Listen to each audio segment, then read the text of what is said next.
person while making an alarm, but she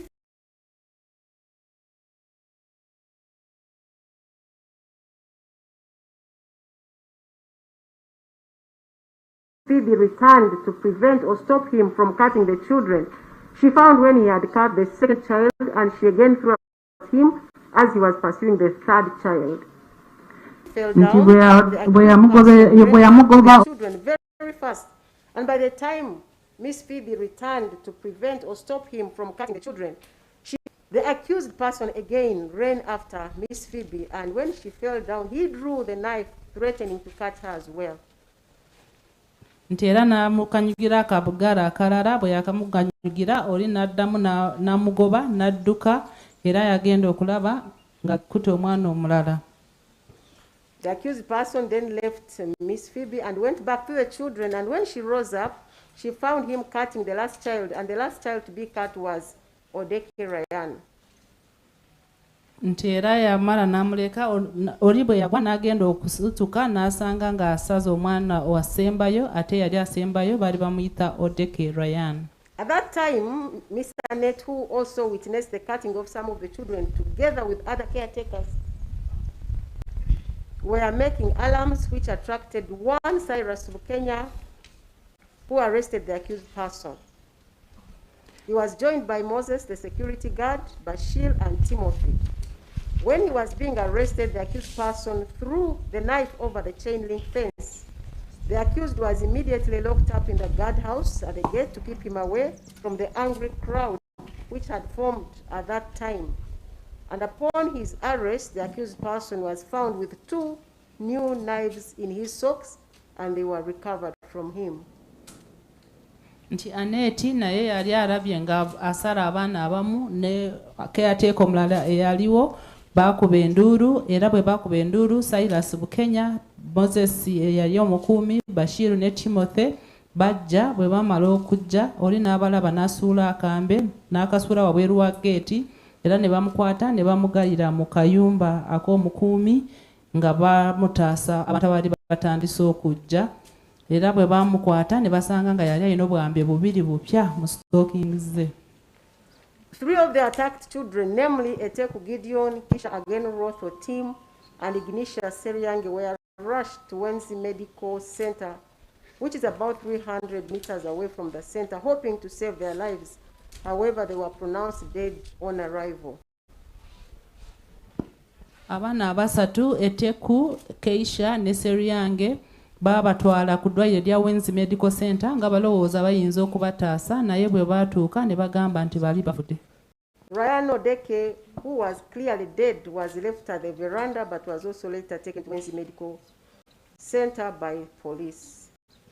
Ryan Odeke eyali asigadde naye nga yali afudde, baali bamulese ku kabalaza naye oluvannyuma naye bamutwala ku ddwaliro lya Wenzi. The dead bodies of the 4 children were then taken to Mulago, Kampala, capital city mortuary by police, and post-mortem examinations were done on them by Dr. Katongole Abdul, who described the injuries on all the bodies of the 4 children to have been on the necks, and concluded that the cause of death for the 4 children was hypovolemic shock due to deep cut injuries to the neck. Nti emirambo gino oluvannyuma bagitwala e Mulago mu ggwanika, era omusawo gwe bayita Katongole n'akebera emirambo n'annyonnyola nti bonna baali balina obuvunne mu bulago, ate n'agamba nti ekyabaviirako okufa baabafumita nnyo ne bavaamu omusaayi mungi. The police officers from Kabalagala Divisional Police visited the center, which they termed as the primary scene of crime, and recovered the killer knife and the 2 other knives and a backpack which was also recovered on the accused person, picked some suspected blood from the compound, among others.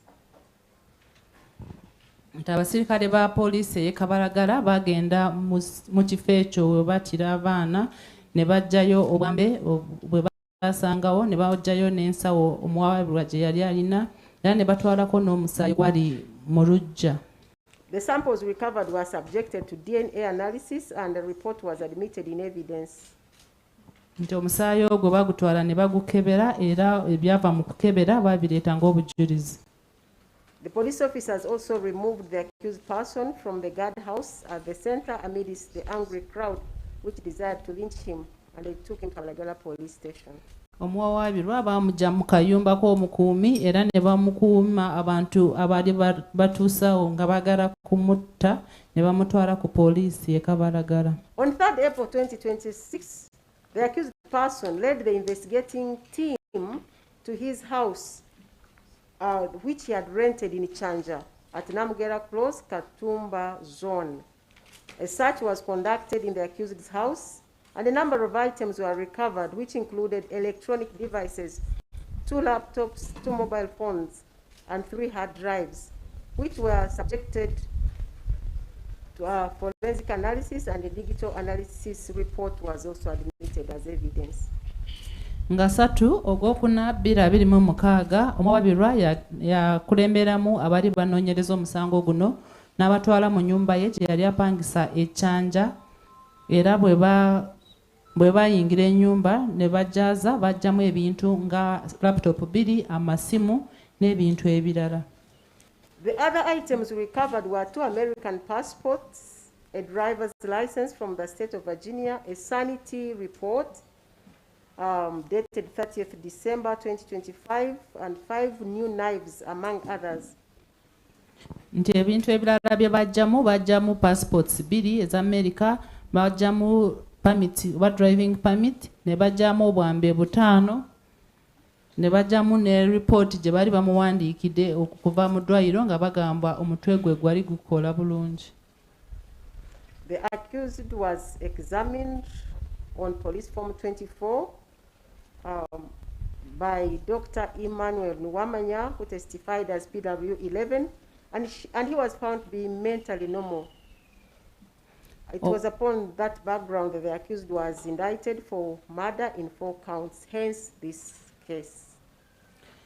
Nti omuwawaabirwa baamutwala ne bamukebera, ate yamukebera yali musawo gwe bayita Emmanuel Nwamanya, era yajjanga omujulizi w'oludda olwabi ow'okumi oluvannyuma ne bamuteekako emisango 4 gya butemu. Okay. The accused person gave an unsworn statement and called 2 witnesses in his defense. He had mentioned 4 witnesses but provided only the telephone numbers but without any physical address. Only 2 witnesses were reached using the telephone numbers provided by the accused person, and efforts to trace the 2 were futile because the phone numbers were not on. Nti omuwawaabirwa yayogera nga talayidde era n'aleeta abajulizi 2. Yali asabye okuleeta abajulizi 4 naye nga tataddeeko wa gye bali babeera, n'ateekako amasimu gaabwe gokka. Okukuba amasimu 2 be basobola okujja, 2 amasimu gaabwe gali tegaliiko. It is important to note here that one of the 2 numbers that he had provided that could not be reached was an American number. Naye tulina okumanya nti mu masimu 2 emu yali ya America. In his defense, the accused person did not deny killing the 4 children, but stated that he did not act intentionally or deliberately. Mu kwewozaako teyagaana nti omusango teyagukola, wabula yagamba nti teyagukola mu bugenderere. He stated that although there were claims that he was completely mentally okay, there may have been other mental challenges that may have gone undetected and could have contributed to the death of the children.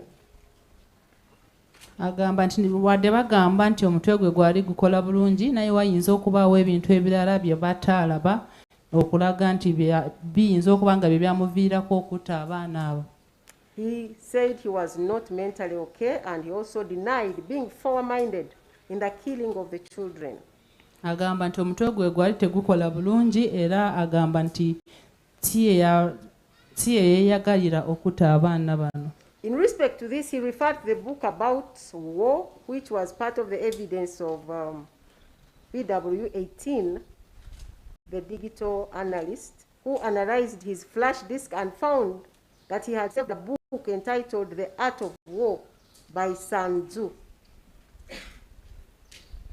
The accused person stated that he saved that file long before and it cannot be said to apply to the killing of the children. Nti waliwo ekitabo omujulizi ow'okumi-na-mukaaga olw'oludda olwabiri kye yayogera. 18, PW 18. Omujulizi ow'okumi-na-munaana yayogera ku kitabo ky'olutalo era n'agamba nti ono yali yakiteeka ku fulashi ye. Ekyo kitabo yali yakiteekako edda tekisobola kubeera nga kyekyaviirako okutta abaana bano. He also denied being deliberate and with forethought while making reference to the prosecution evidence of PW 18, which revealed that using his phone, the accused person had made Google searches on subjects including ICC beheading and for schools that teach young children. He said that although these searches suggest that he did it deliberately, there were factors that forced him to conduct them. Nti ye yagaana ekyokugamba nti abaana bano yabatta nga kigenderedde, n'agamba nti omujulizi ow'okumi-na-munaana yagamba nti yakozesa essimu ye okukebera ebikwata ku ekitongole ekitema emitwe gy'abantu ekibayita ISIS ng'anoonyereza ku masomero g'abaana abato. N'agamba nti he said that although these searches suggest that he did it deliberately, there were other factors that forced him to conduct those searches. Nti wadde bagamba nti bino bye byanoonyerezaako bye byamuleetera okutta abaana abo, waliwo ebintu ebirala ebyamuleetera okutta abaana.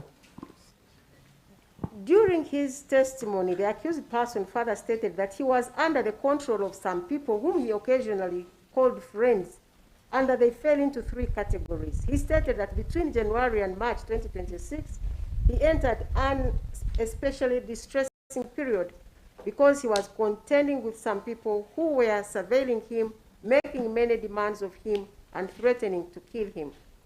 They began demanding money, and he noticed that they had all the capabilities.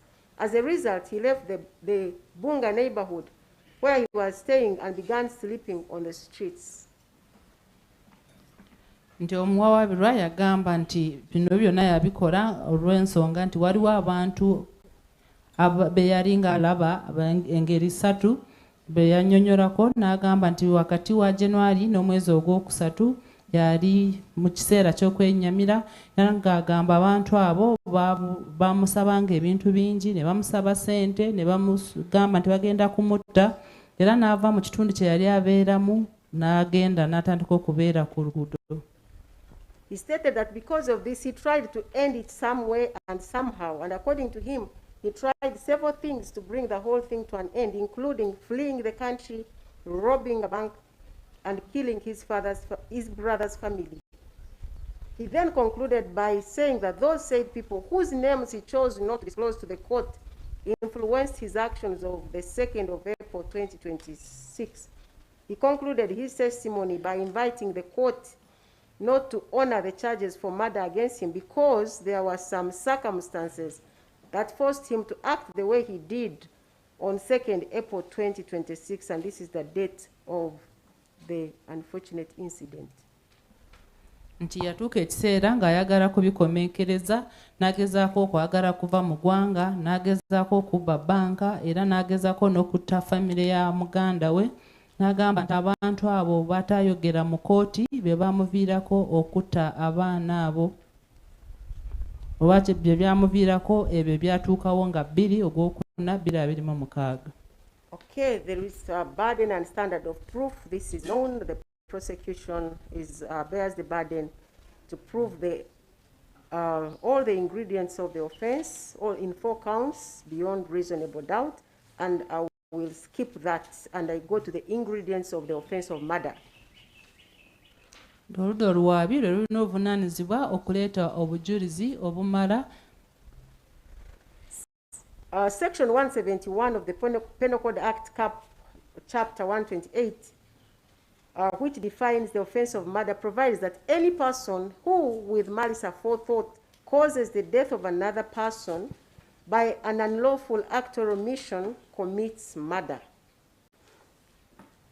Nti amateeka gagamba nti omuntu yenna ng'alina ekigendererwa n'atta omuntu mu bumenyi bw'amateeka aba attemudde omuntu.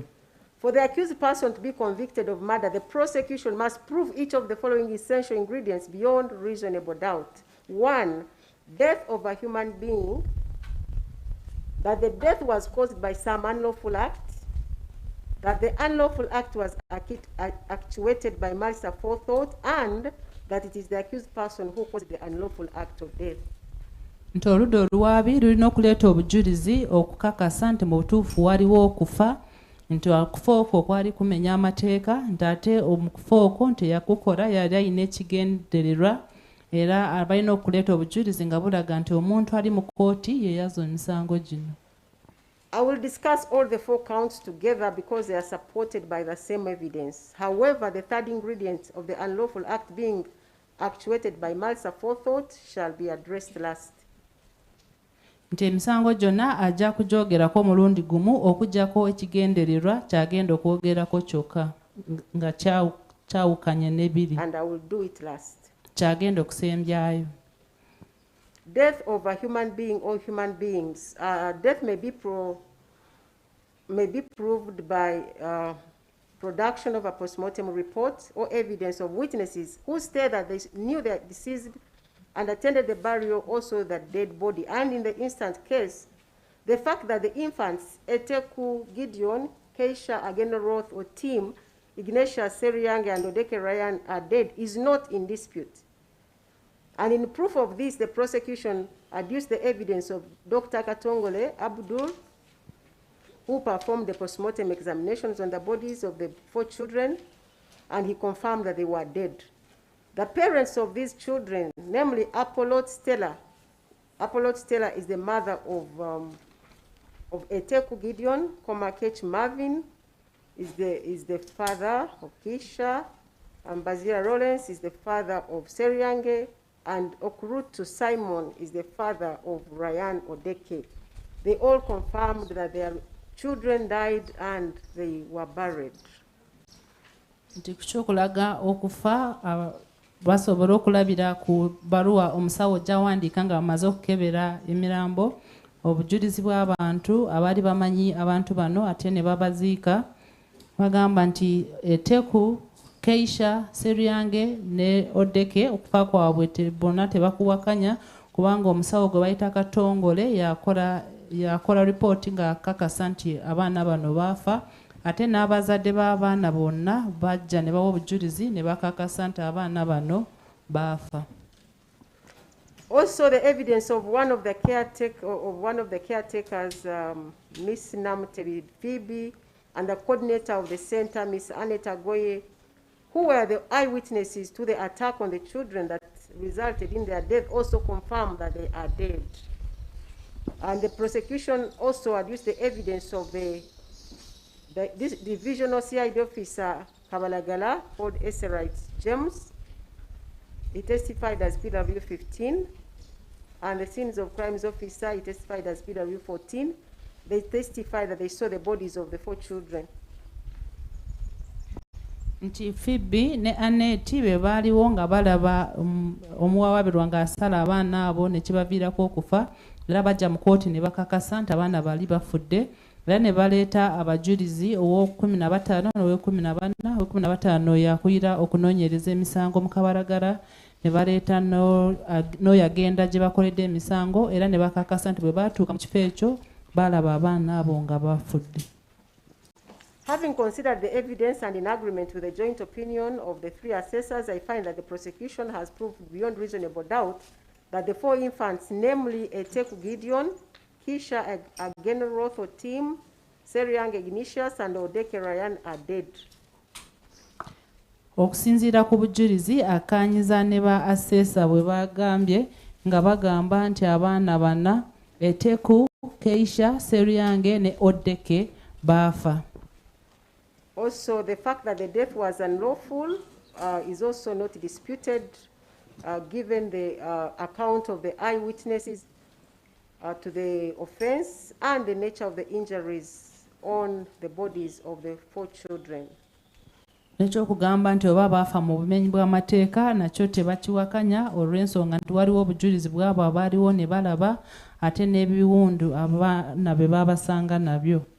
And having considered the evidence and in agreement with the joint opinion of the three assessors, I find that the prosecution has also proved this ingredient beyond reasonable doubt, that Etep Gideon, Keisha Agenoroth, Otim, Seriang Ignatius, and Odeke Ryan, their death was caused by an unlawful act.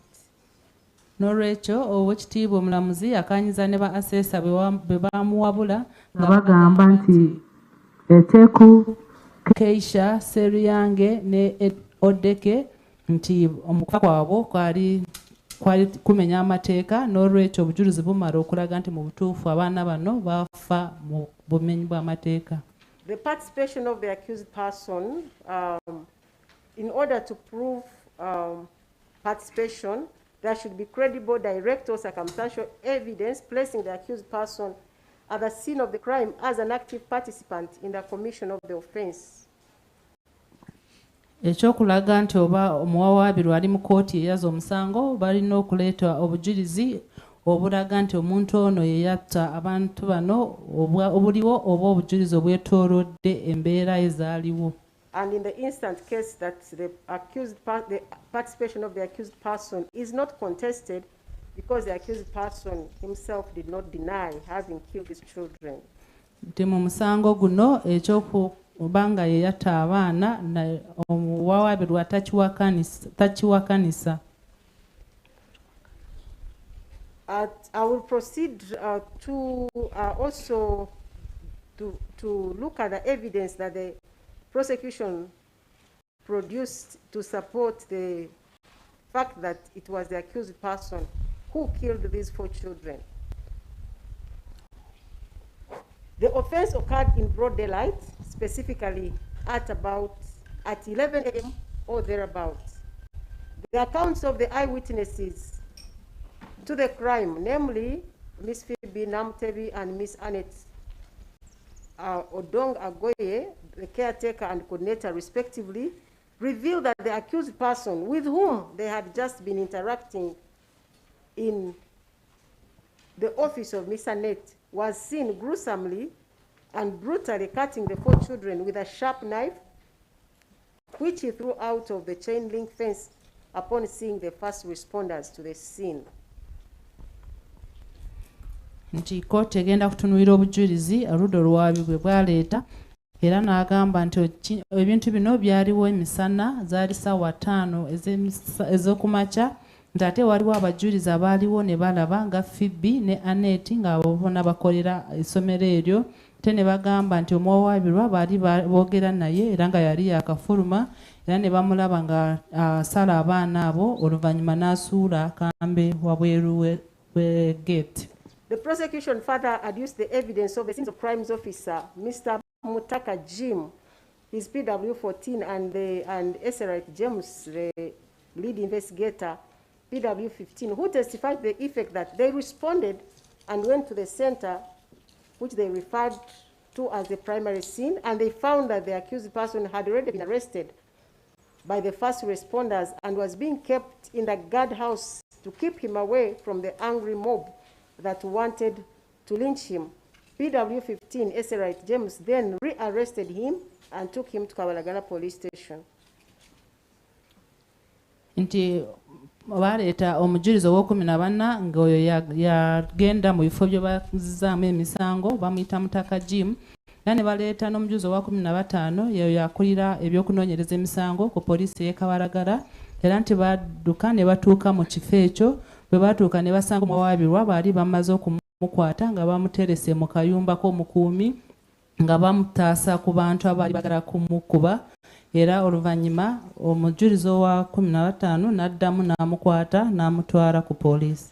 The prosecution also adduced forensic evidence that implicates the accused person by placing him at the scene of the crime, namely the evidence of AIP Odongo Emmanuel.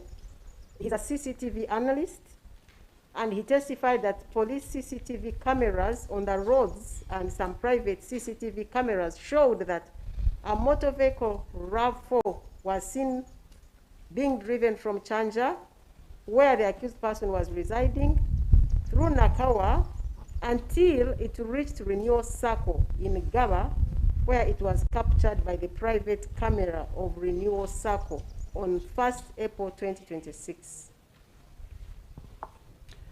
Era baleeta obujulizi obulala obw'abakakensa ne baleeta omusirikale gwe bayita AIP Odong Emmanuel ng'ono yeekebeja zi CCT kamera oba kamera ez'okukubo era n'agamba nti mu kwekebeja yalaba emmotoka ekika kya RAV4 nga baagivuga kuva ekyanja bayita Nakawa ne batuuka ku Renewal Circle era ne kamera ya ku Renewal Circle n'emukwata nga 1/4/2026. And this court takes judicial notice that the Renewal Circle, which is part of the Gaba Community Church Complex, is directly behind the center. Ate kooti eraba nti Renewal Circle nayo eri kumpi ne kanisa ya Gaba Community Church ate eri kumpi n'essomero lino. Upon parking the motor vehicle in the parking yard of Renewal Circle, the accused person was seen alighting from the vehicle and walking towards the center. This corroborates the evidence of PW6 Miss Phoebe, who testified that the accused person had come to the center on the 1st of April 2026 and had approached the gate of the center on foot. The accused person remained at the gate from where he had a conversation with PW6 regarding the requirements for enrolling his child at the center. Ntera bagamba nti bwe yapaakinga ku Renewal Circle yatambula n'agenda ku ssomero eryo era kino kyongereza ku bujulizi bwa Phoebe eyagamba nti nga 1/4/2026 nti omwawabirwa yatambuliza ebigere n'atuuka ku geeti era ne boogera wamu nga mubuuza biki ebyali byetaagisa okuleeta omwana. The CCTV analysis report also revealed the accused person being ridden on a border on the day of the incident, 2nd April 2026, at 10:16:13. That is 10 o'clock, 16 minutes after 10 and 13 seconds. And he was carrying a black backpack. Ntera report eyo yazi kamera egamba nti omwawabirwa baamulaba ku lunaku olwo lwennyini ng'ali ku booda ng'azaali ssaawa 4:16 n'obusekenduzi 13 ng'ali yeetisse akasawo akaddugavu akasawo ak'oku mugongo.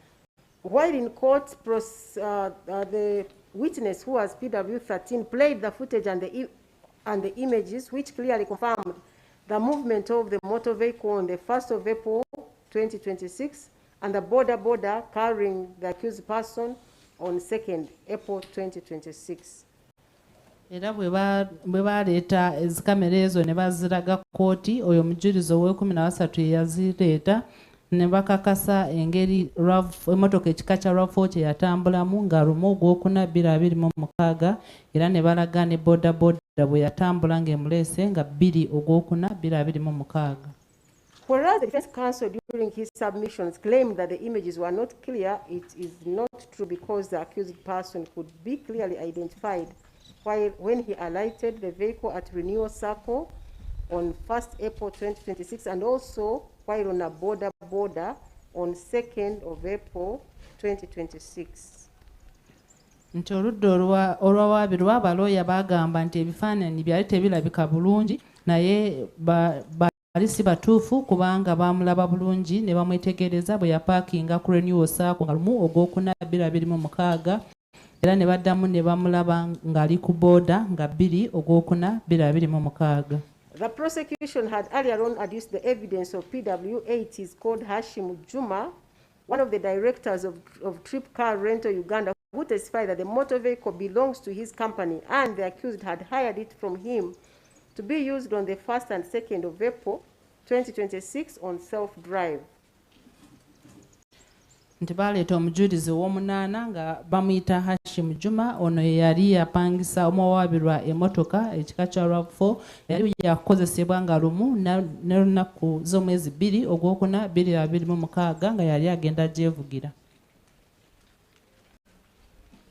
However, the accused person used the motor vehicle only on 1st April 2026 because it got mechanical defects.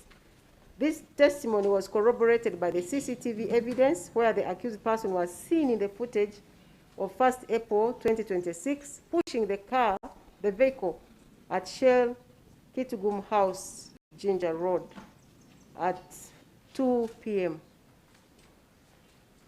with the assistance of the staff of Shell. Nti emotoka yagikozesa nga lumu olwokuna 2026 oluka kubanga yamara nefuna ebizibu era kino kyongerezebwako obujulizi obwa ono yaleeta obujulizi bwa kamera ng'agamba bamulaba ng'asindika eno emotoka ku Shell Kitugum House Ginger Road zaali ssaawa 8 ez'emisana nga bakola ku Shell bye bamuyambako okugisindika. The accused had earlier on called Hashim and told him about the faulty car, and Hashim had advised him to park it at Shell Kitugum House. Nti yali yakubidde Hashim n'amugamba nti emotoka yali efunye obuzibu era n'amugamba nti agiparkinge ku Shell ya ku Kitugum House. In the footage of 2nd April 2026, the accused could be easily identified putting on a checkered black, white, and grey shirt and black sunglasses when he was on a border. Nti ku katambi ke baleeta ng'akaali ka 2/2026 omuwawaabirwa baamulaba bulungi ne bamutegeera kubanga yali ayambadde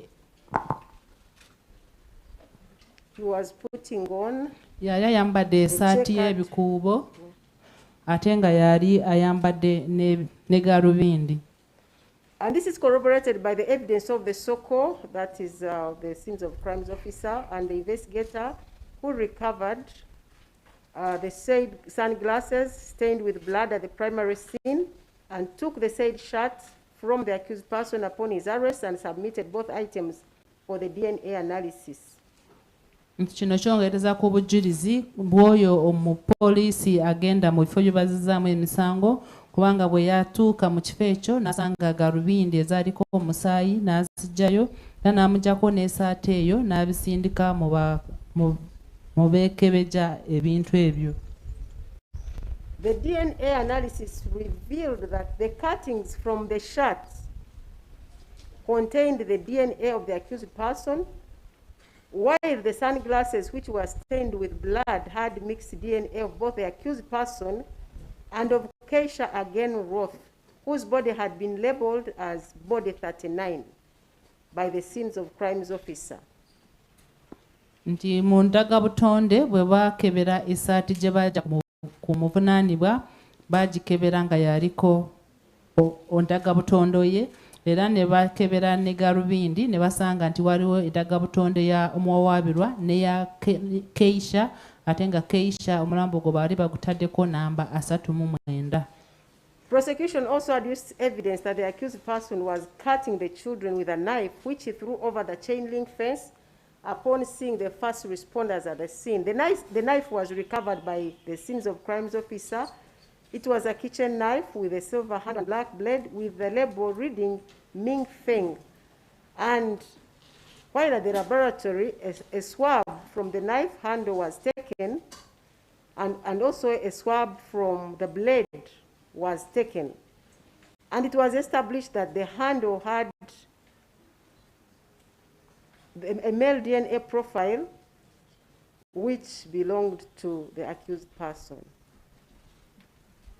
Nti obujulizi bwonna bugamba nti yali abaana bano ng'abasaza akambe era abantu bwe batandika okujja akambe n'akasuula wabweru wa geeti akambe kano kaliko ebigambo Ming Feng nti bwe baamala akambe ako ne bakatwala kukeekebeja bwe baamala okukeekebeja ne basanga nga waliwo endagabutonde z'omuwawaabirwa.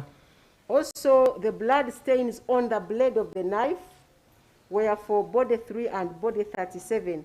And body 3 was for Odeke Ryan, while body 37 was for Seriange Ignatius. Nti era ne akambe bakajjako omusaayi gwaliko ne bagenda kukeekebeja ne basangako endagamutonde za Ryan ne Seriange.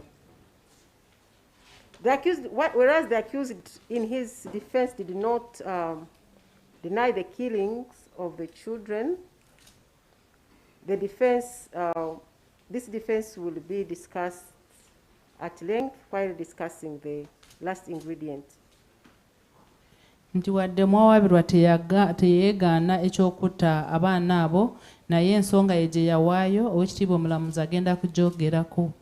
During the submissions of counsel for the accused person attempted to suggest that the accused person was not adequately implicated for the offense, and his argument was based on the fact that whereas PW6 and PW7 testified that they were first responders, namely Cyrus and Moses, who are said to have apprehended the person, the accused person, and kept him in the guardhouse. None of those first responders was called as a witness. And he wondered where exactly the police found the accused person to arrest him.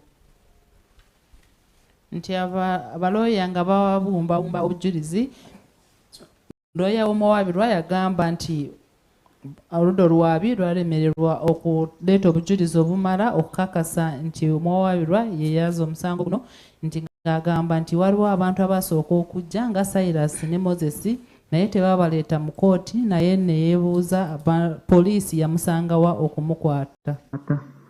I note that it was prudent to have one court. Failure to have them did not affect the prosecution evidence. At least PW6 and PW7, that is Phoebe and Annette, testified that they saw the accused person being apprehended and being kept in the guardhouse. And PW15 and PW14, that is the investigator, the lead investigator, and the SOCO, the Scenes of Crimes officer, they confirmed finding the accused person having been arrested and kept in the guardhouse. That evidence was not challenged at all in cross-examination, and in light of all the other evidence placing the accused person at the primary scene of crime, it is my finding that the accused, that the evidence that the accused was apprehended in the act of slaughtering the children, kept in the guardhouse and later picked up by police is true. Ntera bagamba Oweekitiibwa Omulamuzi agamba kituufu abano abantu abasooka okujja bandize mu kooti ne bawa obujulizi, naye ne bwe baba nga tebaze kubanga Phoebe ne Annette bajja ne bawa obujulizi ne bagamba nti baaliwo era ne balaba nti bamukwata ne bamutereka mu kayumba k'omukuumi, era waliwo obujulizi obulala bw'omujulizi ow'okumi na bataano era nti basanga nga omuwawaabirwa bamaze okumukwata ne bamutereka mu kayumba k'omukuumi. N'olwekyo kusinziira ku bujulizi Oweekitiibwa Omulamuzi agamba kituufu omuwawaabirwa bamukwatirawo ng'akola omusango ogwo era ne bamukwata ne bamutereka mu kayumba k'omukuumi. In light of the above, it is the finding of this court and in agreement with the joint opinion of the assessors that the prosecution has proved beyond reasonable doubt that the accused person caused the death of the 4 children, namely Again Rotho Tim, Seryange Ignatius, and Odeke Ryan. N'olwekyo Oweekitiibwa Omulamuzi akkanyiza ne ba assessor bwe bamuwabula nga bagamba nti oludda olwabi luleese obujulizi obumala okulaga nti mu butuufu abaana bano Eteku, Keisha, Seryange ne Odeke baafa. I will go to the last ingredient, and that is the ingredient of malice aforethought. Kati agenda kwogera ku ky'okugamba nti eyatta abaana bano yali alina ekigendererwa. Malice aforethought is defined in section 174 of the Penal Code Act. And the summary of it is that malice aforethought shall be deemed to be evidence provided for by the following circumstances: an intention to cause the death of any person, whether that person is the person actually killed or not.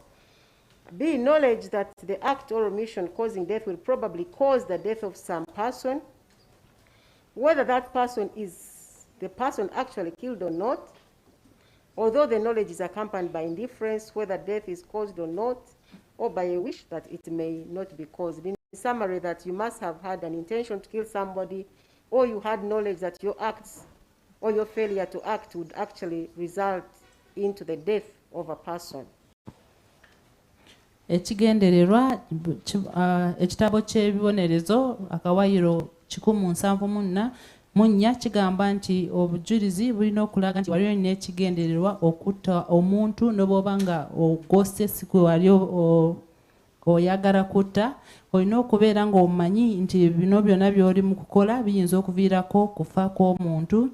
Ekikulu kiri nti olina okuba ng'omanyi nti byonna by'ogenda okukola biyinza okuviirako omuntu okufa.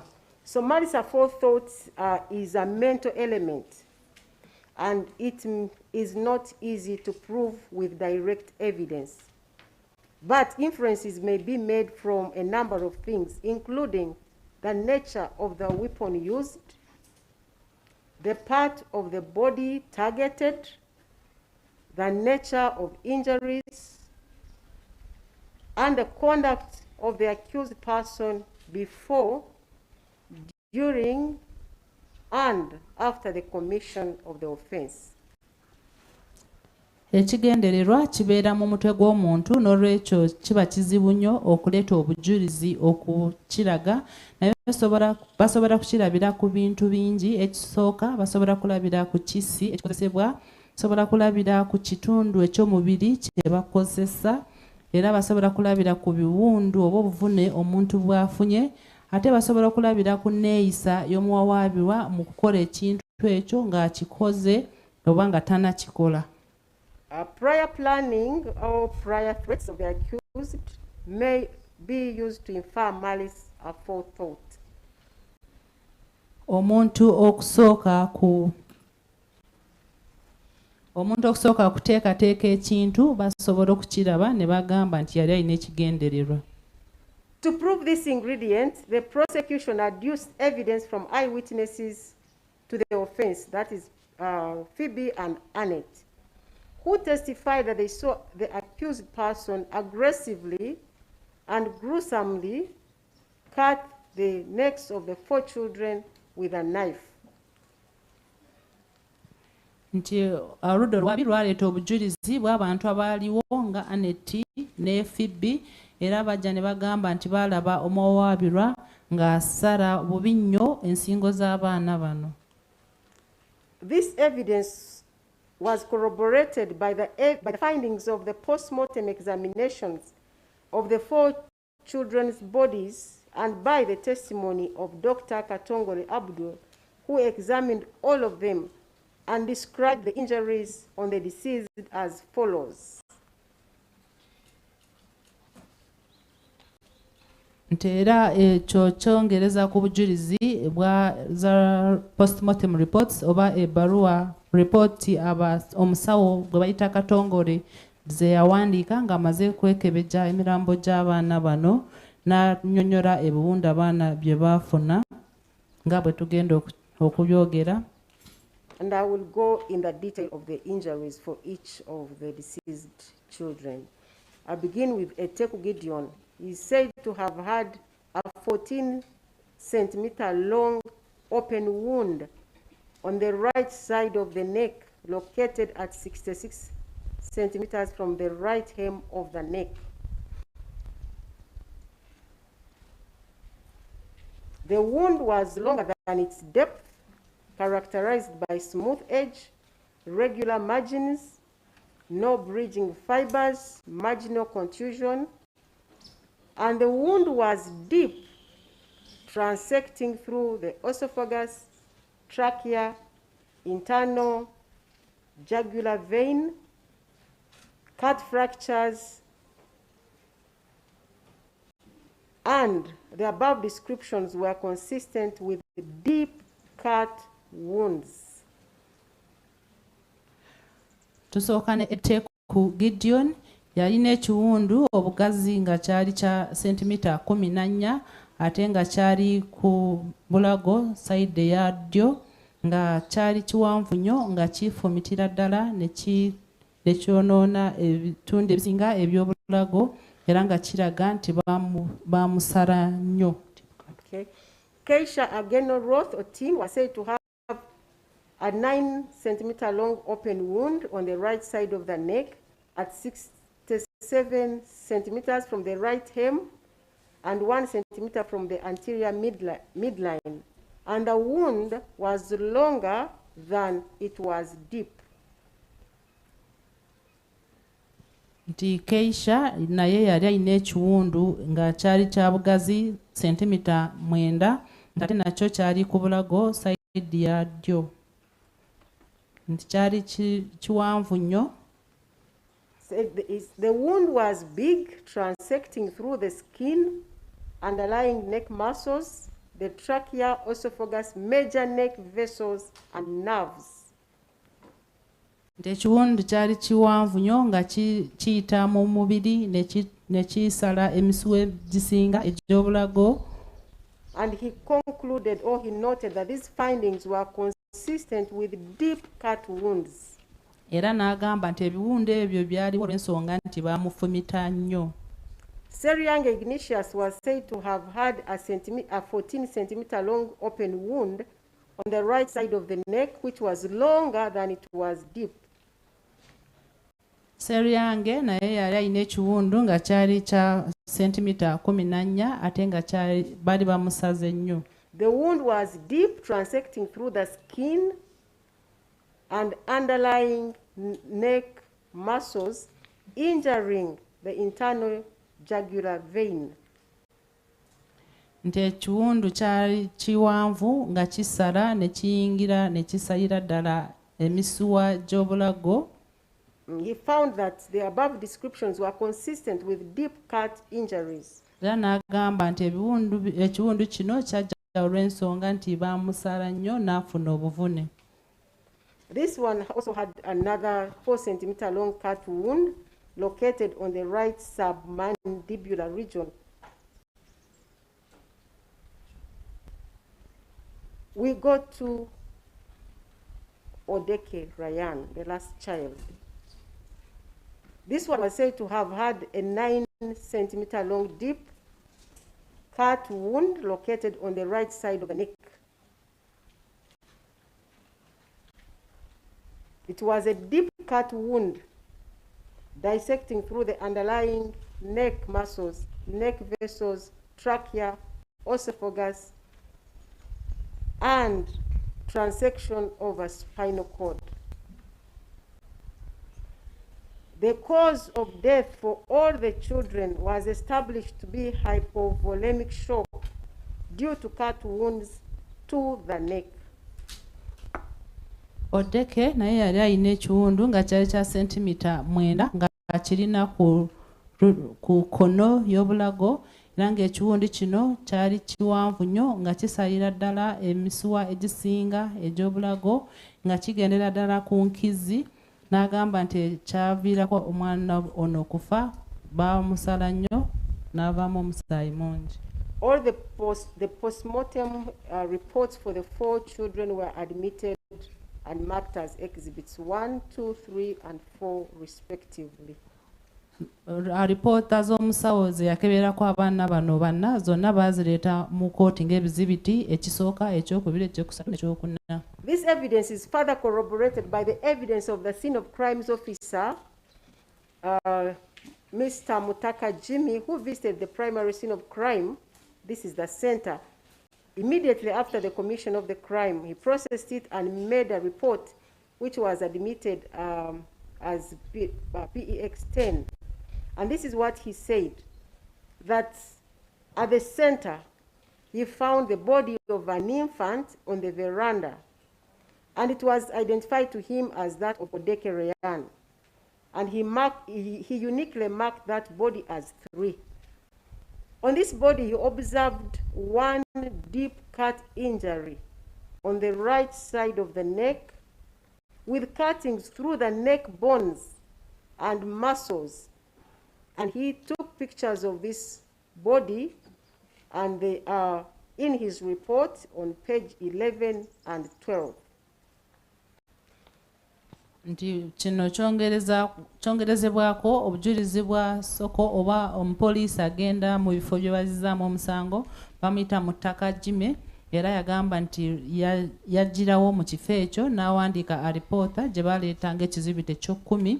N'agamba bwe yatuuka mu kifo ekyo yasanga omwana omuto, omulambo gw'omwana omuto eyali ku kabalaza nga bali bamuyita Ryan, n'aguteekako namba 3. Agamba nti omulambo guno gwali gulina ekiwundu ekinene ku bulago ng'ekiwundi kino kyali kisala amagumba n'emisuwa egy'obulago era n'akuba ebifaananyi n'abiteekamu alipoota eyo. Shortly thereafter, he went to Wenzi Medical Center, this is the secondary scene, where he found the bodies of the 3 children, and they were identified to him as Eteku Gideon. He uniquely labeled his body number 32, Seriang Ignatius number 37, and Keisha Ageno Rotho team was labeled 39.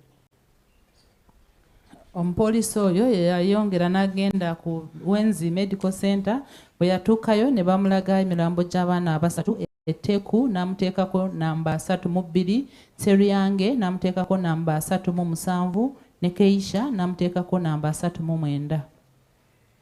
Paragraph 14, this is the scene of crimes officer, further testified that all presented similar fresh injuries of deep cuts on the right side of the neck, which went through the muscles and bones. N'agamba nti abaana bano baali balina ebiwundu nga byagala kufaanagana, nga bonna baali balina ebiwundu mu bulago ku ddyo, ate ng'ebiwundu bino byali bisalira ddala nga bisala n'amagumba n'emisiwa y'obulago. This court also observed the photographs of the bodies of the 4 infants and confirmed the gruesomeness of the attack on all of them, as evidenced by the nature of the injuries. Era kooti yatunuulira ebifaananyi by'abaana abo n'ekakasa engeri abaana gye baafaamu baafa bubi. The murder weapon, which is a knife, which caused those grave and fatal injuries on the children, was also recovered at the primary scene of crime, just behind the chain link fence, after being thrown by the accused person, and it was also admitted as evidence. Nti era n'ekisi akambe baakafuna nga baali baakasuula wabweru ya geeti ne bakaleeta mu kooti ng'ekizibu. So we have those grave injuries and the knife that caused them. Tulina ebiwundu ebyali ebibe ennyo n'akambe akaakozesebwa. The above evidence would be sufficient to prove malice aforethought, because there would be no other inference that a person pounces on defenseless, innocent babies and goes ahead to cut their necks as if slaughtering a goat or a chicken in that accurate and precise manner, other than that of malice aforethought. Nti era ku bujulizi obwo bulina okuba nga bumala, kubanga omuntu tasobola kugenda n'akwata obwana obuto nga tebwesobola n'abusala obulago ng'asala embuzi oba enkoko. However, the defense heavily contested this ingredient and insisted that the accused person was not in a right state of mind to form an intention to commit the offense of murder. Nti oludda olw'omuwawaabirwa balooya be bagamba nti ebyo si bituufu, kubanga nti omuwawaabirwa omutwe gwe gwali tegukola bulungi, n'olwekyo yali tasobola kutemula. The accused person in his unsworn statement stated that he did not act intentionally or deliberately, and although there were claims that he was completely mentally okay, there may have been other mental challenges that may have gone undetected, which could have contributed to the death of the children. He insisted he was not mentally okay. Nti bwe yali ayewozaako teyalayira, naye n'agamba nti ye kino teyakikola mu bugenderere, n'agamba wadde nti bagamba nti omutwe gwe gwali gukola bulungi, naye bayinza okubawo ebintu ebirala bye bataategeera ebiyinza okuba nga byamuviirako okukola ebyo bye yakola, n'akakatiza ensonga egamba nti ye omutwe gwe tegukola bulungi. Gwali tegukola bulungi. Omutwe gwe gwali tegukola bulungi. The accused also denied being four-minded in the killing of the children, and in respect to this, he made reference to the book. I already talked about that, but this is for emphasis, that the flash disk which showed that he had done a search and saved a book on the art of war. He stated that this he did it long ago and it had nothing to do with the death of the children. Agamba nti ekino ekintu kyonna teyakiteekateeka ekyokutta abaana, n'agamba nti ekyokuteeka akatabo k'entalo n'okunoonyereza byonna bye yanoonyereza, agamba nti akatabo yakanoonyerezako ebiseera by'emabega nnyo tebiyinza okuba nga bye byamuviirako okutta abaana abo. He also denied being deliberate and with forethought while making reference to the evidence of the Google searches that he made using his phone, specifically the search for ISIS beheading and for schools that teach young children. And he said that whereas these searches may suggest that he did it deliberately, there were other factors forcing him to make those searches, which factors he chose not to disclose to the court. Nti era yagamba nti ye teyabikola mu bugenderere, era n'agamba nti bino bye yanoonyerezaako ku mukutu ng'ebya ISIS okuggyako emitwe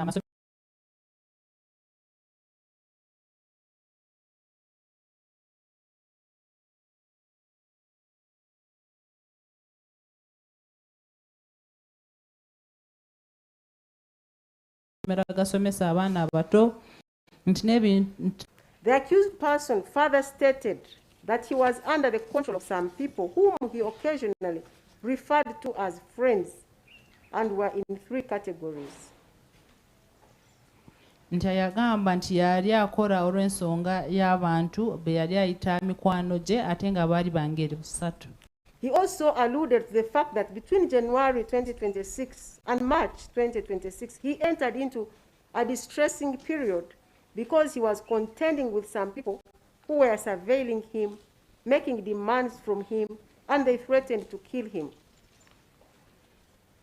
Nti yagamba nti wakati wa mwezi gwa Januari n'ogwokusatu 2026 yali mwenyamuvu nnyo olw'abantu be yali abali bamusumbuwa era nga agamba abali bamutambulirako era kyekyamuviirako okukola ebintu bino. According to him, they began demanding for money, and he noticed that they had all the capabilities and they were following him closely. And as a result, he left the neighborhood of Bunga, where he was staying, and resorted to sleeping on the streets. Nti baali bamusaba ssente era nga yalaba nga baali balina obusobozi nga bamugoberera nnyo, kyekyamuleetera kuva Bunga gye yali abeera n'agenda n'atandika kubeera ku luguudo. The accused person stated that as a result of this, he tried to end it somewhere and somehow, so as to bring the whole thing to an end. And according to him, he tried to flee the country, tried to rob a bank, and tried to kill his brother's family. He then said that those people whom he at times referred to as his friends during his testimony had something to do with his actions of 2nd April 2026. Nti yatuuka ekiseera n'ayagala kikomenkereza n'asalawo ave mu ggwanga n'agezaako okubba banka n'agezaako okutta famire ya muganda we n'agamba nti abantu abo be baali balina kye balina ku kyatuukawo nga 2/4/2026. He invited the court not to honor the charges of murder because there were some circumstances that forced him to act the way he did on 2nd of April.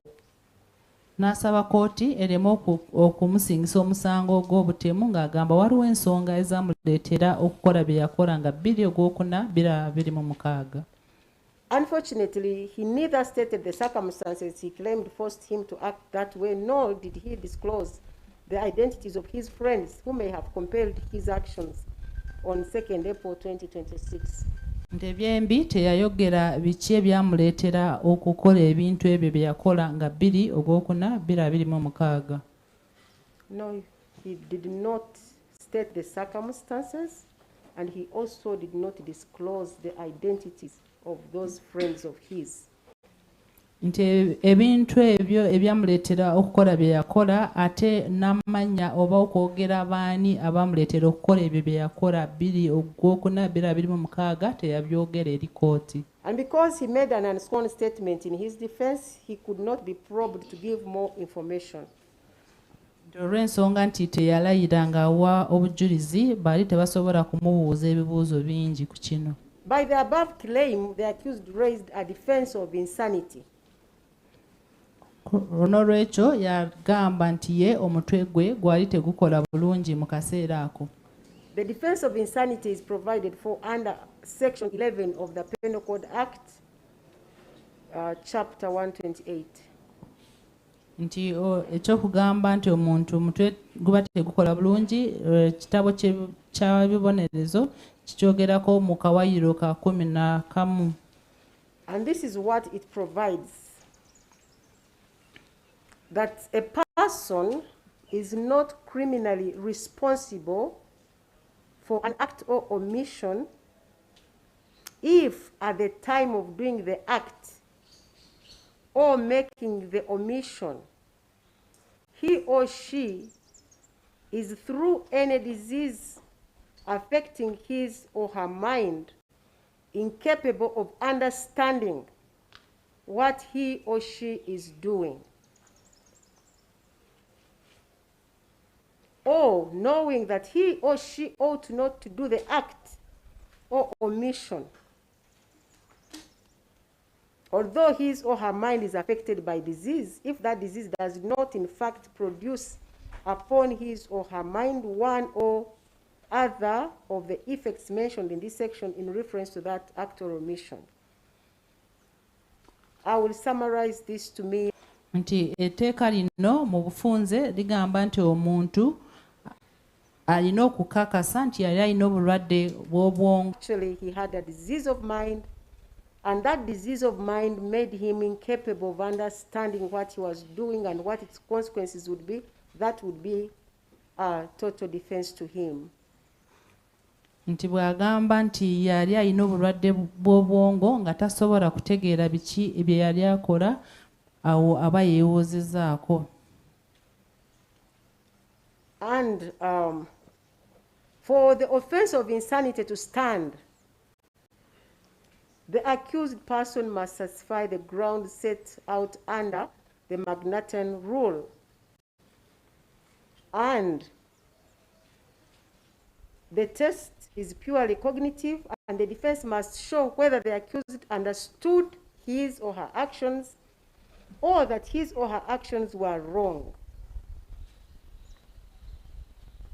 The defense of insanity is twofold. First, that an insane defendant does not have control over his or her conduct, similar to somebody who is sleepwalking, not knowing what they're doing. And secondly, that the defendant does not have the ability to form a criminal intent.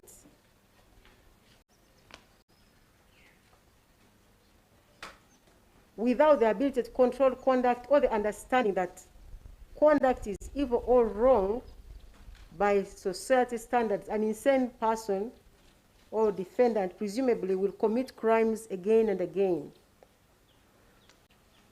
This person must not be in control of anything to do with himself. He cannot control his actions because of the disease of the mind.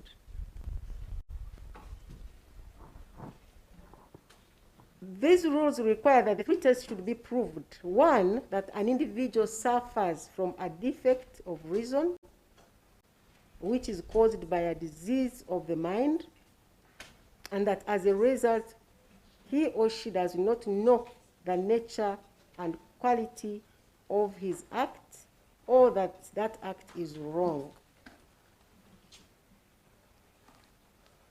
And when somebody raises a defense of insanity, when he says that was not normal, like the accused person said that he was not mentally okay, then it becomes his responsibility to prove to the court that actually that was the condition that he was in at the time the offense was committed. Nti omuntu okugamba nti omutwe gwe gwali tegukola bulungi alina okukakasa kooti nti yali tasobola kutegeera ebintu byali akola oba byali bituufu oba byali bikyamu oba byali si bikyamu, nti alina okulaga nti yali tamanyi biki byali bigenda mu maaso n'ebintu bye yali akola. Abeera ng'omuntu atambula ekiro nga yeebase nga tategeera biki ebigenda mu maaso. N'agamba nti omuntu bw'atyo aba tasobola ekikyamu oba ekituufu. n'agamba nti abatasobola kwesalirawo biki byakola olw'ensonga nti alina obulwadde bw'obwongo. The defense of insanity seeks to do away with an essential requirement of malice aforethought, and it seeks to prove that the accused person did not have the intention to cause death, neither did he have knowledge that such an act or omission would cause the death. And this is because of the presumption of sanity, which is provided for in Section 10 of the Penal Code Act. Nti okugamba nti omuntu omutwe gwe gwali gulina obulwadde baba baagala okuggyako ekyokugamba nti omuntu yalina ekigendererwa okutta abantu naye there is a presumption of sanity. Naye waliwo amateeka agagogera ku ky'omuntu okubeera nga omutwe gukola bulungi. And it provides, in Section 10, it provides that every person is presumed to be of sound mind and to have been of sound mind at any time which comes in question until the contrary is proved. Era etteeka kawayiro ka 10 kagamba nti buli muntu yenna bamutwala nti omutwe gwe gukola bulungi oba talina bulwadde bw'obwongo okutuusa nga baleese obujulizi okulaga nti mu butuufu omuntu oyo akaseera ako omutwe gwe gwali tegukola bulungi. This presumption of sanity puts the burden on anyone who claims insanity as a defense to prove that he or she was not in the right mental state at the time of the act or omission.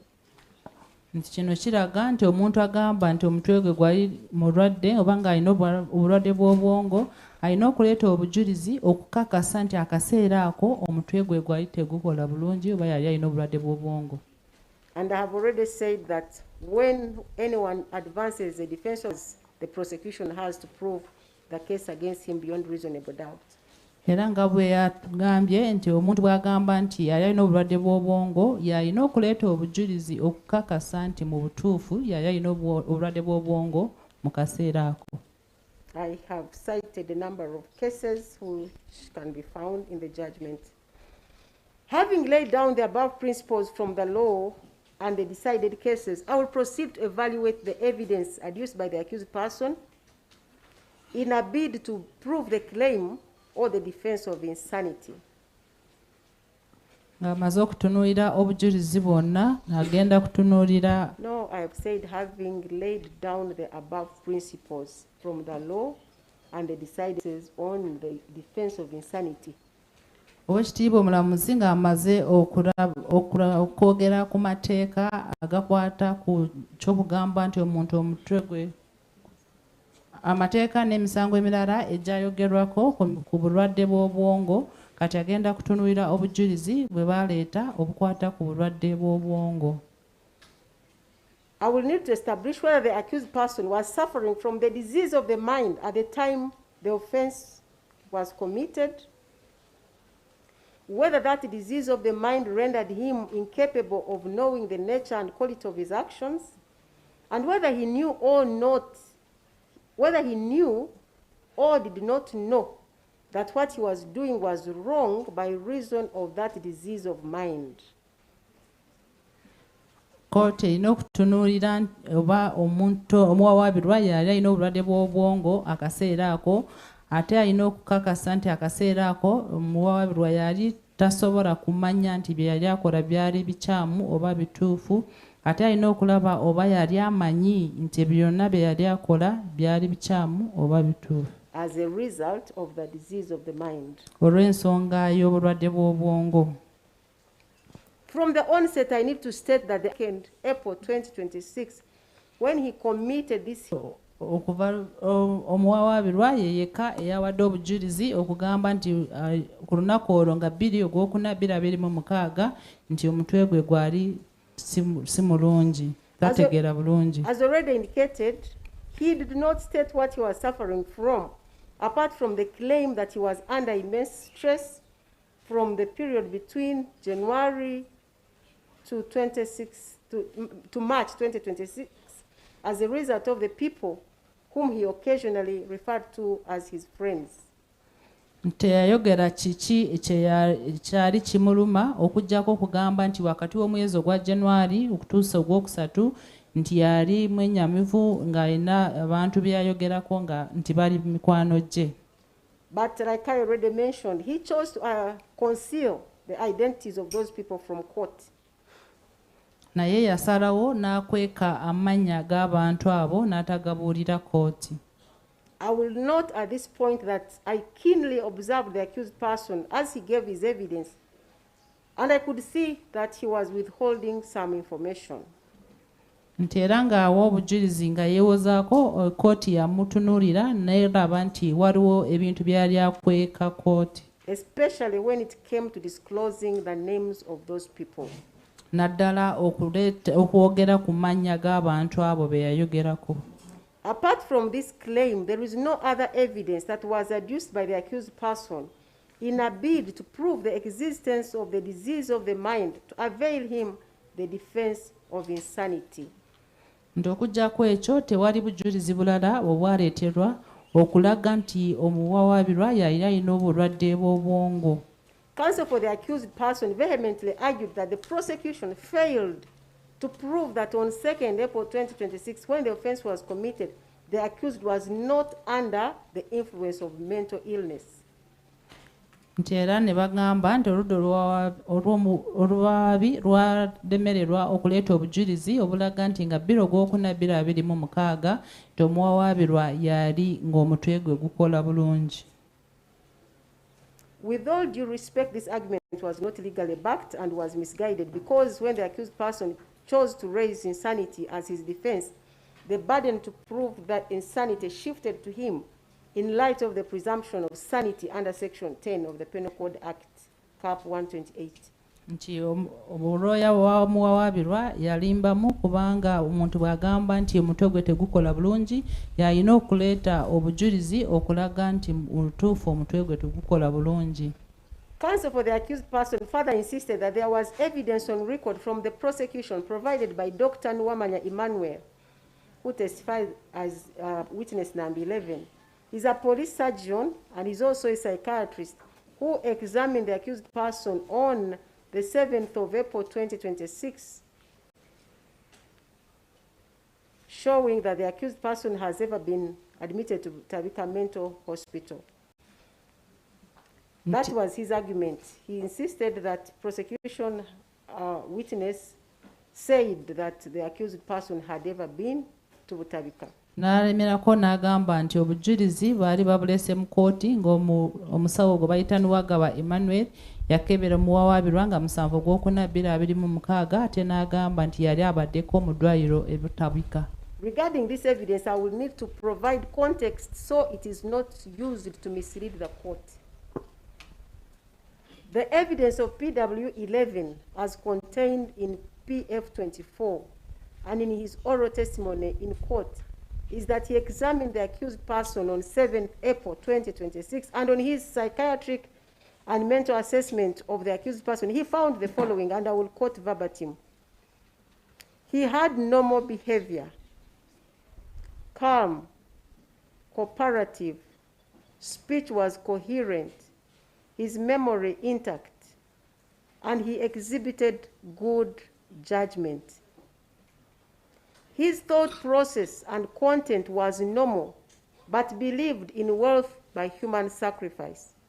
He was able to explain the reason for killing the children as fortune hunting or enrichment. He got the idea on recalling childhood folk tales of getting wealth by sacrificing people.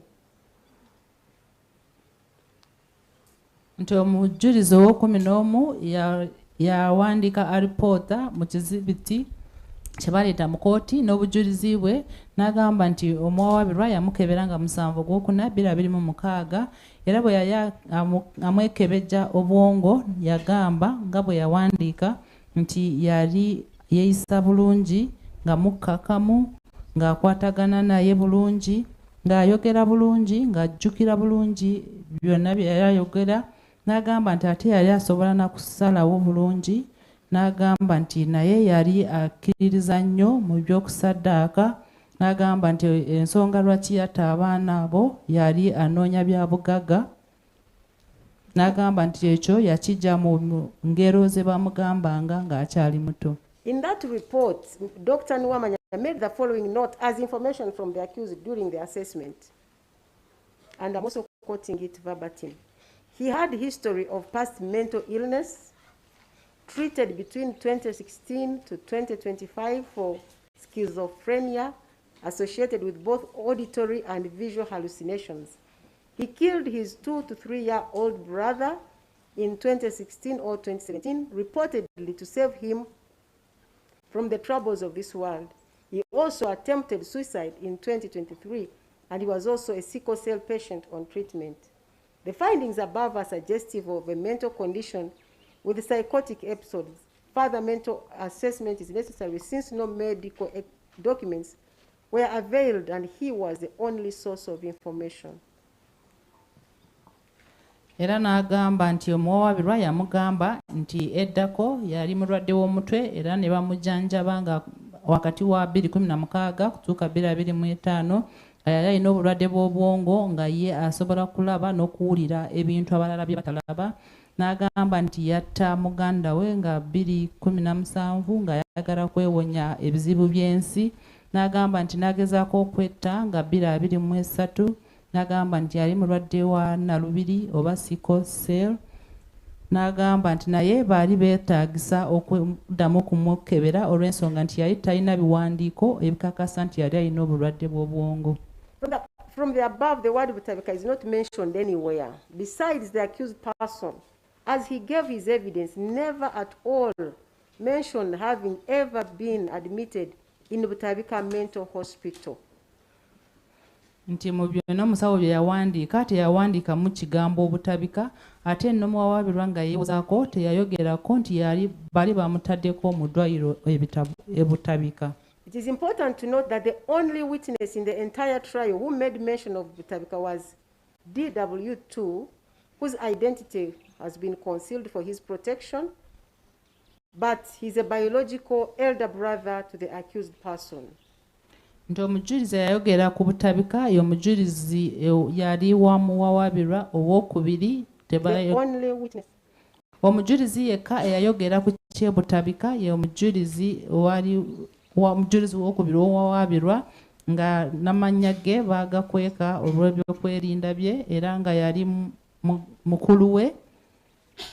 He testified that in January 2022, he learned that the accused person was in the Butabika Mental Hospital, and when he went to inquire about the reasons for his admission there, he was informed by the in-charge of the hospital that the case under which he was admitted in the facility was very sensitive and declined to avail any information. N'agamba nti mu January 2022 yawulira 2020, January 2020. Nti mu January 2022 yawulira nti muganda we yali mu ddwaliro ebutabika era yagendayo. Bwe yagezaako okubuuza ebyali bikwata ku muganda we ne bamugamba nti ebyo tebasobola kubyogerako era tebaali tebasobola kumuwa byonna ebikwata ku muntu oyo. The case under which he was admitted was very sensitive. Ne bagamba nti omusango oba engeri gye bali bamuleese mu ddwaliro ebyo baali tebasobola kubyogerako. He further stated during cross-examination that he left without knowing why the accused person had been admitted in Butabika, despite having disclosed to the in-charge that the accused was his young brother. Nti era yagamba nti yatuuka okuva ebutabika nga tamanyi kyekyali kikwata ku muganda we wadde nga yali amaze okubagamba nti yali mukulu we. However, during the cross-examination of DW2, that is the brother of the accused person, the prosecution had an explanation for the accused admission in Butabika at that time, which they put to the witness. And according to them, the accused had murdered his young half-brother called Freeman, and to escape criminal culpability, he was taken to Butabika Mental Hospital to disguise as if he killed the child due to mental illness. And from there, he was whisked to the United States of America, where he stayed until sometime in 2025, when he returned to Uganda. nti arudda olwabi baali babuuza omujulizi w'omuwawaabirwa owokubiri bamubuuza nga bamugamba nti yali butabika olw'ensonga nti yali asse muganda we gwe bayita Freeman era ne bamutwala butabika nga bagamba nti omutwe gwe gwali tegukola bulungi. Bwe baatuuka ebutabika ne bamugjayo ne bamutwala America era bwe yatuuka America n'abeerayo okutuusa 2025. I find this proposition credible because if indeed the accused person had been admitted because of a medical condition, there would have been no justification for concealing that from his own brother.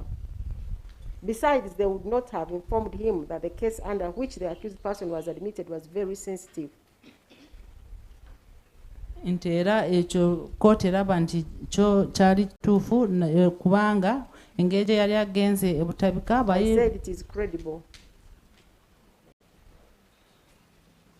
It can be believed. Basobola okukkiriza kubanga bwe yagenda ebutabika baali tebalina nsonga yonna lwaki tebamugamba ebyali bikwata ku muganda we ate ne bamugamba nti omusango gwali gumuleeseza mu ddwaliro eryo byali tebasobola kubyogerako. The accused person himself would have mentioned that he had ever been admitted in Butabika, either to the police surgeon, Dr. Nwamanya, or to Dr. Roger Agenda, who testified as PW12 and he's a psychiatrist at CCare International Hospital, Kampala. Nti n'omuwawaabirwa yennyini yali asobola kwogera nti yali agenzeeko ebutabika ng'agamba Nwamanya Emmanuel oba Agenda Roger wa IHK. Agenda Roger examined the accused person on 30th December 2025 at the request of the accused person for a sanity assessment, but the accused person did not inform him that he had ever been to Butabika. Nti Agenda Roger yakebera muwawaabirwa nga 3/12/2025 ng'amukebera oba alina obulwadde bw'omutwe era bwe yali amukebera teyamugambako nti yali agenzeeko mu ddwaliro ly'e Butabika. To the contrary, the accused person informed Dr. Agenda Roger that the consultation with him, which is 30th December, was his index of first consultation with a psychiatrist in his whole life, and I will discuss the evidence of Agenda in detail later.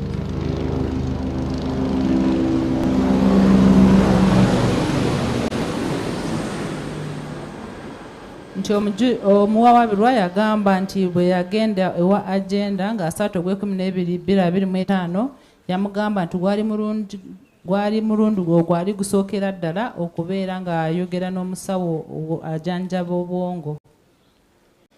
I also need to observe that though DW2 is the biological brother of the accused person, though they are brothers, he testified that they don't closely relate and he had not seen the accused person in the last 5 years, but only saw him at Kabalagala police station after his arrest in respect of this case. Era omujulizi wa okubiri ow'omuwawaabirwa yali muganda we naye bali si ba mikwano nnyo, bali bamaze emyaka ng'etaano nga tebeeraba nga yaddamu okumulaba ku Kabalagala police nga bamaze okumukwata. He also did not testify to knowing the accused person to suffer from any mental illness. Era teyayogera nti yali amanyi oba muganda we yali alina obulwadde bw'obwongo.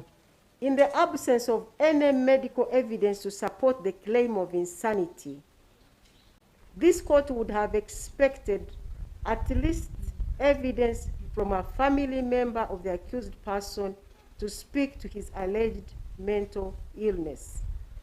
Engeri gye waali nga tewali biwandiiko by'abasawo okukakasa nti yali alina obulwadde bw'obwongo, waakiri aba famire oba b'ekika kye bandize ne bawa obujulizi nga boogera ku nsonga eyo ey'obulwadde bw'omutwe. The brother of the accused person informed the court that he shares both parents with the accused person and they are both still alive and they live in Uganda. Muganda we yagamba nti babazaala wamu abazadde bombi be bamu ate bakyaliwo babeera mu Uganda. If it was true that indeed the accused person suffers from any disease of the mind, either his father or mother would have been eager to come to this court to relay that information with some evidence. Nti singa kyali kituufu nti yali alina obulwadde bw'obwongo waakiri taata we oba maama we yandize mu kkooti n'ayogera ku nsonga eyo. It is also important to note that the details of the witnesses who came to testify for the defense were furnished by the accused himself, but he chose not to call any of his parents as his witnesses, who would have been better placed to testify to the claim of insanity and or any other disease of the mind. Nti abajulizi abajja omwawabirwa ye yagamba be yayagala naye teyasaba nti bamuyitire abazadde be ate nga bandize ne bannyonnyola ensonga eno ey'obulwadde bw'obwongo. Considering the above, I would still proceed to pose this question.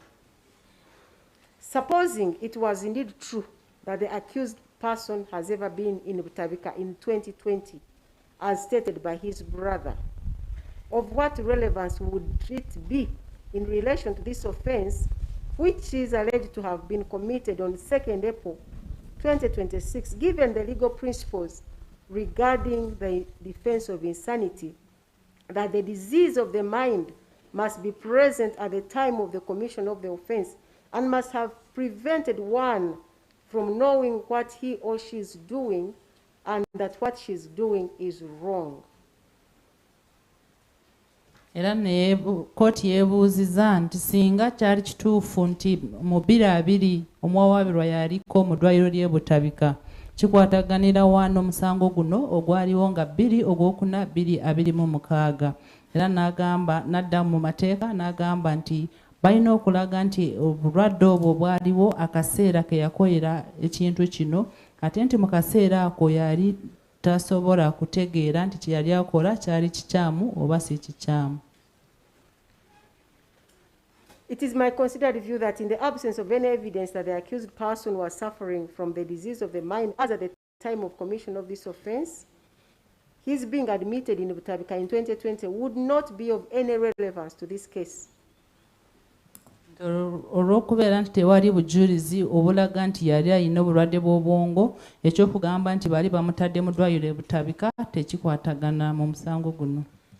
I also need to note that in regard to the issue surrounding the admission in Butabika, that shortly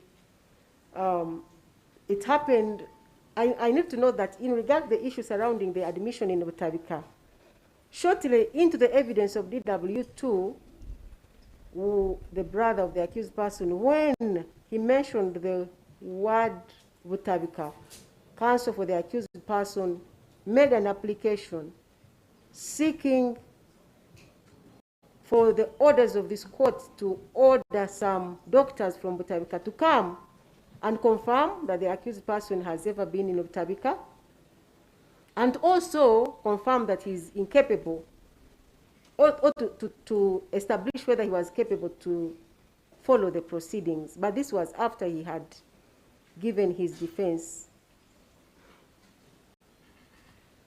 Nti era n'atunuulira embeera ze bamutwaliramu mu ddwaliro e Butabika era n'agamba nti omujulizi owokubiri ku lw'oludda lw'omuwabirwa nti bwe yayogera ku kigambo Butabika, looya w'omuwabirwa n'agambirawo nti bayite abasawo okuva Butabika okukakasa nti omuwabirwa yali tasobola kugoberera ebyali bigenda mu kkooti naye ebyo yabisaba ng'omuwabirwa amaze okuwa obujulizi.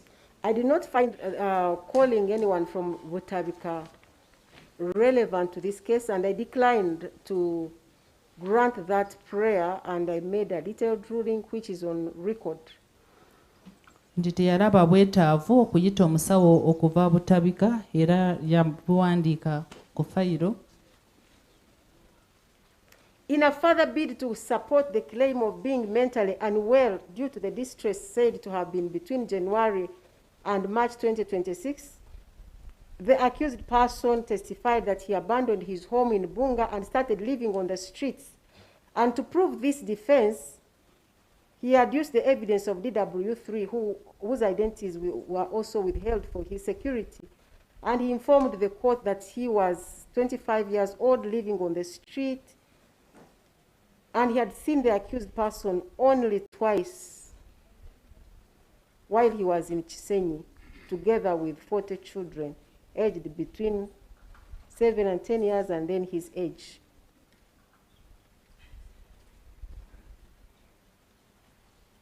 Nti omuwawaabirwa yagamba nti yali mu kiseera eky'okwenyamira wakati wa January n'ogwokusatu 2026 nti kyamuleetera okuva gye yali abeera ebbunga n'atandika okubeera ku kkubo n'amala n'aleeta omujulizi ow'okusatu era amannya ge tetujja googera olw'ebyokwerinda bye naye yagamba nti yali wa myaka 25 egy'obukulu nga yali abeera ku luguudo n'agamba nti yali alabyeko omuwawaabirwa emirundi 2 gyokka nga bali Kisenyi era nga yali alina abaana abalala 4 nga baali ba myaka wakati wa 7 ne 10 abamu nga bali mu myaka gye. Okay, I will summarize his evidence. He testified that he saw the accused went to Kisenyi, and when the street children saw him, they requested for some water to drink, and he offered them food, which he actually paid for. And as he was leaving, he requested the witness for his contact, and they shared contact numbers. And the next time, he came with water in a 10-liter jerrycan and gave it to the witness with the other children. That is the summary of his evidence. Nti omujulizi ono yajja n'agamba nti omuwawaabirwa yajjako mu Kisenyi ne bamusaba amazzi g'okunywa mu kifo ky'okubawa amazzi g'okunywa n'abagulira emmere n'asasula. Bwe yali avaawo n'asaba ennamba y'essimu y'omujulizi ono n'agamba nti olwaddako yajja nga alina akadomola ka lita 10 kalimu amazzi n'agawa omujulizi ono n'abaana abalala. And he told him that the reason he wanted his telephone contact is that whenever he would need the children, he would help him to gather the children. N'amugamba nti ensonga lwaki yali ayagala enamba ye y'essimu yali ayagala nti bw'aba ayagala abaana ono amuyambeko okubakungaanyiza wamu. Counsel for the accused person, while relying on the claim of being on the streets, submitted and said that it is not possible for a normal person to leave their home and start living on the street. But this court finds that there was no evidence that actually the accused person has ever lived on the street. He only went twice to these children in Kisenyi.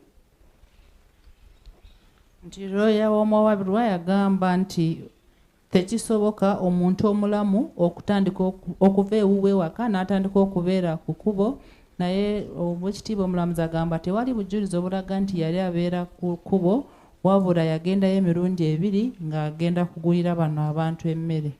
Also, this court notes that there was also evidence that as at the time of his arrest, he was not on the street. He had a home in Chanja, as testified by the landlord called Joel Mackay. He testified as PW10.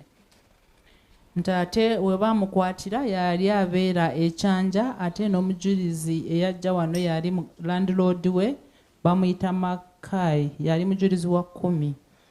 In light of the above, the accused person failed to adduce any evidence to support this claim that he was not mentally okay on 2nd April 2026 when he gruesomely and brutally murdered the innocent infants. Nti n'olwekyo omuwawaabirwa alemereddwa okuleeta obujulizi okukakasa nti omutwe gwe gwali tegukola bulungi oba nga yali alina obulwadde bw'obwongo nga 2 Ogwokuna 2026 lwe yatta abaana abato. The other probable defense that would be available to the accused person given from his testimony would be a defense of diminished responsibility. And this one is provided for under Section 177(1) of the Penal Code Act. Ekirala ekyandimuyambye kyakugamba nti yali obwongo bwo nga tasobola kutegeera bulungi bye yali akola. And this one also, it is where a person is found guilty of murder or being a party to the murder of another, and the court is satisfied that the person was suffering from an abnormality of mind, arising out of arrested or retarded development of mind. This relates to somebody who has a disease of the mind that has a disease that has resulted into poor development of the mind. And that as a result of that, it takes away the person's mental responsibility.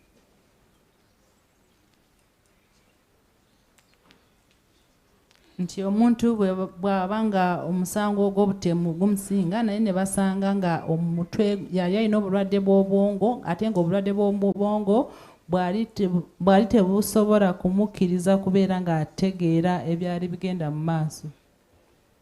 Even with that, the law provides in subsection 2 that if you raise that as your defense, it is you to prove that you are suffering from an abnormality of the mind.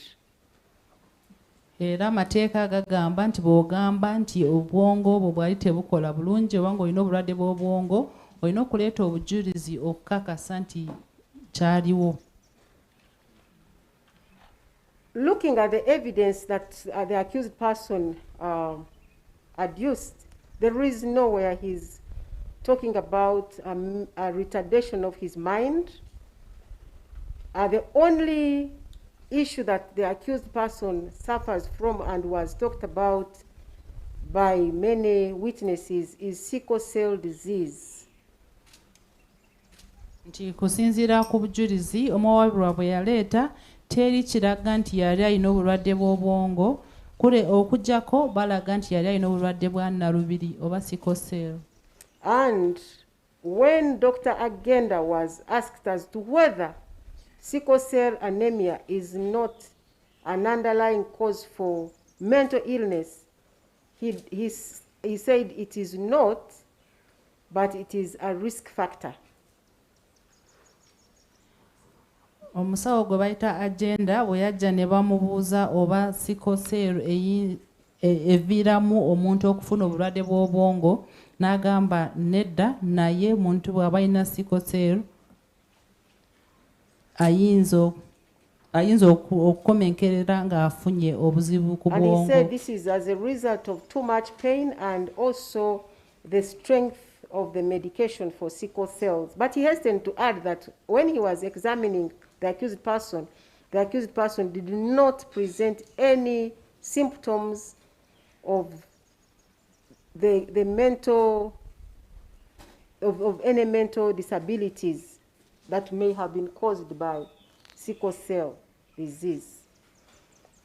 N'agamba nti ekyo kiyinza okuviira ku bulumi oba eddagala lya nnalubiri, naye n'agamba nti we yayogerera naye yali talina kiraga nti yali alina obulwadde bw'obwongo nga kiva ku bulwadde bwa nnalubiri.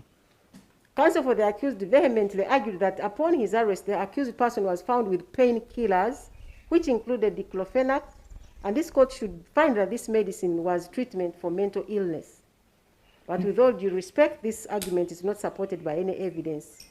Nti Pulida yalemerako n'agamba nti bwe baakwata omuwabirwa yali alina eddagala oba makerenda ga painkiller nga diclofenac, naye tewaliwo obujulizi obukakasa ekyo. No, he said that when he was arrested, he was found with painkillers, and the painkillers included diclofenac. This court should find that this medicine, the diclofenac, was used to treat a mental illness, was being used to treat a mental illness. Nti bwe bamukwata yali alina painkiller nga diclofenac, kooti erina okulaba nti gano amakerenda oba yali agakozesa okujjanjaba obulwadde bw'obwongo. And I said that with all the respect to counsel, this argument was not supported by any evidence, because even when he was asked what kind of mental illness the accused was treating, he had no answer to that. Nti naye wali tewali bujulizi bwonna obukakasa nti yali alina obulwadde bw'obwongo, ne lwe baamubuuza he said he did not know the n'agamba nti yali tamanyi bulwadde ki bwennyini bwe yali alwadde that he was treating. Bwe bali bajjanjaba.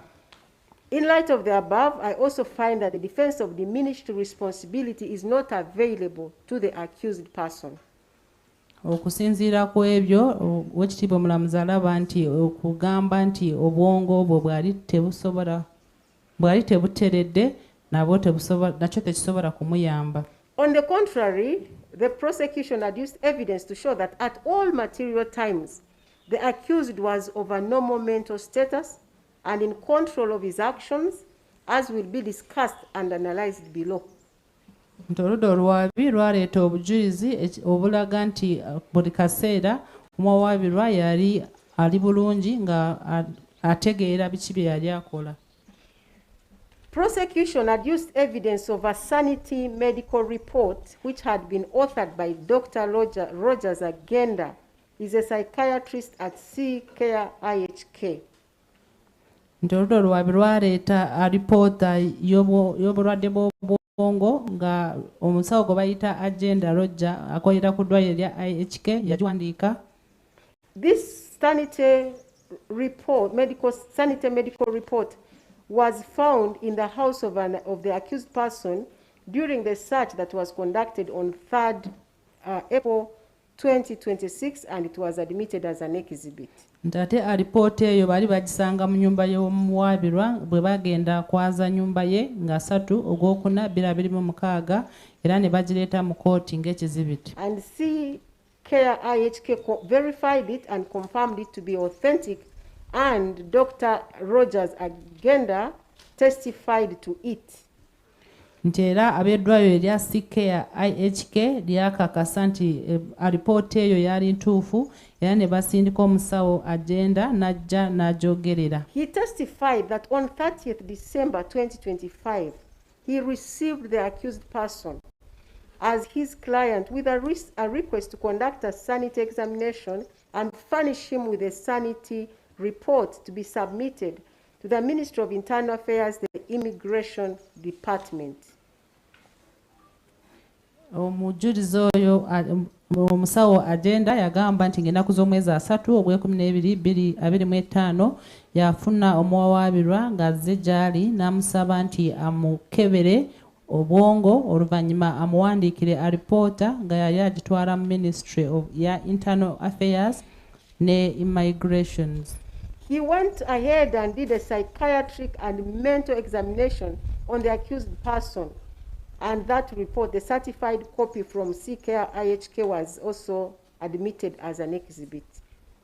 Nti era yagenda mu maaso n'amukebera obwongo oluvannyuma n'awandiika alipoota ne bamala ne bagireeta ng'ekizibiti. According to him, the accused person presented himself as a 30-year-old single Christian by religion, resident of Bunga and self-employed mainly as a commercial farmer. Nti yagamba nti omuwawaabirwa yamutuukirira n'amugamba nti yali wa myaka 39 nga si mufumbo, ng'agamba nti yali mugoberezi wa Kristo ng'abeera Bunga ate nga yali mulimi nga byalima atunda. He testified that he carried out a psychiatric interview which involves asking the client many times open-ended questions with the aim of establishing or enlisting whether the client has any mental disorder. Nti yatandika n'okumubuuza ebibuuzo ebingi nga yagala kulaba oba yali alina obulwadde bwonna ku bwongo. Upon examination, the following were his findings. And I'm going to read them verbatim. He reports no history of excessive sadness or loss of interest in pleasurable activities. Bwe yamala okumukebera n'agamba nti yali talina kiraga nti yali anyiizeeko nnyo oba n'okubeeraawo nga tayagala kwenyigira mu bintu eby'essanyu. He has no history of excessive happiness or increased goal-directed activity. Nti ate yali talina kiraga nti yali asanyuseeko ekisukkiridde oba okwagala kukola ebintu ebisukkiridde. He has no history of alcohol or substance use, although he occasionally took alcohol. N'agamba nti yali talina kiraga nti yali anywa nnyo omwenge oba kulya ebidagala. He denies any history of hearing voices or seeing things others could not see. N'ayegaana nti yali tawulira oba kulaba ebintu abantu abalala bye baali tebalaba oba okuwulira. He has no history of excessive fears or worries and has never had a seizure. N'agamba nti yali talabeeranga kwawo n'atya ennyo oba naye eraliikirira nnyo. He denies any traumatic experiences and sleeps well. Era yeegaana okubeera nga waliwo ebimutabula nnyo mu bwongo n'agamba nti yali yeebaka bulungi. This is his index visit to a mental health personnel and has never been on any psychiatric medication. Era n'amugamba nti gwali mulundi gwe gwali gusookera ddala okulaba omusawo w'obwongo era yali tamirangako amakerenda g'okujanjaba obwongo. He is a known patient of sickle cell disease and regularly takes his medications. Era bamumanyi nti alina obulwadde bwa nnalubiri era abadde ng'amira makerenda. He has no other chronic medical conditions. Talina bulwadde bulala. He is the third born of 4 children. Ye mwana w'okusatu mu maka g'abaana abana. Both their parents are alive and well. Abazadde baabwe bombi bwe bali ate bali bulungi. There is no known mental history in the family. Era tebamanyiko muntu yenna alina obulwadde bw'obwongo mu kika ekyo. That was a psychiatric assessment. The mental status examination revealed the following, still by the same doctor. He is a middle-aged man who appears his age. Era bwe yayongera okumwekebeja n'agamba yali omusajja eyali akuzeemu ate nga yali alabika emyaka gye. He is well nourished and kempt. Era yali alabika bulungi. He is generally calm and keeps eye contact. Nti yali mukkakkamu ate ng'asobola kusigala ng'atunula bulungi ng'alaba abantu wamu. No odd behavior was noted throughout the interview. Nti ate we yamwekebejjeza yali nga yeeyisa bulungi nga tewali we yali we yeeyisa bubi. His speech is of sound. His speech is of normal rate, tone and volume, and is generally coherent and fluent. Nti ate bye yayogera byali bikwatagana bulungi. His thoughts are logical with no preoccupations, overvalued ideas or delusions. Nti ate n'endowooza ye yali ekwatagana bulungi. He has a euthymic mood congruent with affect and has no perceptual or cognitive disturbance. Nti era bye yali akola byali bikwatagana n'embeera ze. He concluded his diagnosis as follows. Onyum Christopher Okello has no established mental disorder. I therefore affirm that Onyum Christopher Okello is sane and mentally fit to live and work in Uganda. Era n'amala n'agamba nti Christopher Okello Onyum talina bulwadde bwa bwongo, si mulalu ate ng'asobola kubeera oba kukolera mu Uganda. The prosecution also adduced the evidence of Dr. Nwamanya Emmanuel. That one is the police surgeon. He also did a mental examination on him on the 7th of April. This was now after the commission of this offense, 5 days after. And these were his findings. He had normal behavior, calm, cooperative, speech was coherent, his memory intact, and exhibited good judgment.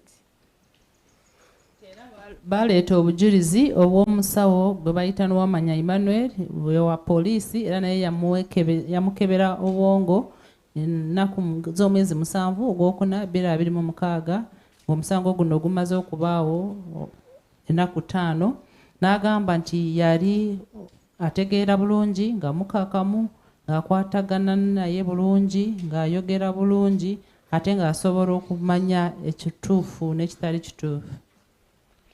Okay, his thought process and content was normal, but he believed in wealth by human sacrifice.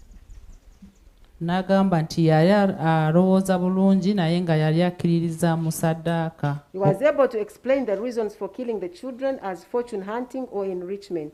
Nti yamugamba nti ensonga lwaki yatta abaana yali ayagala kufuna bya bugagga. He got the idea on recalling childhood folk tales of getting wealth by sacrificing people. Era ekyo yakijja ku ngero ze yawuliranga ng'akyali muto ez'okusaddaaka abantu okufuna ebyobugagga. The accused person in his testimony stated that from January to March 2026, he underwent distress and encountered people who influenced his actions of 2nd April 2026.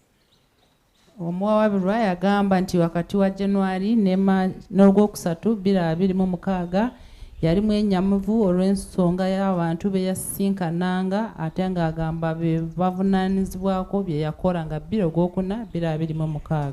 I find this move by the accused person very calculated because he smartly targets a period immediately after his sanity and mental examination done on 30th December at IHK at his own request and instance.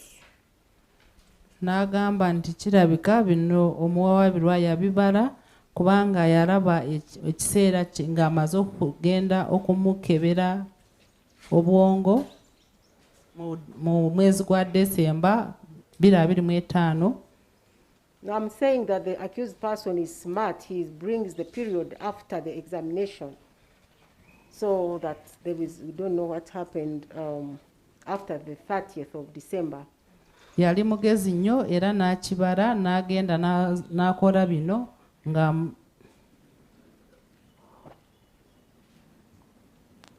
he intelligently and smartly supposes that his distress happened after that examination, which would mean therefore that the distress after 30th December is the reason for his actions of 2nd April 2026. Yali mugezi nnyo n'aleeta ensonga y'okugamba nti yalimu ennyamivu wakati wa January n'ogwokusatu 2026 nga bamaze okumukebera 3/12/2025 n'agamba nti ebyo bye byamuviirako bye yakola nga 2/4/2026. He also smartly and intelligently brings this period of his alleged distress to fall before his next psychiatric and mental examination that was done on 7th April 2026 by Dr. Nwamanya Emmanuel on Police Form 24. Era yaleeta ekiseera kino kye yalimu ennyamivu nga ebbanga lye yayogera yali nga tannatuusa we bamukeberera nga 7/4/2026. In light of the above smart move by the accused person, this court will proceed to examine and assess his conduct and lifestyle between January and 2nd April 2026 when he committed the offense to determine whether or not he was mentally functional. Olw'ensonga nti yakola ebintu bino mu ngeri y'amagezi, kkooti egenda kutunuulira engeri gye yeeyisaamu wakati wa January ne 2/4/2026 okulaba oba omutwe gwe gwali kukola bulungi. Prosecution adduced the evidence of Mr. Paul Mukasa Paul. He was PW9 and he was the landlord of the accused person in Bunga for a period between November 2025 and March 2026. And he testified that while he was renting his house, the accused person was a very good person, relating well with others, and that he did not notice anything odd or irregular with his conduct. Oludda oluwaabirwa aleeta omujulizi gwe bayita Mukasa Paul eyali landlord w'omuwawaabirwa e Bunga n'agamba nti yali landlord we kuva nga Ogw'okuminnagumu 2025 okutuusa nga Ogwokusatu 2026. Era n'agamba nti bwe yabeera ku nnyumba ye yali muntu mulungi nga yeeyisa bulungi ate ng'akwatagana bulungi ne bamuliraanwa. According to the evidence of Makai Joel, now that's the landlord of Chanja, where the accused person was staying at the time of this offense, the person approached him for a house to rent. The accused person approached him for a house to rent on 16th March 2026, and he came with a broker. Era waliwo omujulizi Makai Joel ono yali landlord we Ekyanja era nga yagendayo ne broker ewuwe ng'anoonya ennyumba nga 16/3/2026. The accused entered into a transaction with him to rent a house for 4 months. He was informed that the monthly house rent was 400,000, and he was supposed to pay 4 months up front. And the accused was further informed that payment was supposed to be made in the bank. The accused then requested for the bank account details, after which he went and paid in the bank and returned a bank slip to the witness. Nti era bwe yatuukayo ng'anoonya ennyumba n'akkiriza n'awandiika endagaano ng'agamba nti apangisiza emyezi 4 ne bamugamba nti buli mwezi ajja kusasula 40,000 ne bamugamba nti ezo ssente alina ozisasula mu banka era n'abasaba banka account ebikwata ku banka ne bazimuwa n'agenda mu banka n'asasula ssente n'aleeta n'akapapula ke yasasuliddeko. From this evidence, this court finds that at this point the accused person was in very good health, mentally functional, and in control of his actions. Otherwise, how would he even know that he needed a broker to get a house, or how would he know how to make payments in the bank? Kkooti egamba nti akaseera ako yali bulungi nga n'omutwe gwe gutegeera bulungi kubanga yategeera atya nti yali yeetaaga bbulooka okufuna ennyumba n'ategeera nti alina okugenda ne mu banka kusasula ssente. The prosecution also adduced the evidence of Hashim Juma, the director of Trip Car Rental Uganda for self-drive, who testified that the accused person first contacted his company via the business WhatsApp number on the 12th of March 2026, and he was inquiring about their car hire services. Era baleeta omujulizi gwe bayita John Hashim Juma nga yali wa Trip Car Rental nga ono yabatuukirira ku WhatsApp n'abasaba emmotoka ng'agenda kugyevugira era yabatuukirira nga 12/3/2026. The accused was using an American number, and he told the witness that he needed the car the next day. The next day, the accused called the witness and told him he was already at the meeting location, but because he had not confirmed, the witness, that is Juma, was not there. He had not reached, and when he reached, he found when the accused person had already left. This was at the Freedom City Mall. Nti yali akozesa enamba ya America era n'amugamba nti yali yeetaaga emmotoka olunaku oluddako era enkeera yatuukako nga Juma yali tannatuukawo era omuwawabirwa ye n'avaawo n'agenda ate awo waali ku Freedom City. Okay, then the accused contacted the witness again on 14th March and said that he had left because he was rushing somewhere and couldn't wait, but he would rent the car the following week. Era omuwawabirwa yaddamu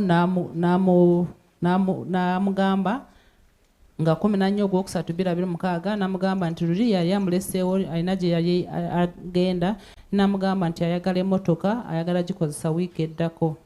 I am giving all this detail because I'm trying to show the conduct or the actions of the accused person during the period he says he was in distress. Ali mu kusoma bino byonna musobole okutegeera nti bye yali akola mu kiseera kye yali agamba nti yali mwenyamivu.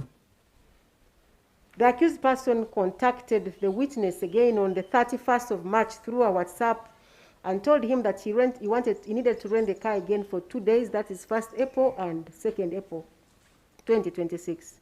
Era nga 3/3/2026 yaddamu n'amusindikira WhatsApp n'amugamba nti yali ayagala kukozesa emmotoka kumala ennaku 2 nga 1 ne 2 Ogwokuna 2026. The witness then offered to deliver to him the car that evening of 31st March, which the accused was agreeable to. The witness then requested for directions to the location, and he was informed that it was in Chanja. The witness further asked for a Google PIN, which the accused person provided, and following the Google PIN, the witness was led directly to the house where the accused was staying in Chanja.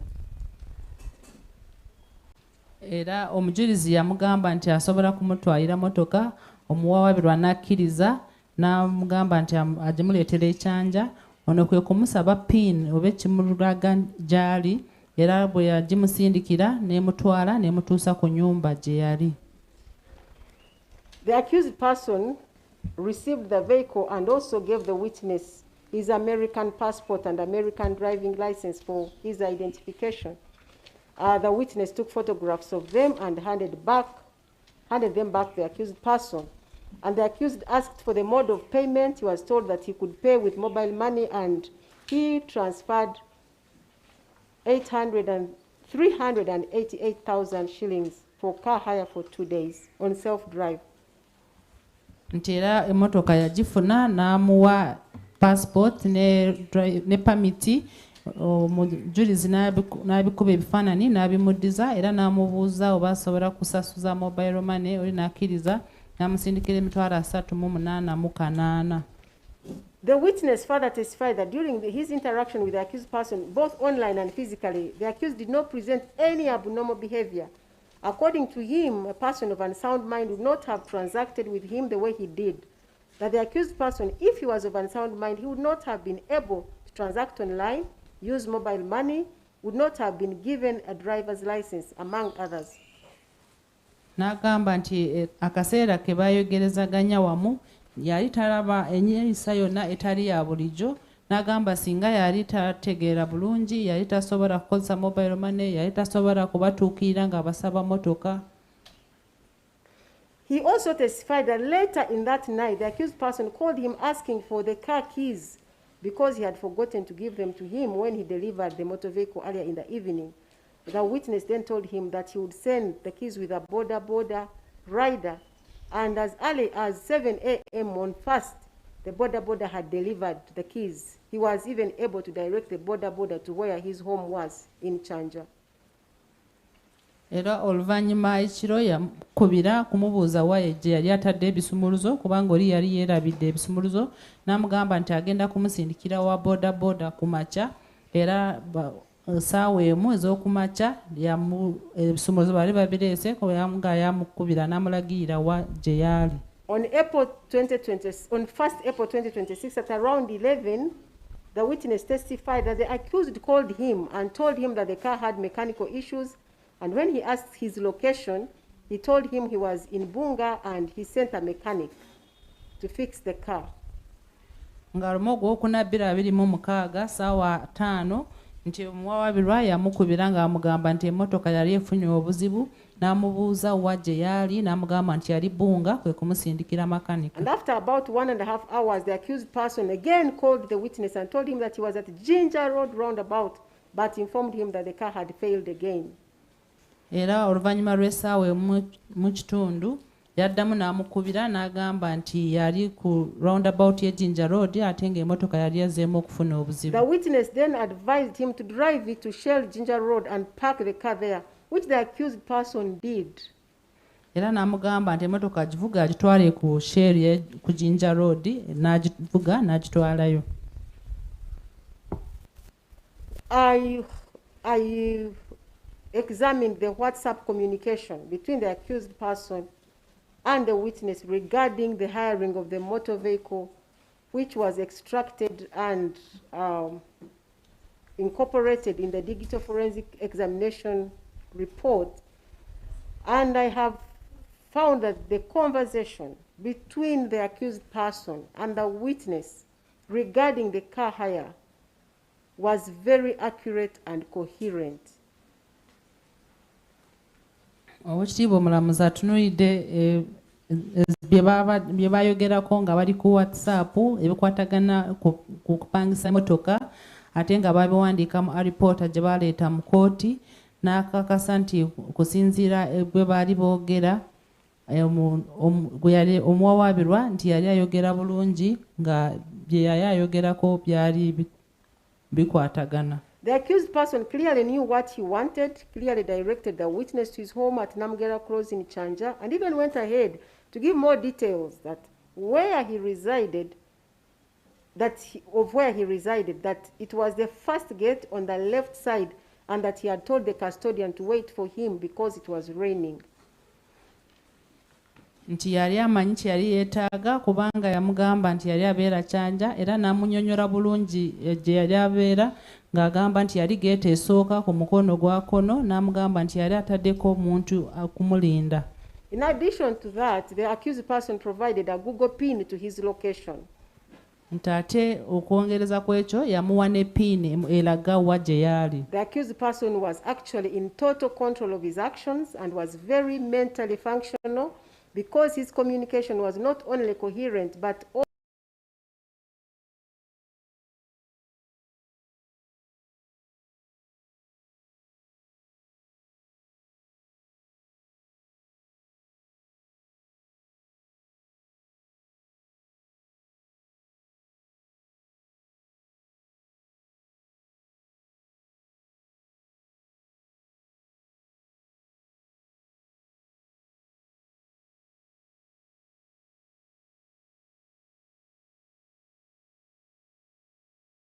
and had a very good sense of judgment, which negates his claim of being under immense distress during this period that prevented him from understanding the nature and quality of his actions on the 2nd of April 2026.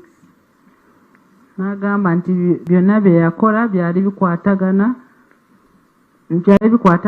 nekiraga nti yali talina bulwadde bwa bwongo nga bwe yagamba nti yali mu kwenyamira.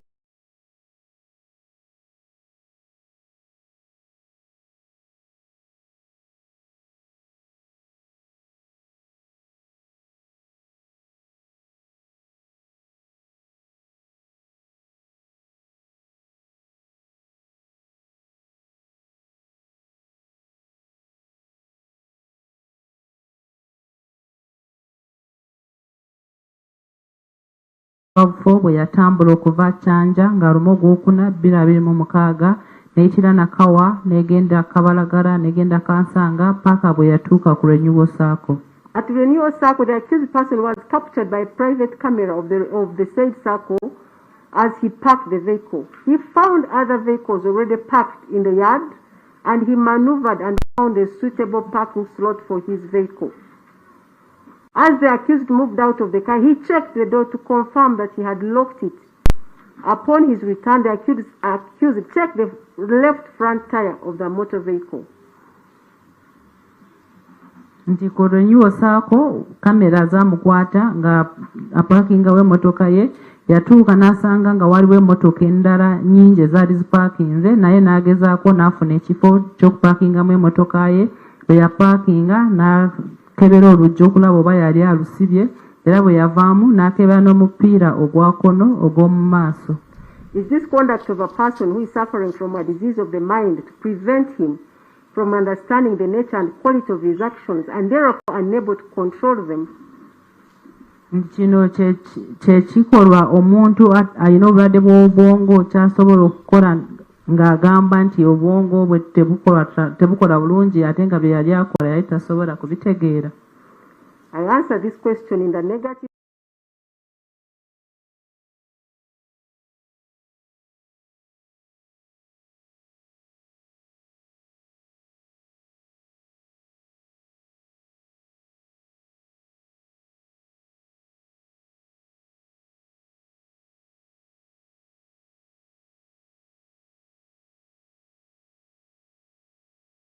Shell where he parked the car because it had a mechanical problem. Era baleeta obujulizi obulaga engeri gye yava ku Renewal Circle n'avugira ddala n'atuuka ku Shell gye yali apaakinze emmotoka olw'okuba nti yali efunye obuzibu. The accused person was seen pushing the vehicle being assisted by the staff of Shell.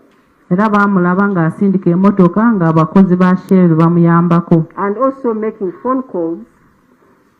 Era ng'akuba masimu. And the PW8, the owner of the car, the one who had hired the car to him, confirms that while at Shell they talked on phone. Era eyali amuwadde emmotoka yakakasa nti bwe yali ku Shell baayogera ku ssimu. So my conclusion on that is that he was in control of whatsoever he was doing, and he had a good sense of judgment, since he could even tell that the car has a mechanical problem and knew who to call to solve it. nti n'olwekyo oweekitiibwa omulamuzi agamba nti yali ategeera bulungi ng'asobola kutegeera biki bye yali akola. I also now go to the events at the gate of the center, that is the scene of crime, of 1st April 2026, when the accused went and stood at the gate and had a conversation with PW6, that is Phoebe Namuteri. Era agenda kwogera ku byaliwo ku geeti nga lumu ogwokuna 2026 omuwawaabirwa bwe yagenda ku geeti n'ayogera ne Phoebe. PW6 testified boogera ku ky'okukwatagana n'okuleeta omwana kuwandiisa omwana mu ssomero eryo. Yes, he said he had a child who was 3 years, and when he was told that they don't take 3 years, he should take to the nursery section, he said he had tried, but he had been advised to take his child to a place where there are other children because she was not social and she would learn with the many children. Nti era yagamba nti omwana gwe yali agenda kuwandiisa yali wa myaka 3 ne bamugamba nti bo bali tebawandiika ba myaka 3 ne bamuwabula nti omwana mutwale mu bannasale.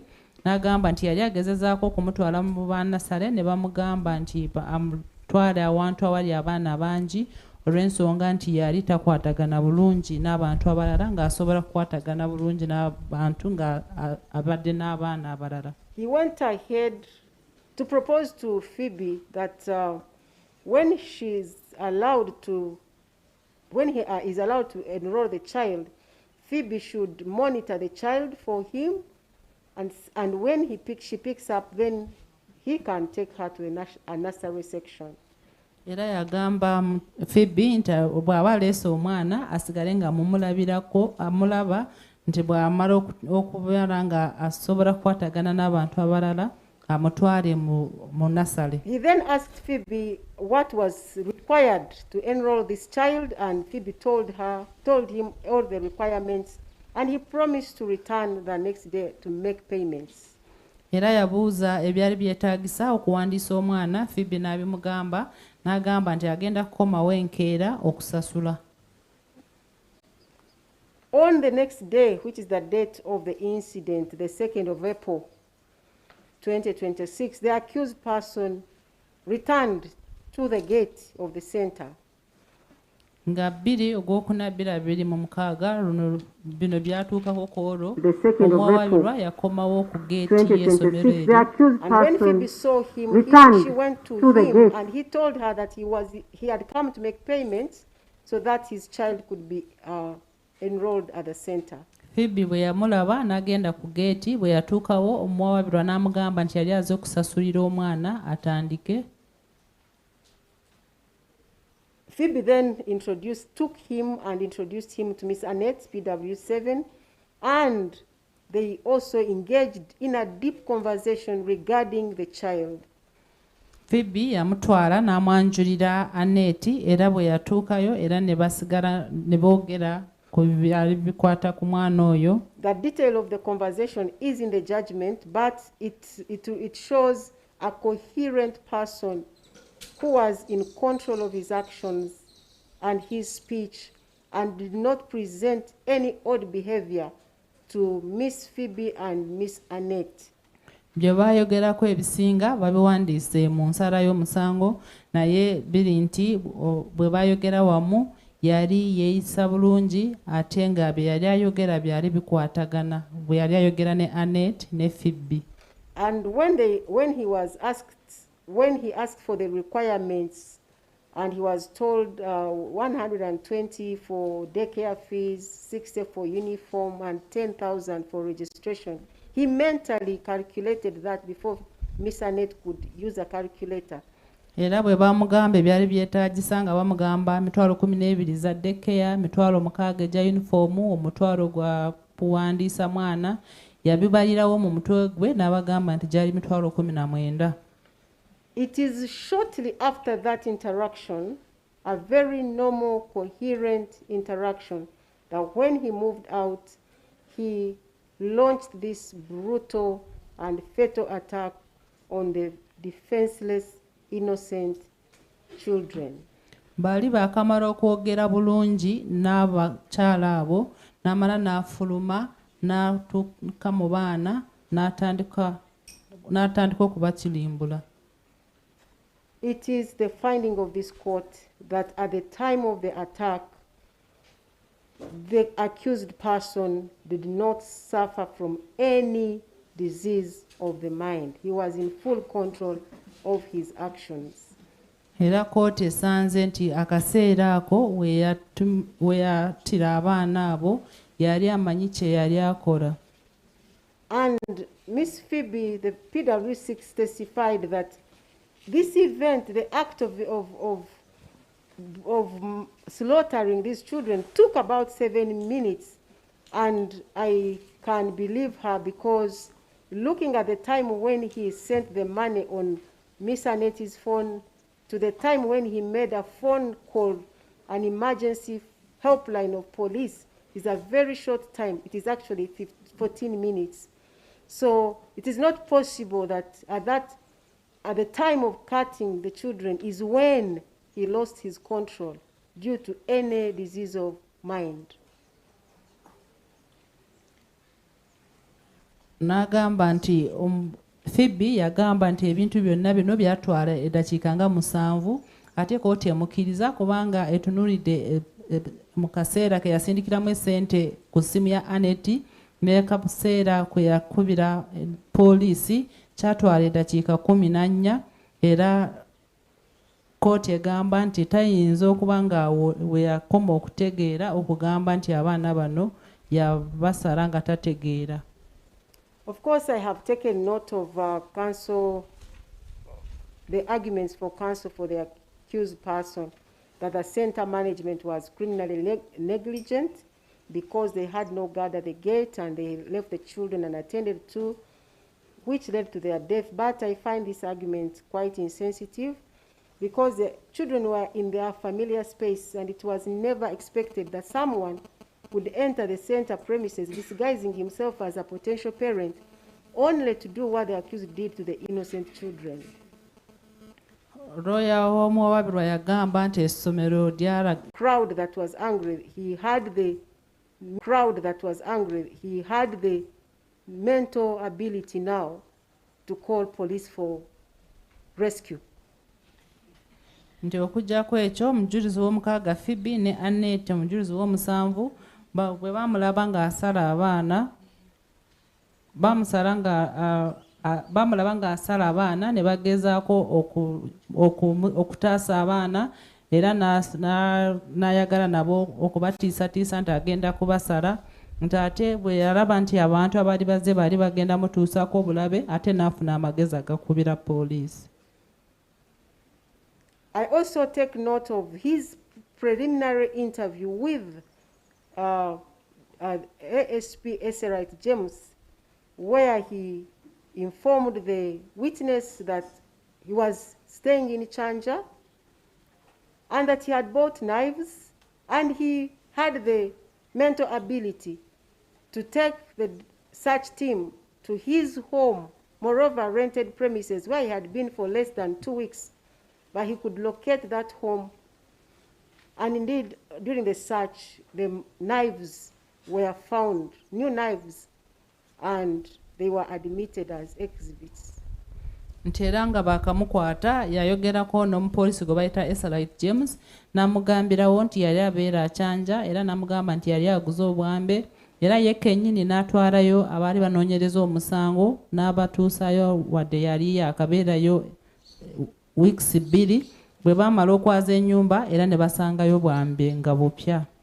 I have also found it necessary to, in this judgment, to examine the lifestyle and or actions of the accused person before this offense to establish whether he was mentally functional or not. And I look at the bank accounts. The accused person had 3 bank accounts, $2 accounts, and 1 shillings account, Uganda shillings account. And I have analyzed the bank account statements, and I find that he was transacting normally on these accounts. Era Oweekitiibwa Omulamuzi arabye enneeyisa y'omuwawaabirwa nga bino tebinabeerawo n'asanga nga yali alina akawunti mu bank, yalina akawunti 3 mu banka nga akawunti 2 zaali za dola ne akawunti emu ng'ateekako siringi za Uganda, n'alaba nti yali akwasaganya banka zino ng'omuntu owa bulijjo. Is able to transact from wallet to account, from account to wallet, is withdrawing money for paying rent. They actually also withdrew money for hiring farmland. And during the search, there was an agreement for a hire of land in Noya for farming. This accused person, who wants this court to believe that he was mentally ill, is making investment decisions. Nti ku banka ezo yali asobola kujja sente ku akawunti n'ateeka ku simu, n'ajja ku simu n'ateeka ku akawunti n'ajjayo sente, era yajjayo sente ez'okupangisa ennyumba, ez'okupangisa ettaka lye yali agenda kulimirako ennoya, era nti bwe yazza ennyumba ye baasangayo endagaano y'okupangisa ettaka mu nnoya, era nga y'omuntu omu agamba nti kkooti ekkirize nti yali tategeera bulungi so ng'ate yali asiga nsimbi. The prosecution also provided evidence of Google searches that the accused person conducted on his phone, and I have found them relevant to this case. Era baleeta obujulizi obulaga nti yakebera ku Google ng'akozesa essimu ye ate kkooti esanze nga bikwatagana n'omusango guno. PW18 led evidence the effect to the fact that the accused devices, the laptops and phones, indicated that the accused had made searches about schools near me. Omujulizi ono ow'okuminamunaana yagamba nti bwe baakebera amasimu ge n'ezi laptop byalaga nti yali anoonyerezaako ku masomero agaali kumpi naye. And among the schools that he searched among the places that he searched is Church Close Gaba. Ate mu bifo bye yanoonyerezaako mwalimu Church Close Gaba. And the center where this unfortunate event happened is on Church Close Gaba. Ate essomero lino bino we byatuuka liri mu Church Close Egaba. Other items searched were rental hours of operation Trip Car Rental Uganda, and we have evidence of him hiring a car from Trip Car Rental on self-drive the day prior to this unfortunate incident. Era yanoonyereza ku Trip Car Rental nga bano be yafunako emmotoka n'agipangisa ng'agenda kugyevugira era gye yakozesa. He's also searching how many kilometers does 14 liters get on a RAV4. He's searching about Bunga police station. He's searching about ISIS beheading. And he was also searching about firearm license in Uganda. Era yanoonyereza ng'abuuza lita 14 mu RAV4 zimutwala kutuuka wa, n'anoonyereza ku poliisi y'ebbunga, n'anoonyereza ku ISIS beheading oba ekitongole ekittemako emitwe gy'abantu, n'anoonyereza omuntu afuna atya license y'emmundu mu Uganda. Okay, and I have also noted that the accused person denied having conducted these searches in preparation for this crime, but I reject his claim because whereas the way he hacked or he slaughtered these children is how I take judicial notice that ISIS is Islamic State of Iraq and Syria. It is a widely recognized by international governments and organizations as a major terrorist organization, and is known for committing atrocities including genocide, public beheadings, and conducting targeted violent attacks. I have no doubt in my mind that the search for ISIS beheadings prepared the accused person to launch this fatal attack on the defenseless children. As already observed and clearly stated by PW6, the attack that led to the death of the 4 infants took less than 7 minutes. It is only a person with specialized training in beheading and the heart and mind of a terrorist that will do what the accused person did.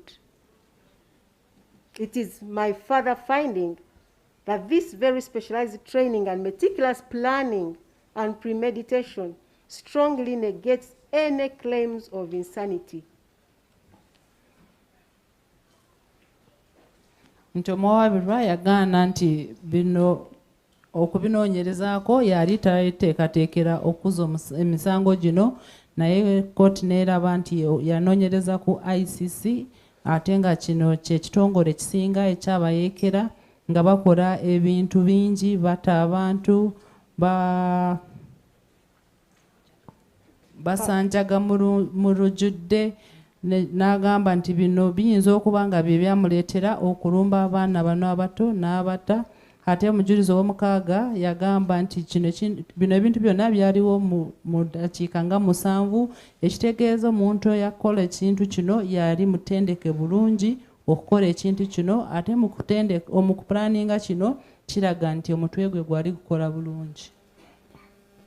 I have labored to analyze all the above evidence to rule out any claims by the accused person or any other person that may believe his claim of insanity as his defense to run away from accounting for this heinous crime.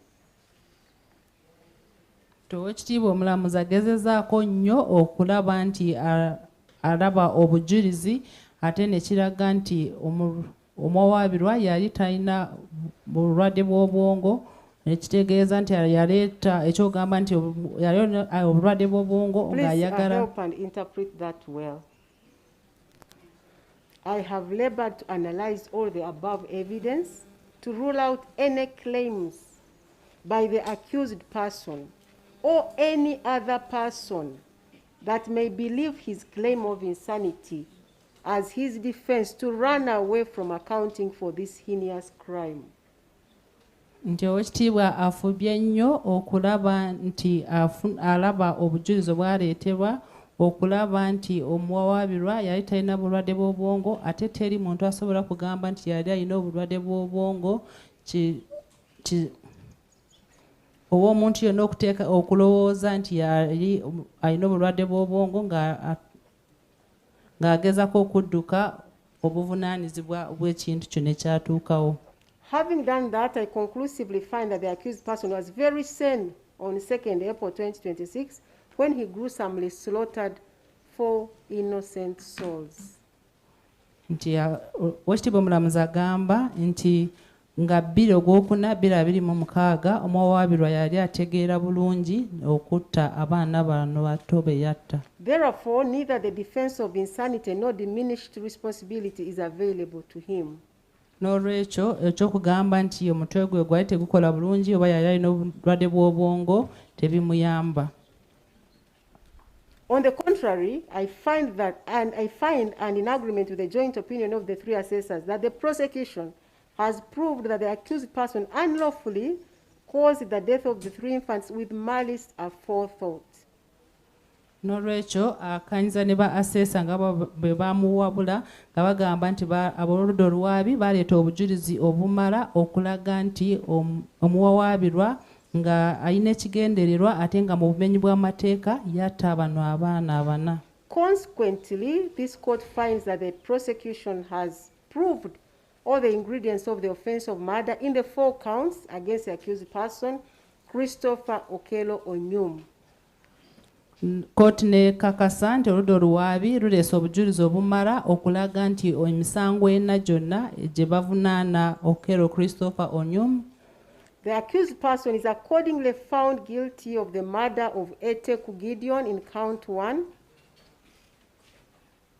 N'olwekyo kkooti esanze ng'omusango ogw'okutta Eteku Gideon gumusinga. Keisha Agenoroth in count 2. Omusango gw'okutta Keisha Agenroth nagwo gumusinga. Seryange Ignatius in count 3. Ogw'okutta Seryange Ignatius nagwo gumusinga. And Odeke Ryan in count 4. N'ogw'okutta Odeke Ryan nagwo gumusinga. In agreement with the joint opinion of the assessors, akkiriza n'empabula y'aba assessor. I hereby convict Christopher Okello Onyum of the offense of murder. Asingisiza Christopher Okello Onyum omusango gw'obutemu. Contrary to sections 171 and 172 of the Penal Code Act, Cap 128 in count 1 for the murder of Eteku Gideon. Era amusingisiza omusango gw'obutemu nga kiri mu kitabo ky'ebibonerezo Kawayiro 171 ne 172 olw'okutta Eteku Gideon. Count 2 for the murder of Keisha Agenoroth Otim. Ne Keisha Agenroth Otim. In count 2. Omusango gw'okubiri. Count 3 for the murder of Seryange Ignatius. N'omusango gw'okusatu ogw'okutta Seryange Ignatius. And count 4 for the murder of Odeke Ryan as indicted. N'omusango gw'okuna ogw'okutta Odeke Ryan nga bwe bamuteekako emisango egyo.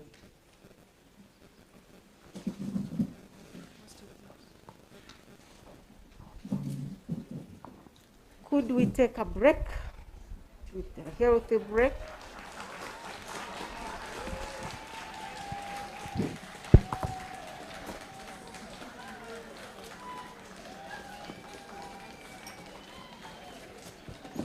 Let's come back at 3 for the sentencing hearing. 3 o'clock sentencing hearing. Tukomawo ku ssaawa 9 okuwa ekibonerezo.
talking. Hello, hello, hello. Back to our seats.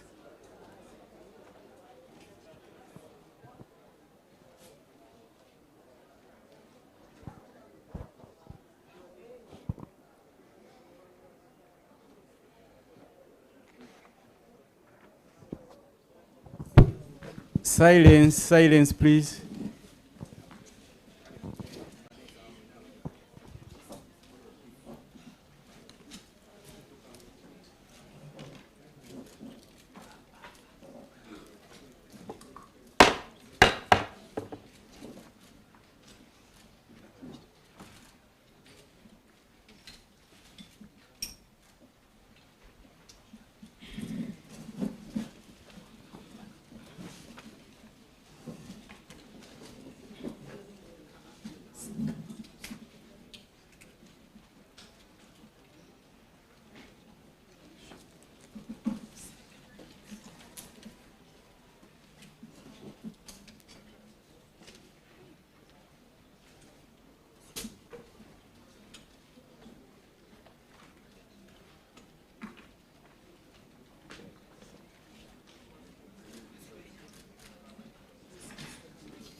Criminal Session Case number 132 of 2026, Uganda versus Christopher Okero Nyum.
Good afternoon. Okay, we are going to another stage, and this is the sentencing hearing. And this is the final stage in a criminal trial where the presiding officer, judicial officer, imposes a punishment on a person convicted of a criminal offense. It involves balancing the seriousness of the crime, the impact the crime has had on the victims, the impact on the community and the public at large, including the impact on other stakeholders in the administration of justice. And this punishment is arrived at after hearing from the prosecution, telling the court what has been the impact of this offense, and also hearing from the accused person and, no longer accused person, convict, and his lawyers. The sentencing is very important because this is where all of us give accountability. As judicial officers, we exercise this authority on behalf of the people, and it is also derived from the people as per the Constitution. So it is not until a crime has been punished that people will not feel there has been an accountability for the crime. So I am going to ask the prosecutor to address the court, giving me indications on what he believes is the punishment that suits the crime or crimes for which the convict has been convicted. And likewise, I will expect to hear from counsel for the convict on why they think that a court should be lenient to the accused person. And I will also hear from the accused person himself.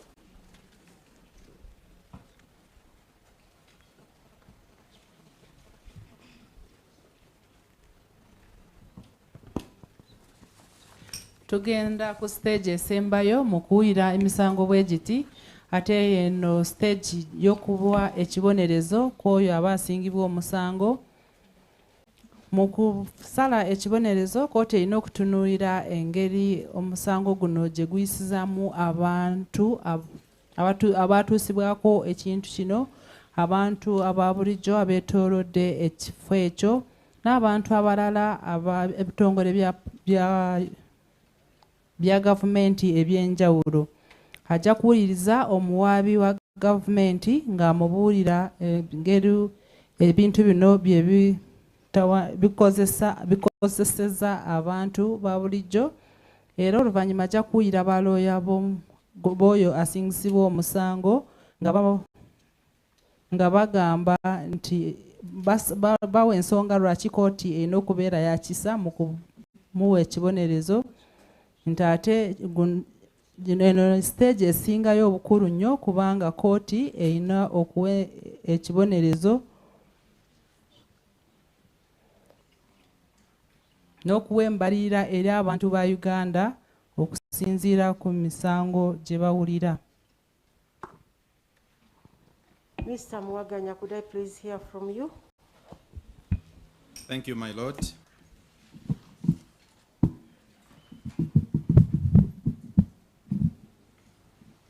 My Lord, we are well pleased with the verdict of court.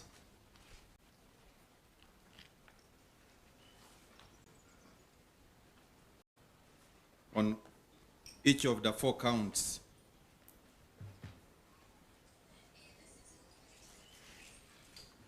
My Lord, as prosecution, we want to begin by thanking the court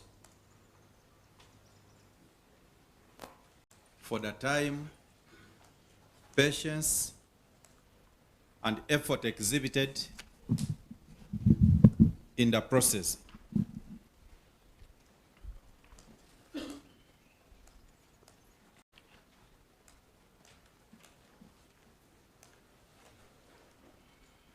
And my Lord, as prosecutors, we are advocates for the people.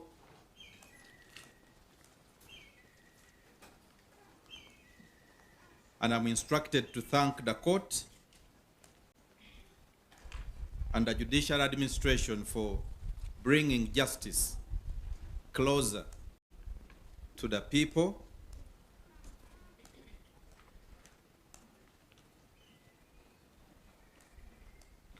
on whose behalf the courts derive judicial power, my Lord.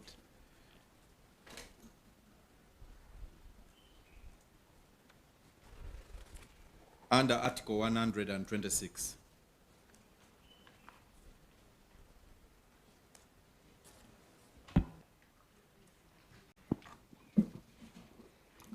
Oludda olwabi lusanyufu nnyo olw'ensalawo ya kkooti ku misango gino gyonna enna era beebaza kkooti olw'obudde obugumiikiriza n'amaanyi ge bataddemu okuwuliriza omusango guno.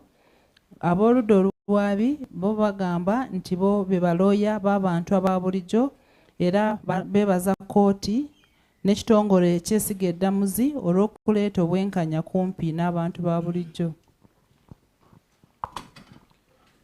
My Lord, the parents of the deceased victims are present in court,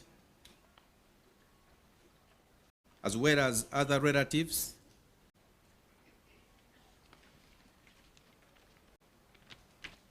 And we want to thank them and the entire community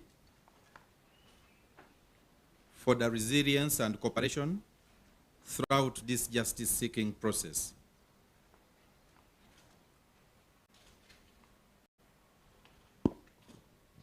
Nti abazadde b'abaana bano abaafa n'ab'enganda abalala bali wano mu kkooti era babeebaza nnyo n'ab'ekitundu kino olw'okuba nga bakwataganye bulungi nabo. My Lord, under section 172 of the Penal Code,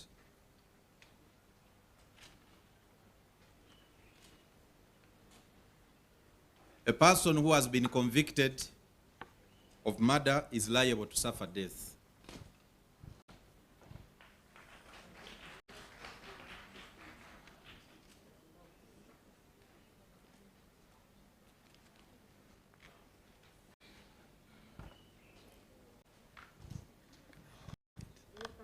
That she didn't interpret it.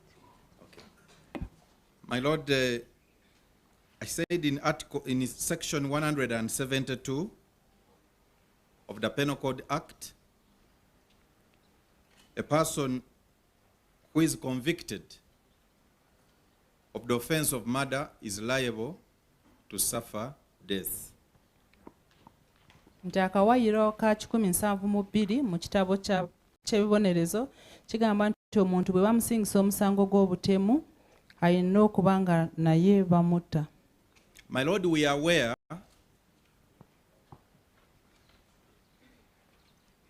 that Uganda no longer has a mandatory death penalty.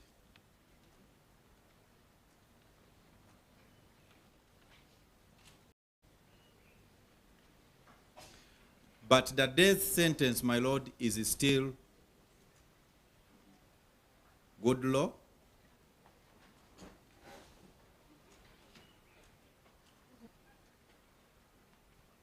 And even though the courts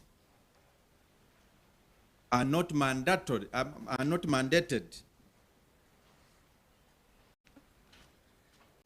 to pass a death sentence as a must,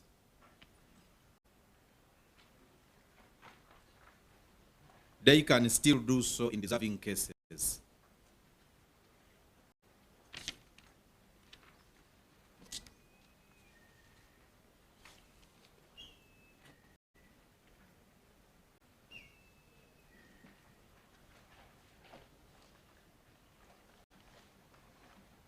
My Lord, we are guided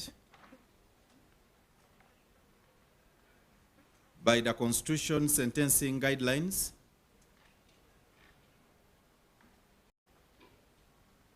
for the courts of judicature practice directions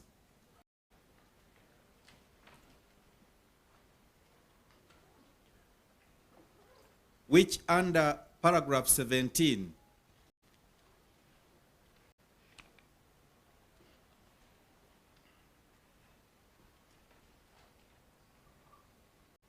provide that the court may pass a sentence of death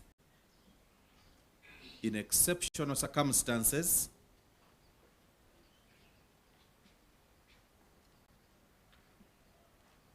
in the rarest of the rare cases,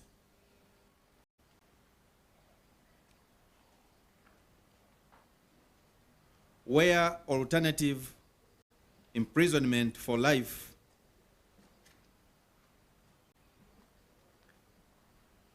or other custodial sentences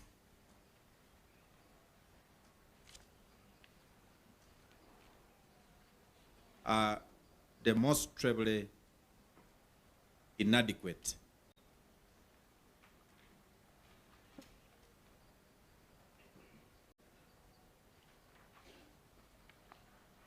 My Lord, it is our considered prayer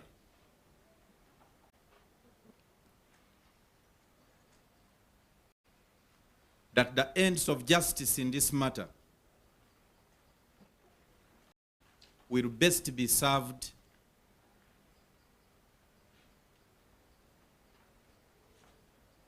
if the highest sentence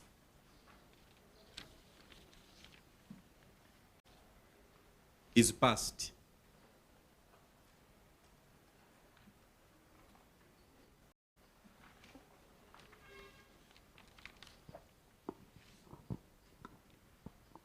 My Lord, we are persuaded in our thinking that the most just being is God.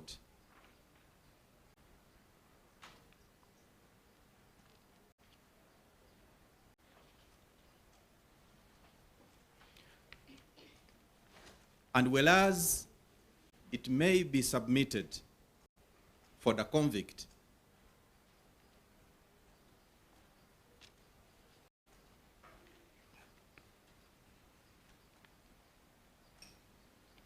on grounds of remorse,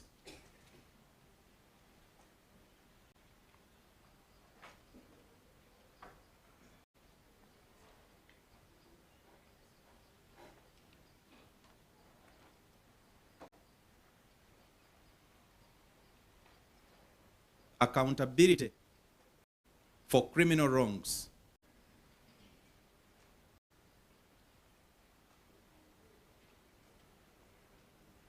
should never be compromised by belated pleas for lenience.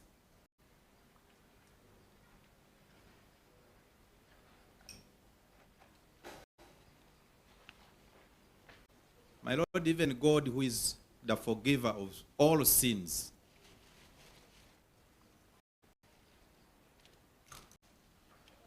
condemns crime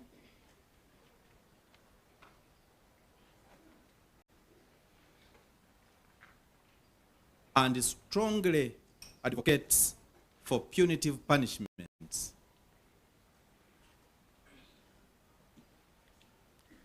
for wrongdoers.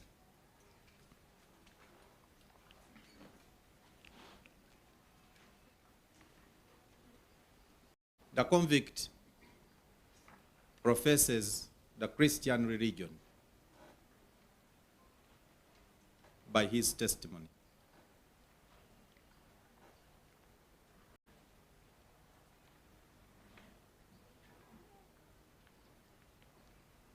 And his God in the 6th commandment says, "You shall not murder."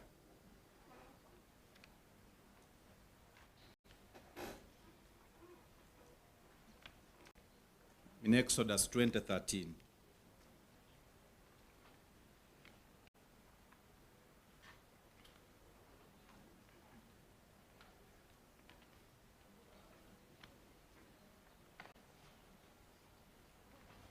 In the same way, my Lord, it is commanded that the wages of sin is death.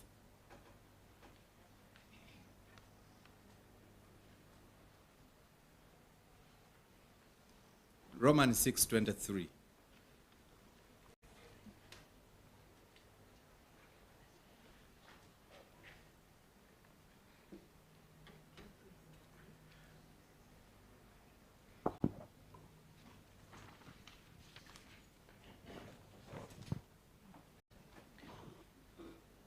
Nti mu Uganda babadde nga tebakyawa kibonerezo kya kalaba naye ekibonerezo kya That's not the interpretation.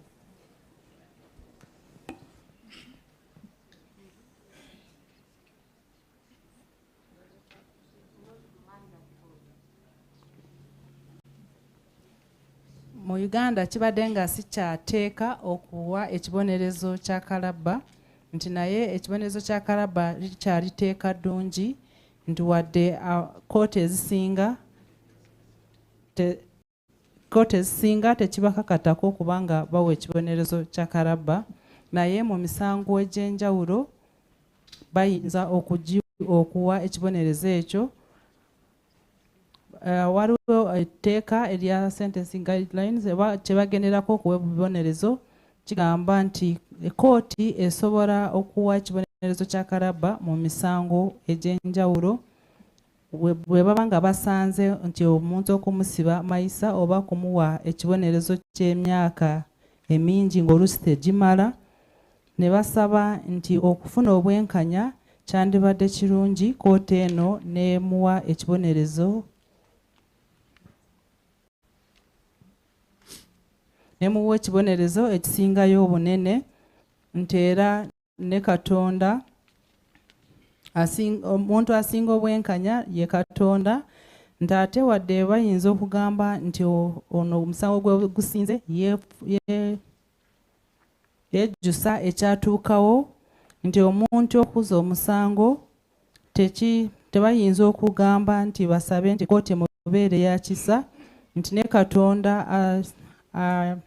asonyiwa ebibi byonna akyawa omuntu okuza emisango era agamba nti balina okubonerezebwa abo baba bazize emisango nti ono asingibwa omusango mugoberezi wa Kristo oba mukristaayo nti ate mu Bibuli amateeka ga Katonda etteeka ly'omukaaga ligamba nti totanga era kirimu okuva essuula ya 2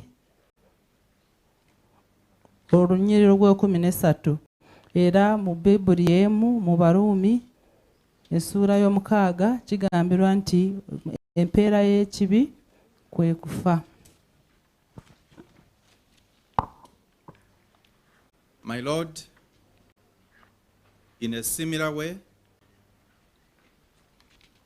Deuteronomy 19:21 offers similar guidance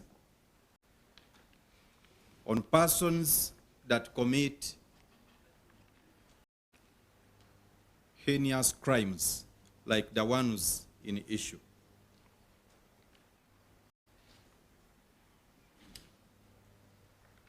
God himself commands, and I quote, "Show no pity, life for life, eye for eye, tooth for tooth, hand for hand, foot for foot."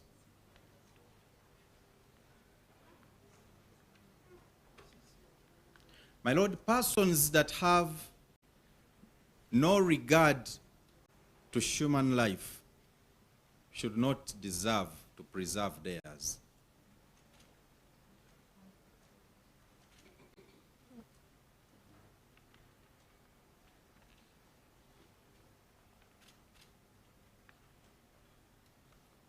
Whoever sheds human blood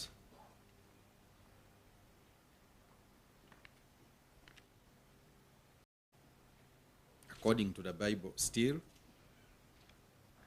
by humans their blood shall be shed.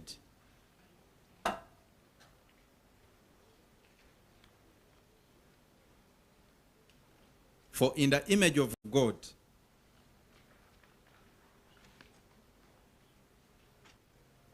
has God made mankind.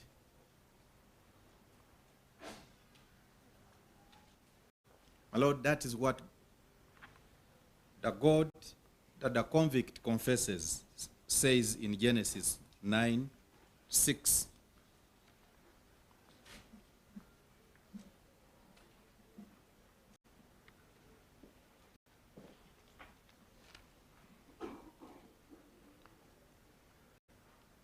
My Lord, in this case, the victims were attacked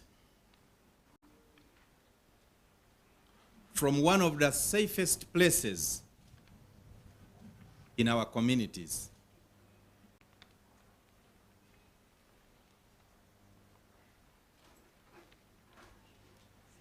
A daycare center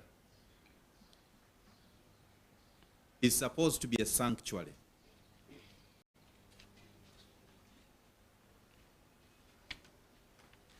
A place of laughter, learning, and absolute safety.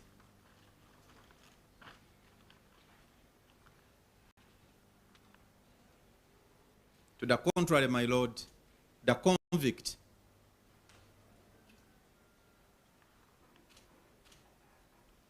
turned the center into a scene of a well-calculated massacre.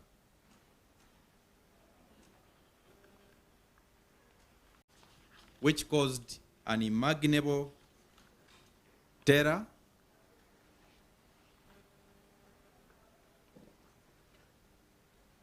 in the community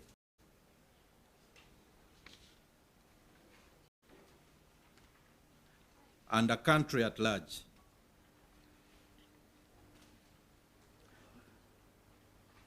My Lord, the convict participated in an extremely violent crime.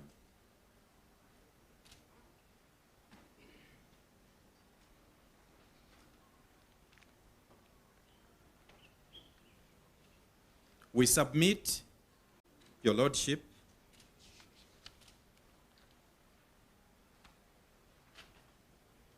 that you are now enjoined with a noble duty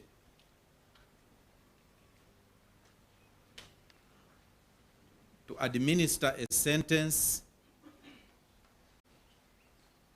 that is commensurate with the crime committed.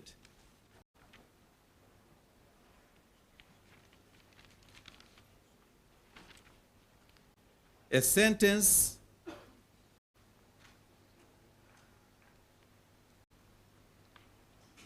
that must serve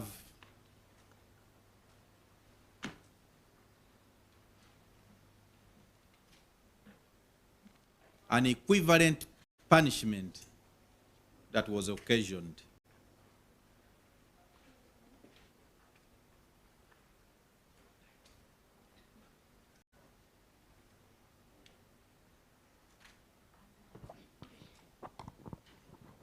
Let's have interpretation.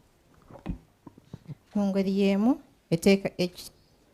mu Bayibuli kitabo ky'amateeka bagamba nti omuntu bw'azza omusango era Katonda yennyini agamba nti temulaga kisa eri omuntu oyo era obulamu bwa bulamu, liiso ku liiso, linnyo ku linnyo, mikono ku mikono, bigere ku bigere. Ti omuntu atawa kitiibwa bulamu naye tateekeddwa kubanga kuma obubwe. Tera omuntu yenna amalawo obulamu bwa omulala kusinziira era mu Bayibuli abantu balina kumalawo naye obulamu bwe nga bayiwa omusaayi gwe. Nti era Bayibuli yemu egenda maaso netegeeza nti Katonda yatonda omuntu mu kikula kye ng'era n'okusinziira ku ono asingisiddwa omusango naye akkiririza mu Bayibuli nga bwe kyogerwa mu Yakobo 9 olunyiriri 6. James 9:6. Romans. James. Ekitabo ky'olubereberye eyo ensuula y'omwenda olunyiriri 6. Nti era mu musango guno bano abaalumbibwa baali mu kifo ekisingiddwa okuba eky'emirembe ng'era mu kifo kino we wakuumirwa abaana ng'era baali bateekeddwa kuba mu mirembe mu kifo eky'essanyu era eky'okusoma. Naye ono asingisiddwa omusango ekifo kino yakifuula eky'entiisa era yazzaawo omusango ogwaleeta entiisa eri abantu abeetooloddewo n'ensi yonna. My Lord, under paragraph 18 of the sentencing guidelines,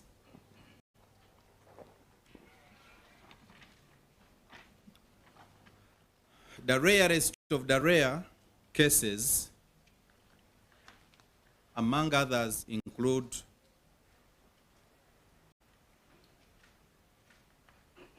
cases where the court is satisfied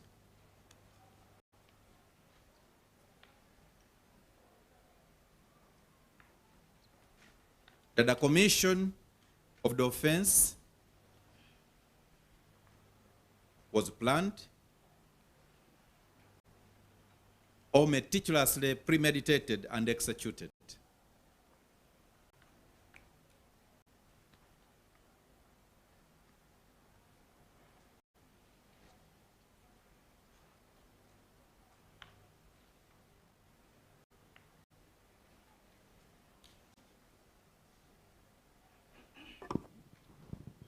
Emisango egy'enkizo ekibi ekyo-17 mu mateeka gano ag'ebibonerezo kiraga nti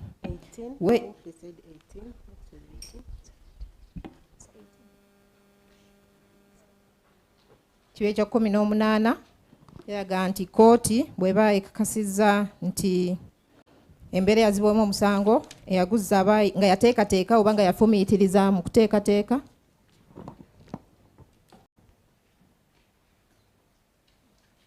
And under paragraph 19, my Lord, paragraph 19 provides for the sentencing ranges in capital offenses, such as murder.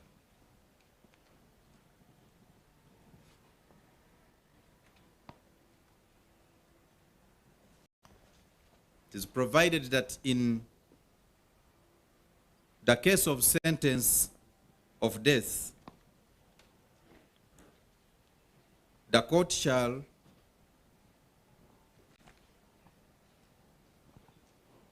considering the factors in paragraph 20 and 21,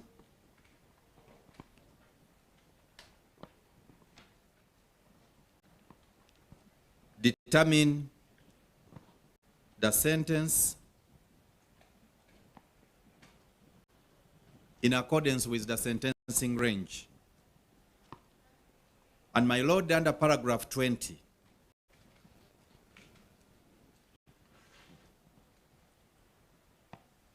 court is required to consider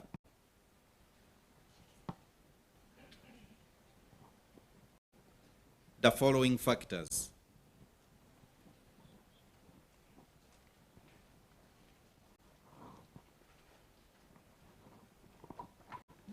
Ekibi ekyo-19 era mu kwebibonerezo naddala nga mu bino eby'obutemu mu misango nga gino kooti erambikibwa ekibi ekya-221 okubanga ewa ebibonerezo okusinziira mu bigera ebiweereddwa mu bibya bino. My Lord, the degree of injury or harm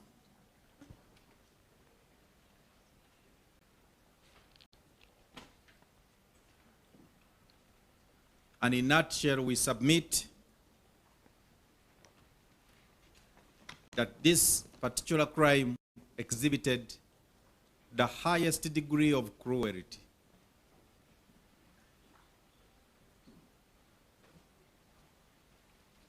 As already noted by court.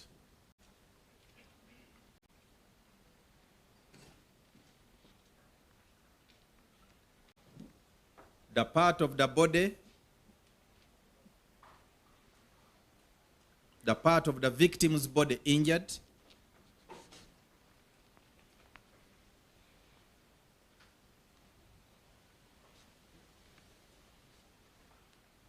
the degree of meticulous premeditation or planning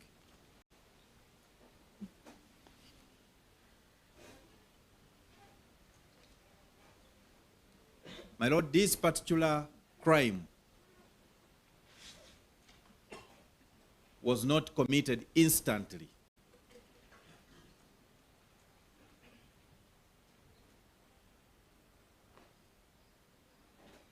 It never arose in just a state of the moment.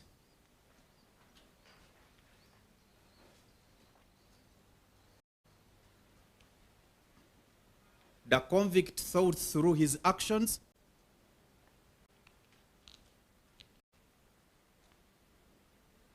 planned them very well, and intended every consequence of his actions.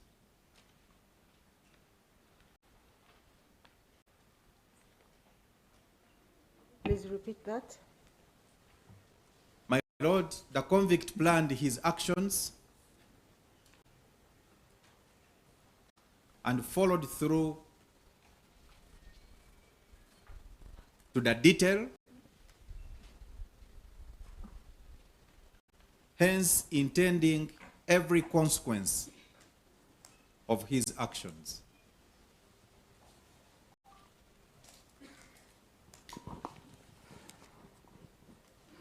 My Lord, a person that plans crime in that manner deserves no mercy.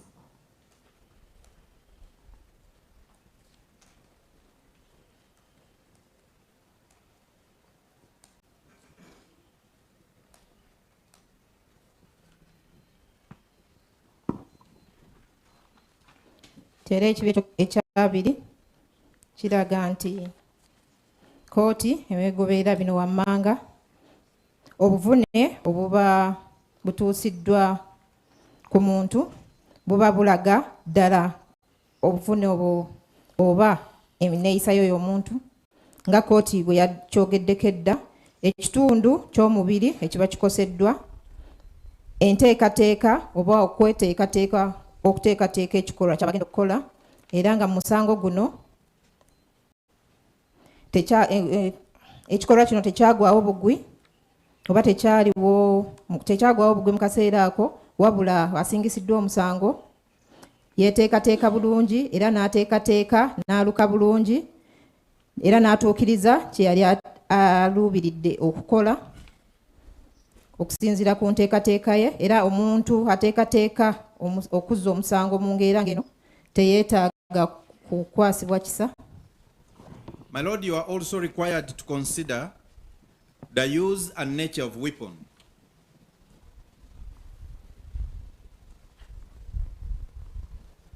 We submit that a knife is one of the old-time most dangerous weapons in human history.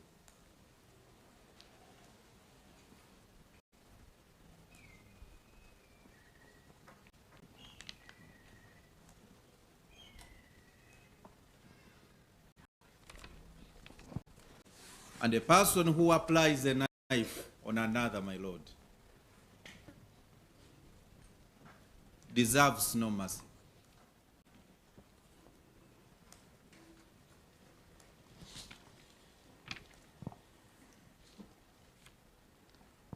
Era tusaba kkooti eno etunuulire enkozesa n'ekika ky'ekissi ekyakozesebwa mu musango guno akambe okuva edda nedda kyekissi ekisinga okuba ekibi era nga omuntu aba akozesezza akambe ku munne teyeetaaga kwasibwa kisa.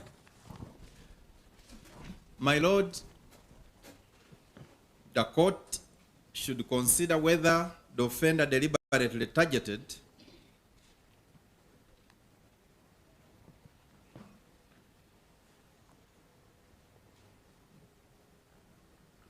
and caused death of a vulnerable victim.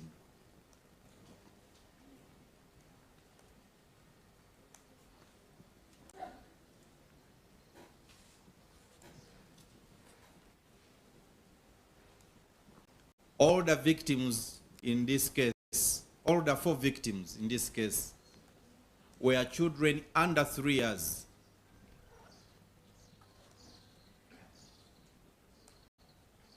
They were all defenseless minors.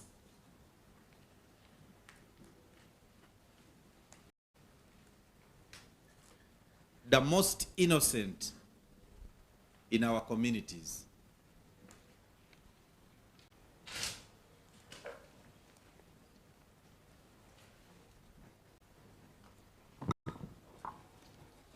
Era kkooti egende mu maaso etunuulire oba ono asingisiddwa omusango ddala yagenderera okukosa oba okuvaako okufa kw'abantu bano abaali basobola kwerwanako, ng'era bonna bano abana abattibwa gaali mabujje agaali wansi w'emyaka 3 ng'era tegasobola kwerwanako, era nga bano be bantu abaana abato mu gye tubeera ababa tebalina kye bamanyi. My Lord, the court should also consider whether the offense was committed in the presence of another person like a child. Whether the offense was committed in the presence of another person like a child.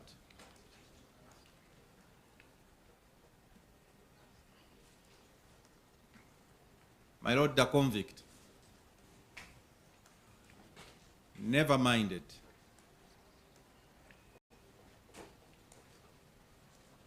the presence of other children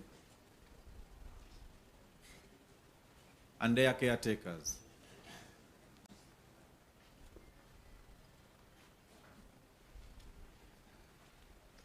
The children that witnessed the execution of the 4 will permanently live with that trauma all through their lives.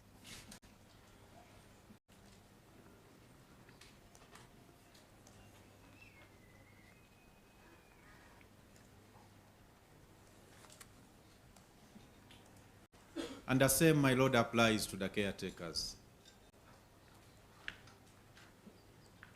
And without a doubt, the entire Gaba community.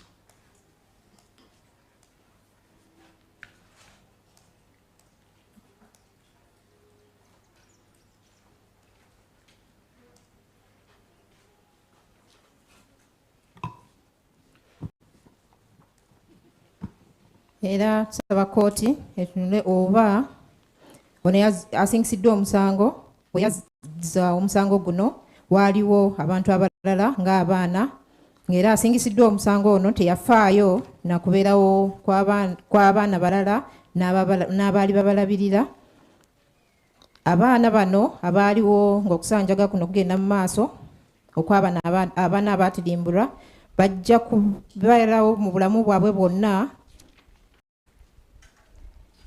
n'okutuntuzibwa okwo mu birowoozo n'abantu bennyini bano abaaliwo abaali balabirira abaana bano n'abantu bonna ab'omu kitundu kino Gaba. Your Lordship, we submit that almost all aggravating factors under paragraph 19 are relevant. 19 or 20? My Lord, 20. Under paragraph 20 are not in favor of the convict. And for that reason, my Lord, it is our considered submission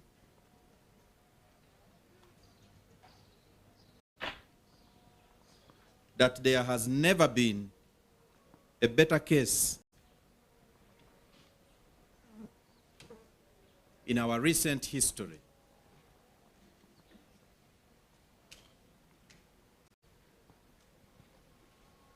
to fit within the category of the rarest of the rare.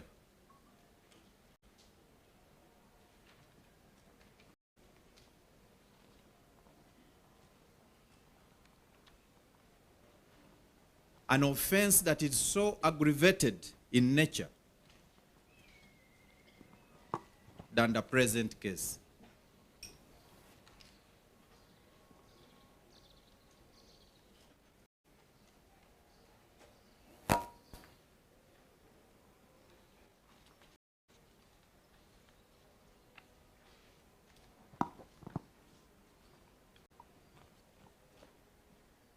nti era ebyogereddwako waggulu nga bwe birambikibwa mu kibya ekyabiri byonna tebiyamba asingisiddwa musango, era tugamba tewabeerangawo musango mulungi emabega nga guno kubanga gwa nkizo era tegusangikasangika nga mu misango egya Nnagomola yali gibaddewo edda emabega. My Lord, besides what is set out in the guidelines, we also implore our court to consider other factors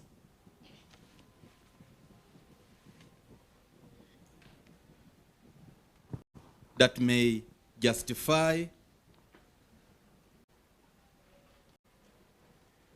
the passing of a death sentence.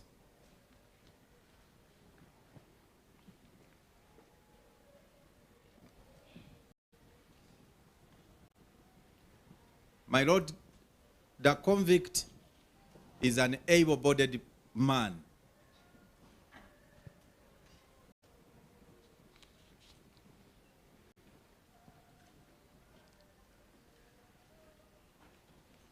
A man by whose age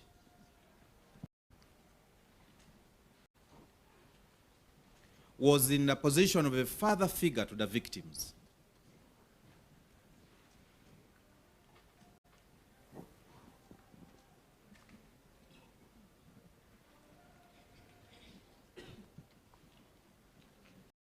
But my Lord, he chose to deploy his God-given abilities, his energy, his brain,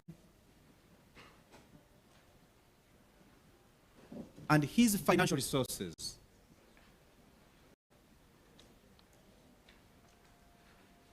in the planning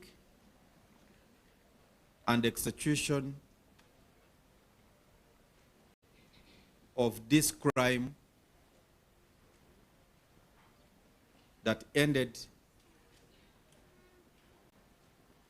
the chapter of 4 innocent souls.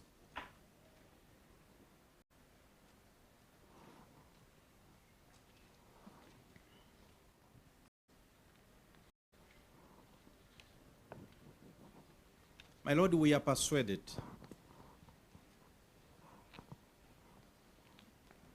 that a person of the convict's nature is too dangerous to society.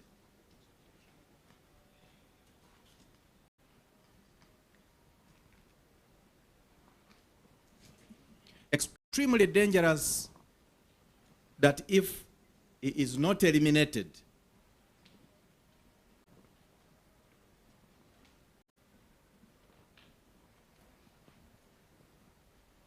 or at least permanently incapacitated,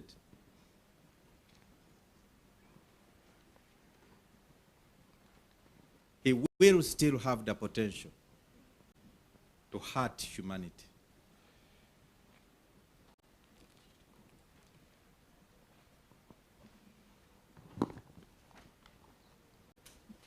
Era ensonga endala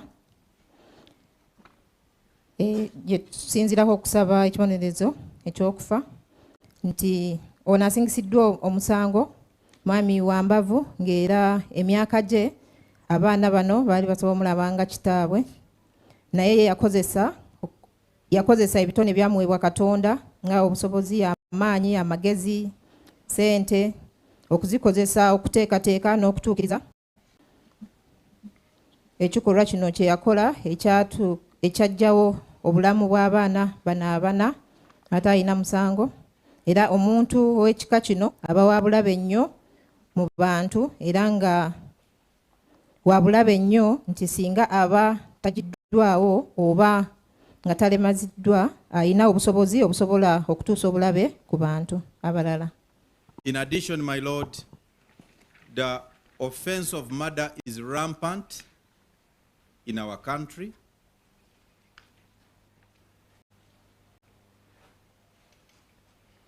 And my Lord, we have looked at the statistics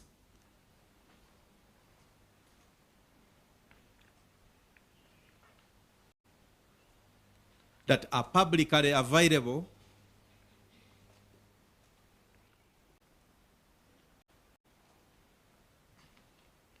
in their annual crime reports.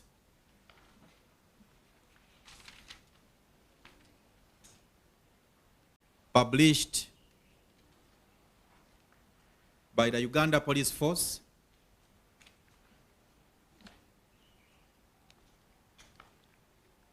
my lord, I say publicly available because they are accessible on the police website,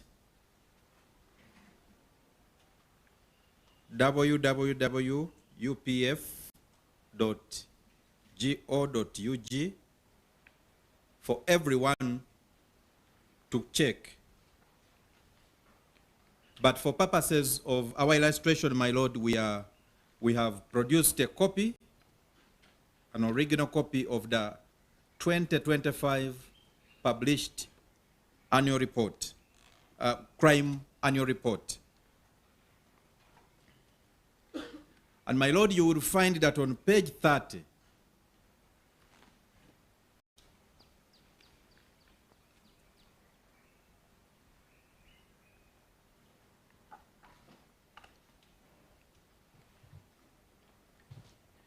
if we are to sample out, my lord, how this particular crime has been progressing for the last 4 years, beginning with 2022, my lord,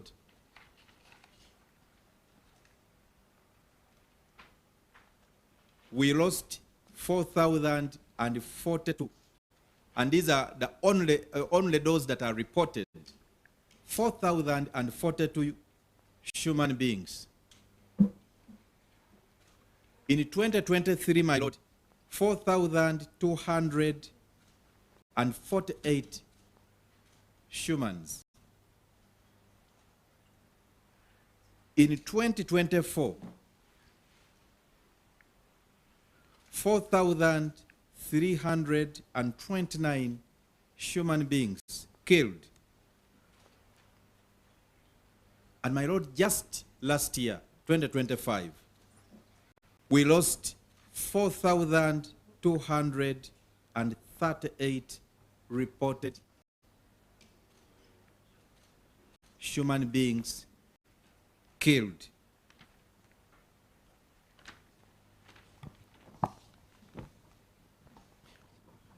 My lord, let me just conclude, then you.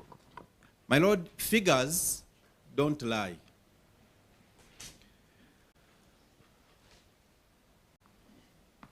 And to put this in context, your lordship,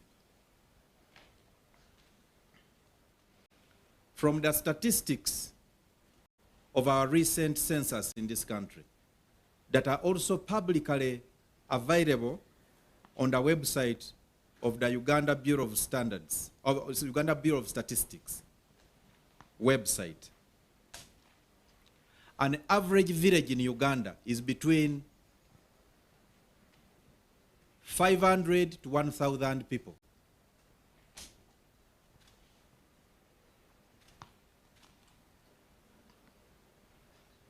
Now, if we are to take the figure that just happened last year, my lord, what this means is that every year, if we are to take the most densely populated village at the tail end of 1,000, my lord, that would mean that Uganda every year is losing 4 villages are being extinguished at the hands of murderers every single year. My lord, this is at the high end.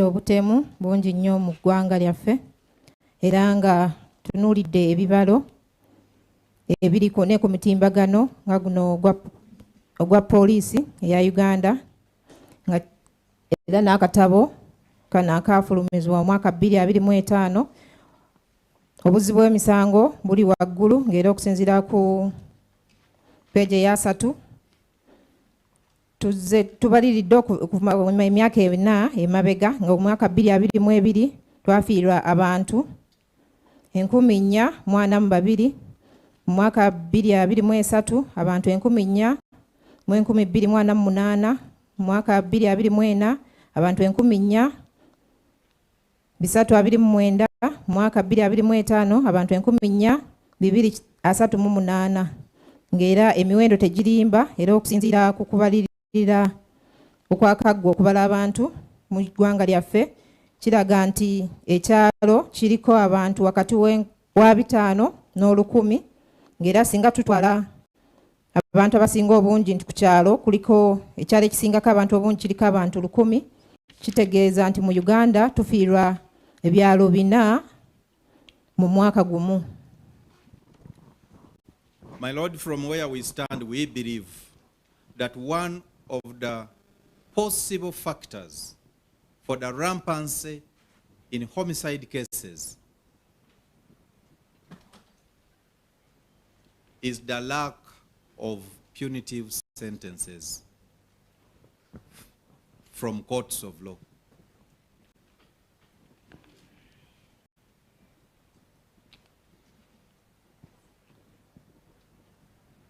When sentences are light,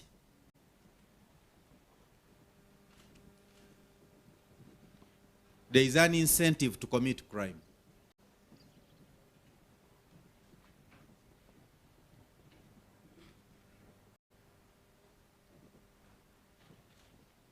My Lord, I'm instructed by the DPP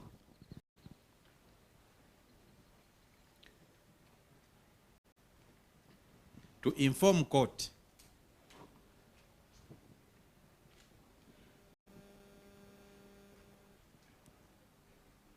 that the only way we can achieve the vision of our calling as per our mandate under Article 120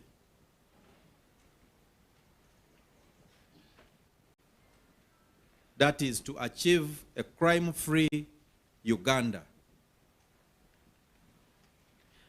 My Lord, only deterrent sentences can help us achieve this vision on behalf of society.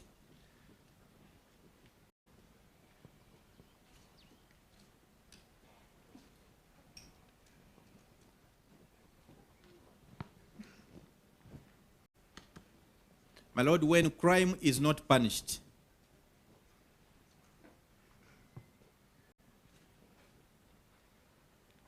people feel it is safe to do wrong.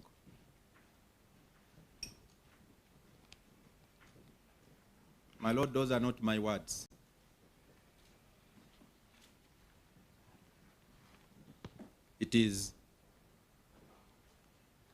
That is what the Bible says in Ecclesiastes 8:11. And I want to end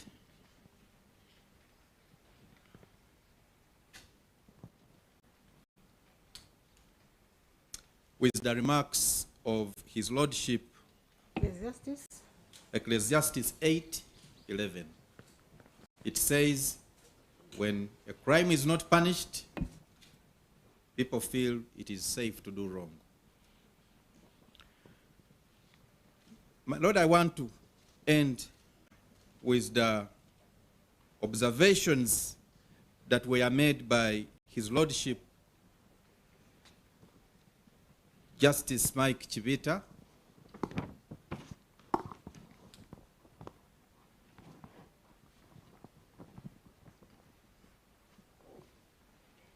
he made these remarks while sentencing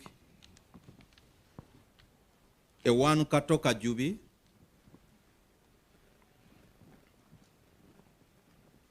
on the 26th of July 2012.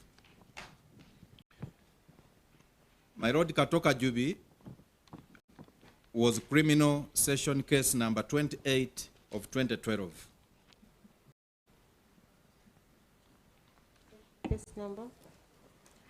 Criminal session case number 28 of 2012. When he was passing a sentence for life, His Lordship says, and I quote,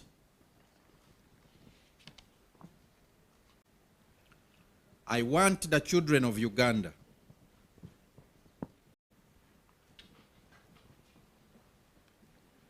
to go to bed tonight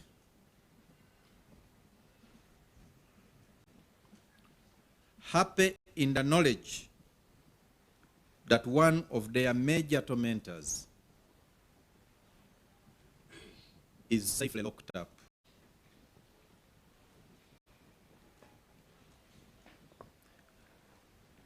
My Lord, in Katoka Jubi,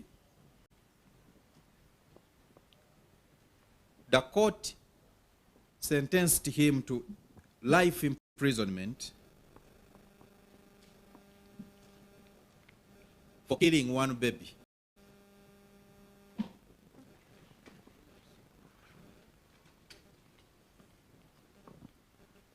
The convict before you killed not one, my Lord, but 4 babies.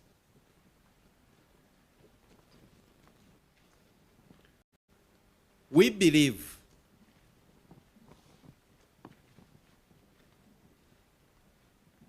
that if this court is pleased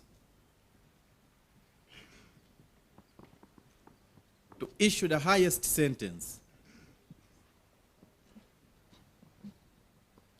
our beloved children of this nation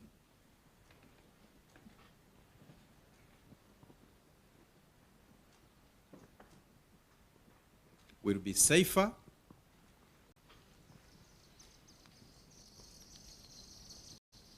because their tormentor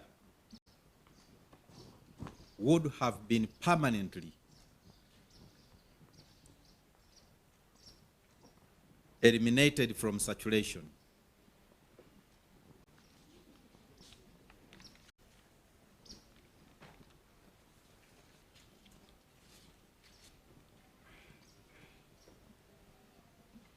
My Lord, if you are not persuaded to issue the highest sentence of death,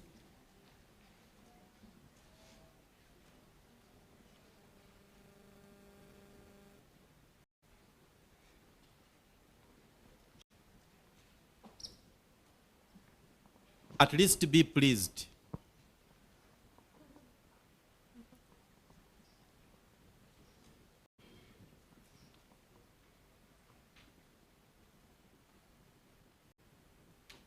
to pass a sentence of life imprisonment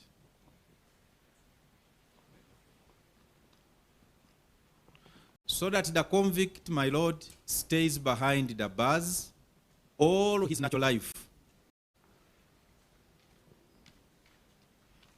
It is only then that our society will be safer without him.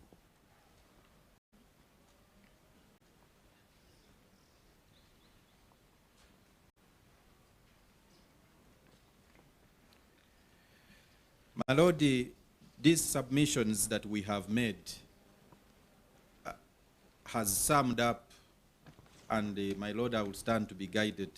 We, through our division probation officer,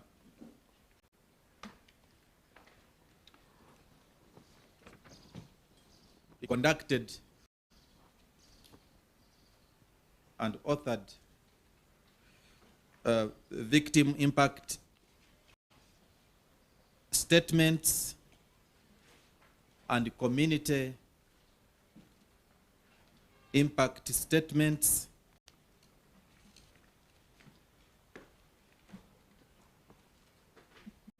which, my Lord, in the interest of time and for the information of court, we have considered and summarized their opinions, and they are well reflected in the submissions that we have just made now. So, my Lord, we so pray, and we thank you for the opportunity to submit, my Lord.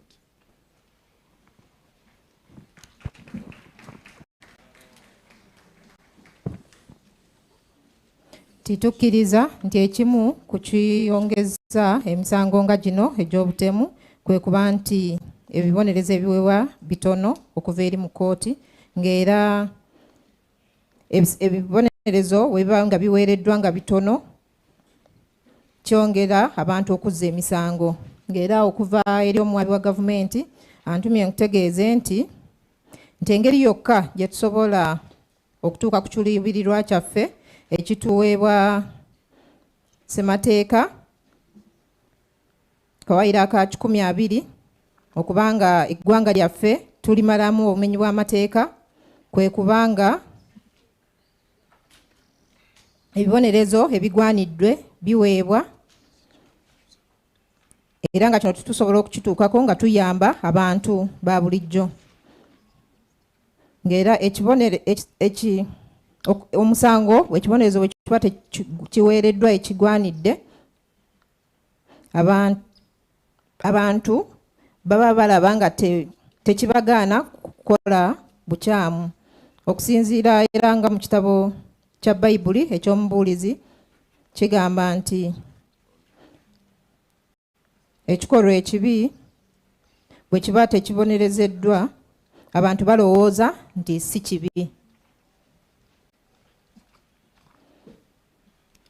Era twongera okwesigama ku nsala eyaweebwa omulamuzi ow'ekitiibwa Kibita eyasala omusango gwa Katoka Jubi ogwasala nga 26 mwezi ogw'omusanvu mwaka 2012, era nga bwe yali awa ekibonerezo eky'okusiba obulamu bwonna yategeeza nti njagala mu bukomera, njagala abaana ba Uganda bonna bagende olwaleero beebaka ekiro kya leero nga basanyufu, nga bakimanyi nti omu ku abadde abatuntuza takyaliwo, asibiddwa.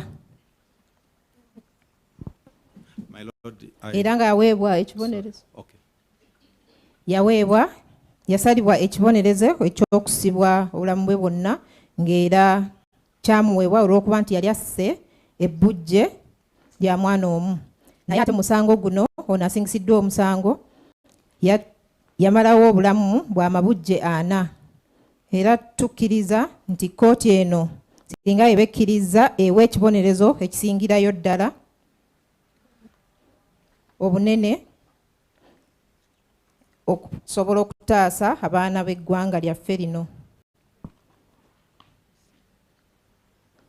babe nga babeera basanyufu nga bamanyidde ddala nti omuntu abadde abatuntuza aggiddwawo. Era kkooti eno bw'eba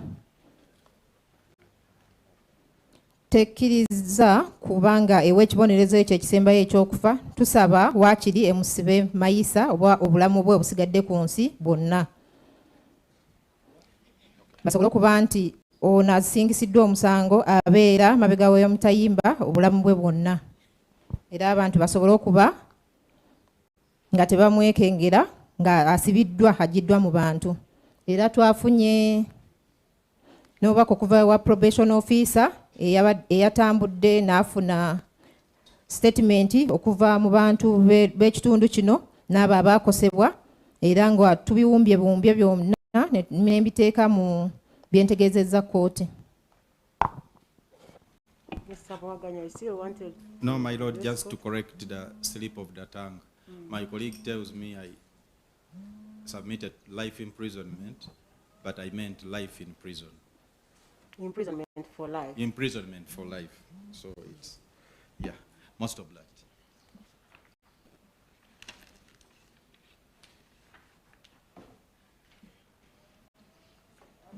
Thank you so much, Mr. Muwaganya. Let me hear from the probation officer before I turn to the other side. May I please know your name, sir? Yes, my lord. My name is Peter Luanga Mayanja. I am a probation and social welfare officer. I work with the Kampala Capital City Authority, and I sit at Machinde Division.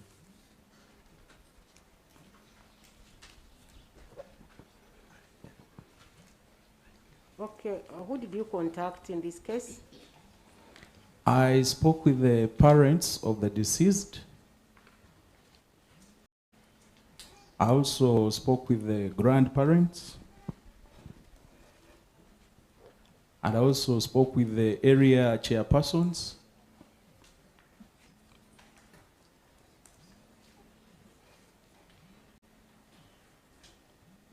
And I also spoke with a few community members.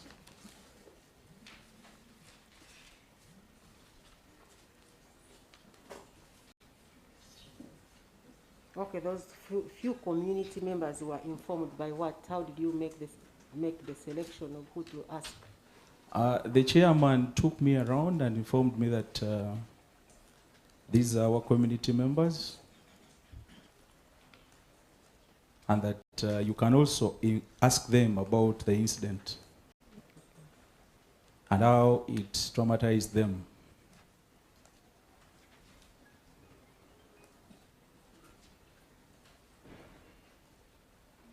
But all of them, my lord, they were in great shock.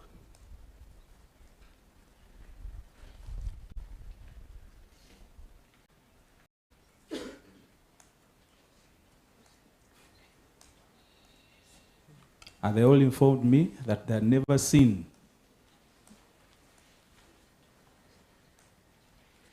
anything like this in their community.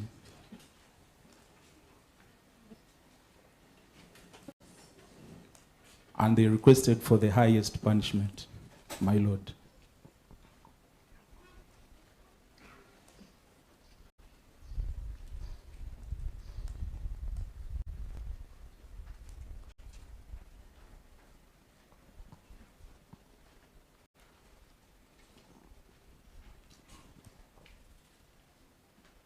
Thank you very much. I would like to see the parents of these children.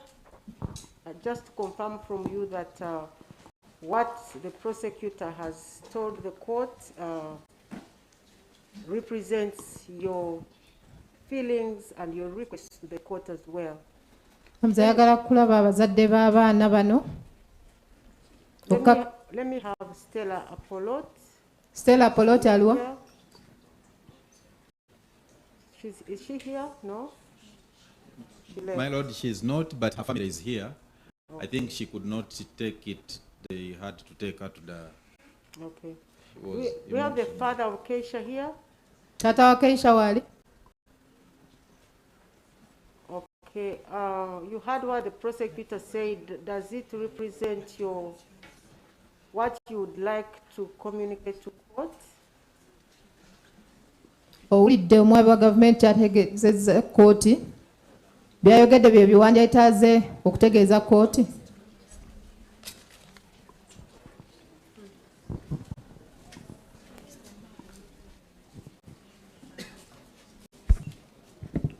Okay. Madam, good evening. Good evening to you. What's your name? Hello, Jennifer. You are a sister to Stella? Yes. Okay. You Stella heard what the is the one who prosecutor followed said? me. Okay. Yeah. The prosecutor asked on behalf of your families that lost your children that this court should give the highest sentence. Is that what you think should happen? Yes.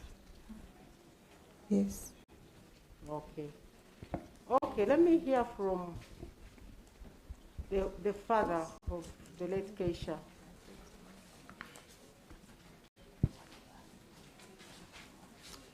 Has the prosecutor represented you well, the prosecutor and the probation officer? Yes, yes. We are Okay. satisfied with that. Okay. Yes. And the father of the late Ignatius? Yes, my lord, we're satisfied with that. Okay. Yeah. Where is the father of the late Ryan? I think he has left. I don't know why. Okay. Okay, fine.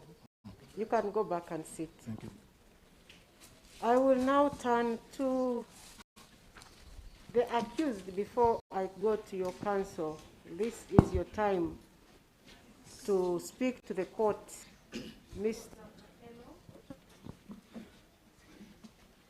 Mr. Okelo, you have been convicted of crimes, and those crimes, according to the law, the maximum punishment for that crime is death. And the prosecutor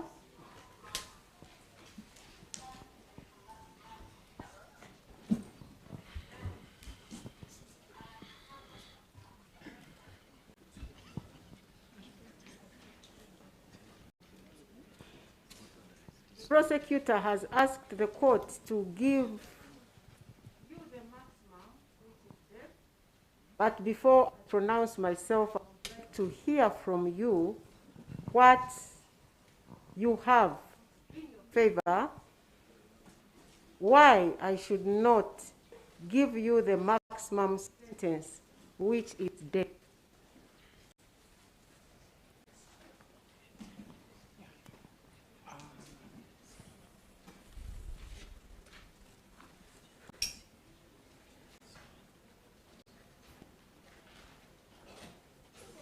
You don't have to remove a mask. You keep your mask on because we are so many people, we may get some infections. You can keep your mask on.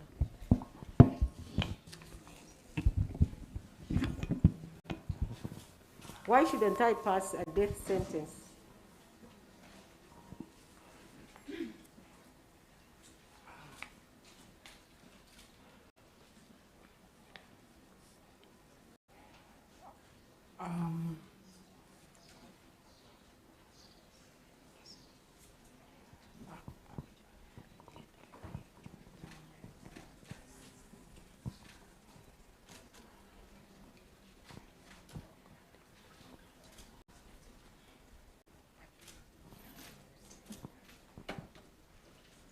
Are you going to tell me why I shouldn't pass a death sentence?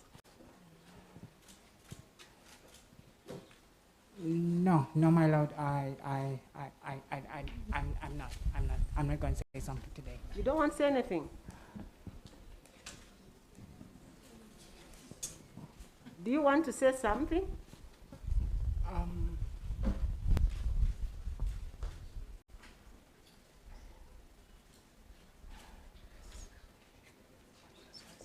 No, my lord. You don't even want to apologize to Uganda?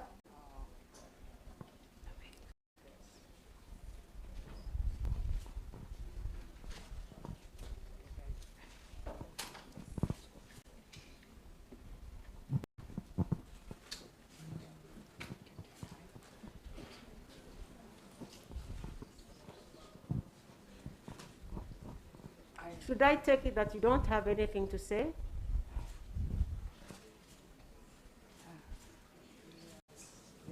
Yes, my lord. I don't have anything to say. Yo ekitiibwa siina kyonna kye ngenda kwogera.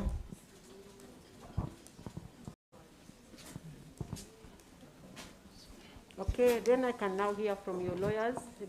Who is addressing the court? My lord.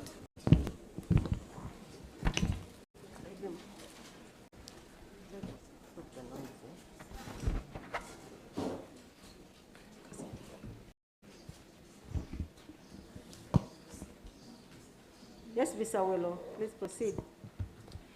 My lord, we will, as defense, we applaud this honorable court for respecting and upholding the convict's right to a full trial. We do appreciate, and we appreciate the community for their patience and holding on to their patience until this time.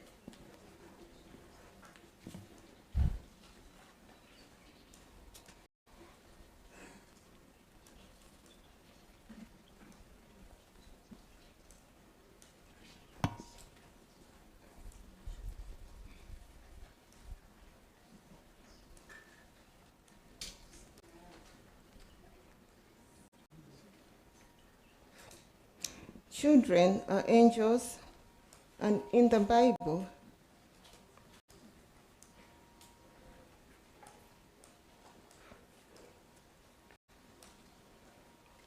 Jesus said, "Let the little children come to me."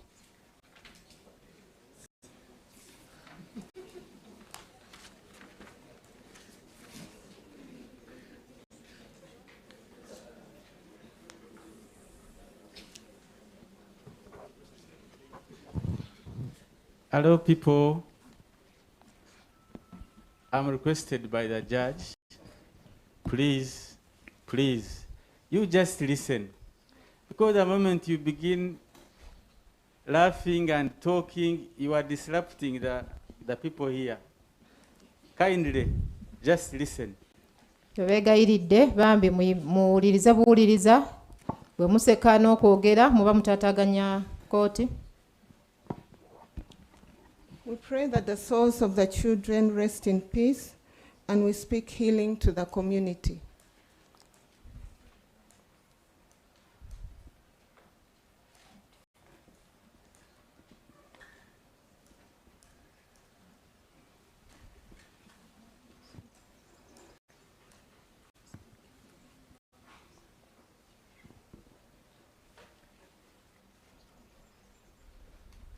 As state brief advocates, the Constitution gives us the mandate to represent any person who has committed a capital offense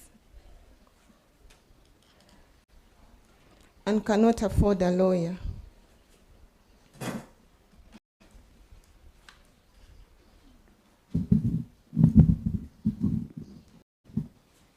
Thank you.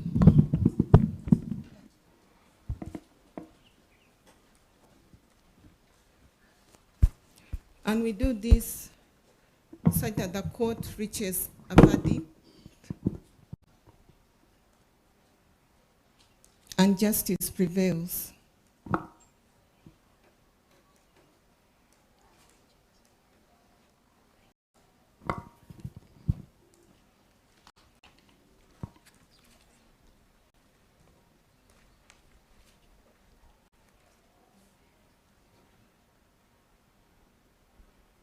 Please interpret. Tussa ekitiibwa era twebaza kkooti eno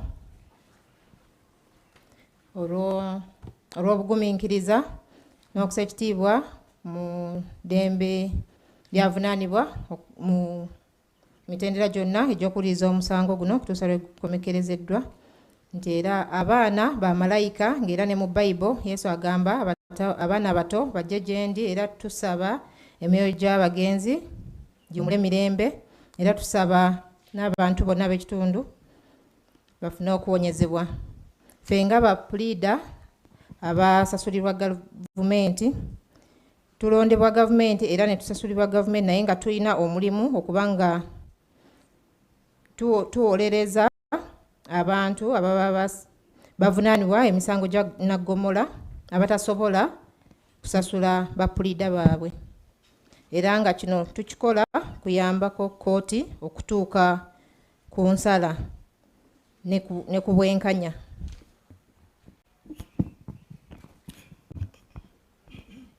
My Lord, in mitigation, under paragraph 21F,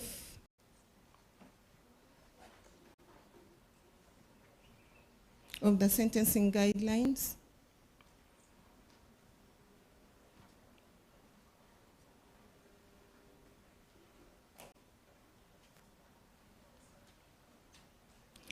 the convict is a first offender with no previous conviction,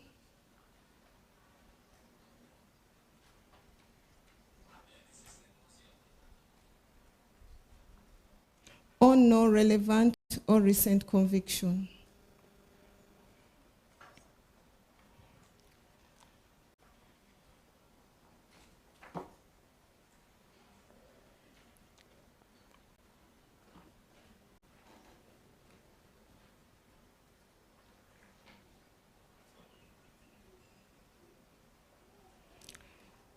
My Lord,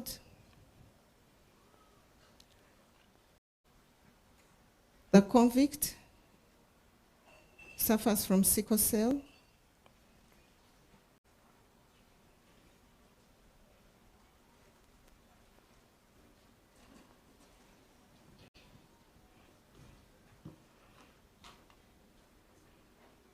Under paragraph 21(o),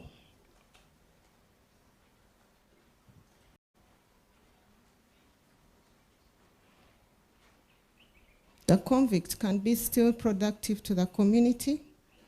We've seen him buy land in Nuoya district to farm.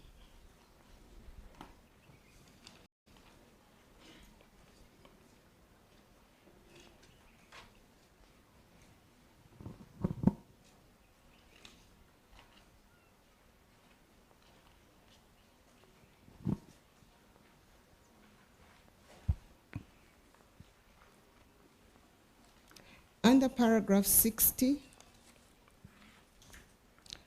it's our duty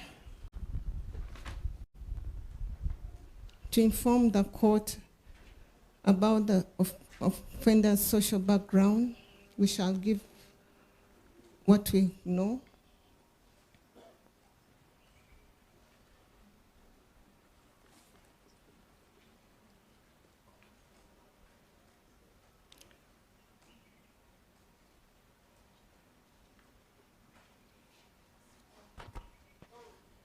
The convict comes from a broken, dysfunctional family.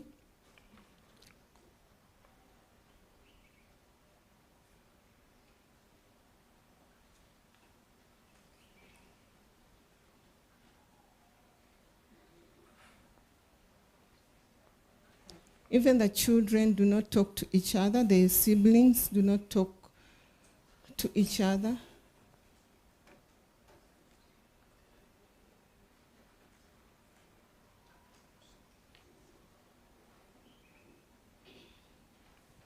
This social vibe eats deep in the family, and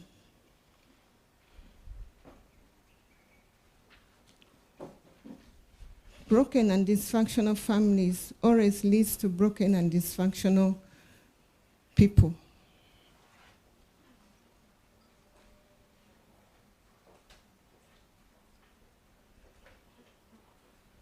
And as a society, we need to work hard and see that that every family that is broken and dysfunctional gets back together. But this can only be done if we come together as a society.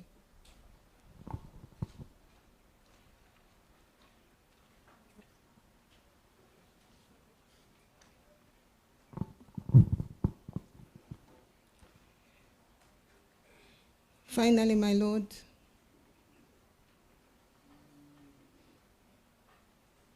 we pray that the period the convict has spent on remand to be taken into account.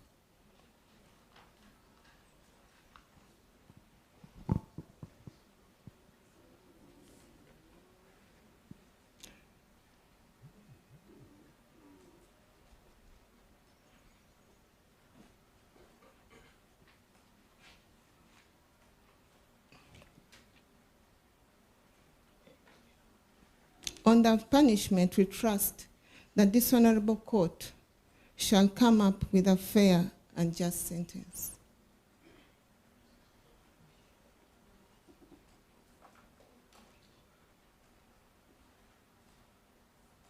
We so pray.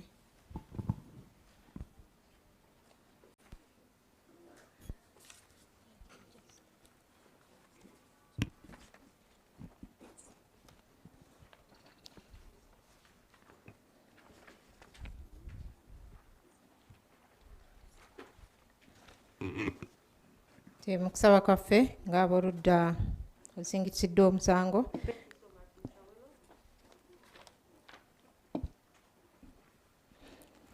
Tusaba nti nga mu kibya ekya 21 kawaire akafa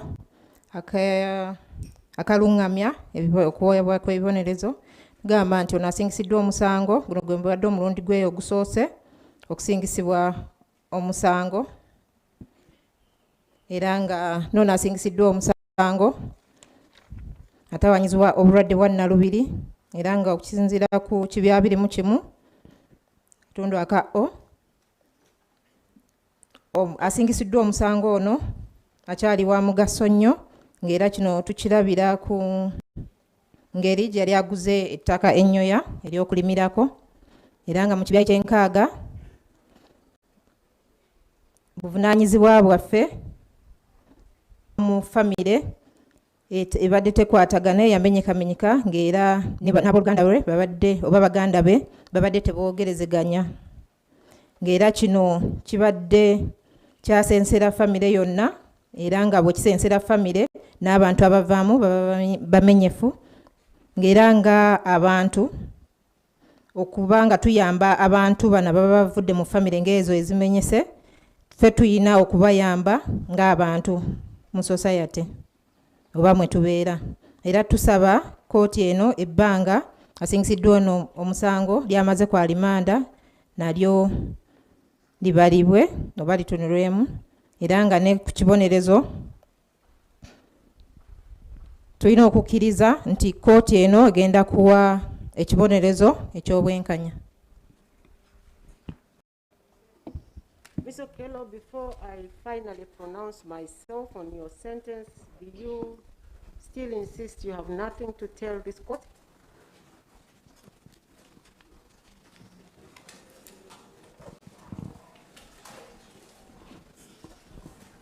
Do you still insist you have nothing to tell this court?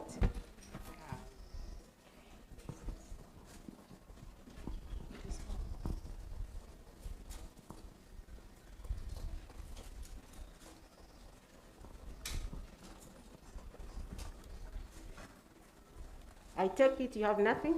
Yes, yes, my lord. I don't have anything to say to the honorable court. Y'owekitiibwa sirina kyakwogera.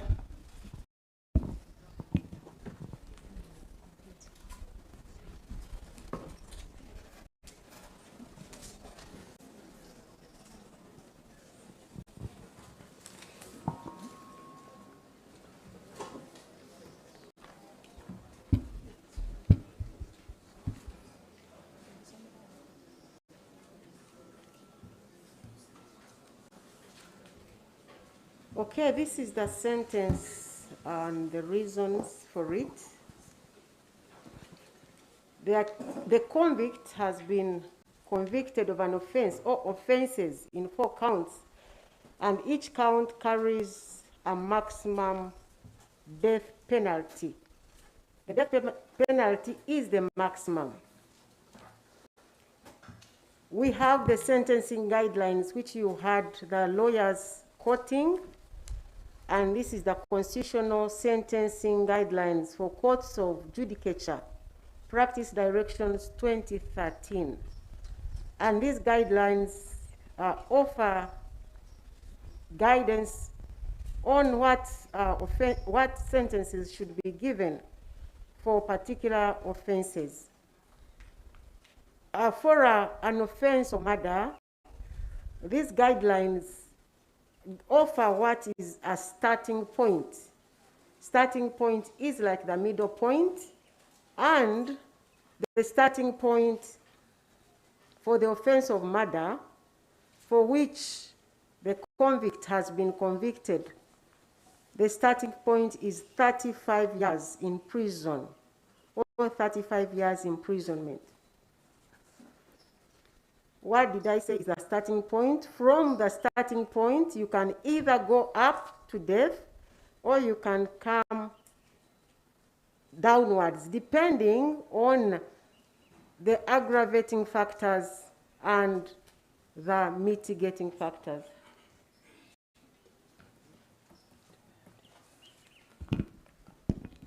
Nakyo kibonerezo n'ensonga z'ekibonerezo ono asingisiddwa omusango, asingisiddwa emisango 4, ng'era emisango gyonna 4 egimusingisiddwa gyonna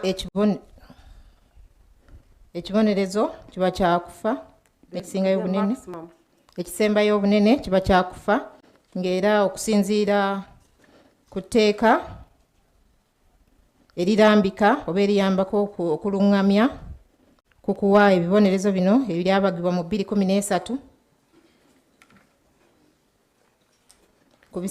Ebibonerezo bino biweebwa ku misango egy'enjawulo, ng'era omusango gusingisiddwa okero olwaleero gwa butemu, ng'era ekibonerezo kitandikira ku myaka 35 mu kkomera okutuusa ku kufa, ng'era basobola okuwa ekibonerezo ekyokufa oba okukka wansi paka wano ekitandikira ku myaka 35. From 35, you can either go up or come down depending on what convinces you between the factors aggravating the sentence and those mitigating the sentence. Ng'era ekibonerezo kino kisobola okukka kuva ku myaka 35 oba okuva nekyambuka oba okuva ku kufa okukka wansi okutuusa ku emyaka 35 okusinziira ku biba biweereddwayo mu kusaba ekibonerezo ekisaamusaamu oba ezo ensonga eziweereddwayo nti engeri omusango guno gye gujjazzibwamu. The counsel for the state or the prosecutor has submitted or provided what he believes are the factors that aggravate these offenses that would call for the maximum sentence, which is death. Omuwabi wa gavumenti ategeezezza kkooti byasuubira okubanga bye bigufuula ogwannagomulobo gw'amaanyi ennyo, era nga asabye ekibonerezo ekisinga obunene. The summary of his submission was that the offense was committed in a very cruel manner. The injuries that all the children sustained were indeed very grave. They were attacked from their safest place, and the person who attacked them was fit to be their father, and instead of protecting them, he murdered them in a very gruesome and brutal manner.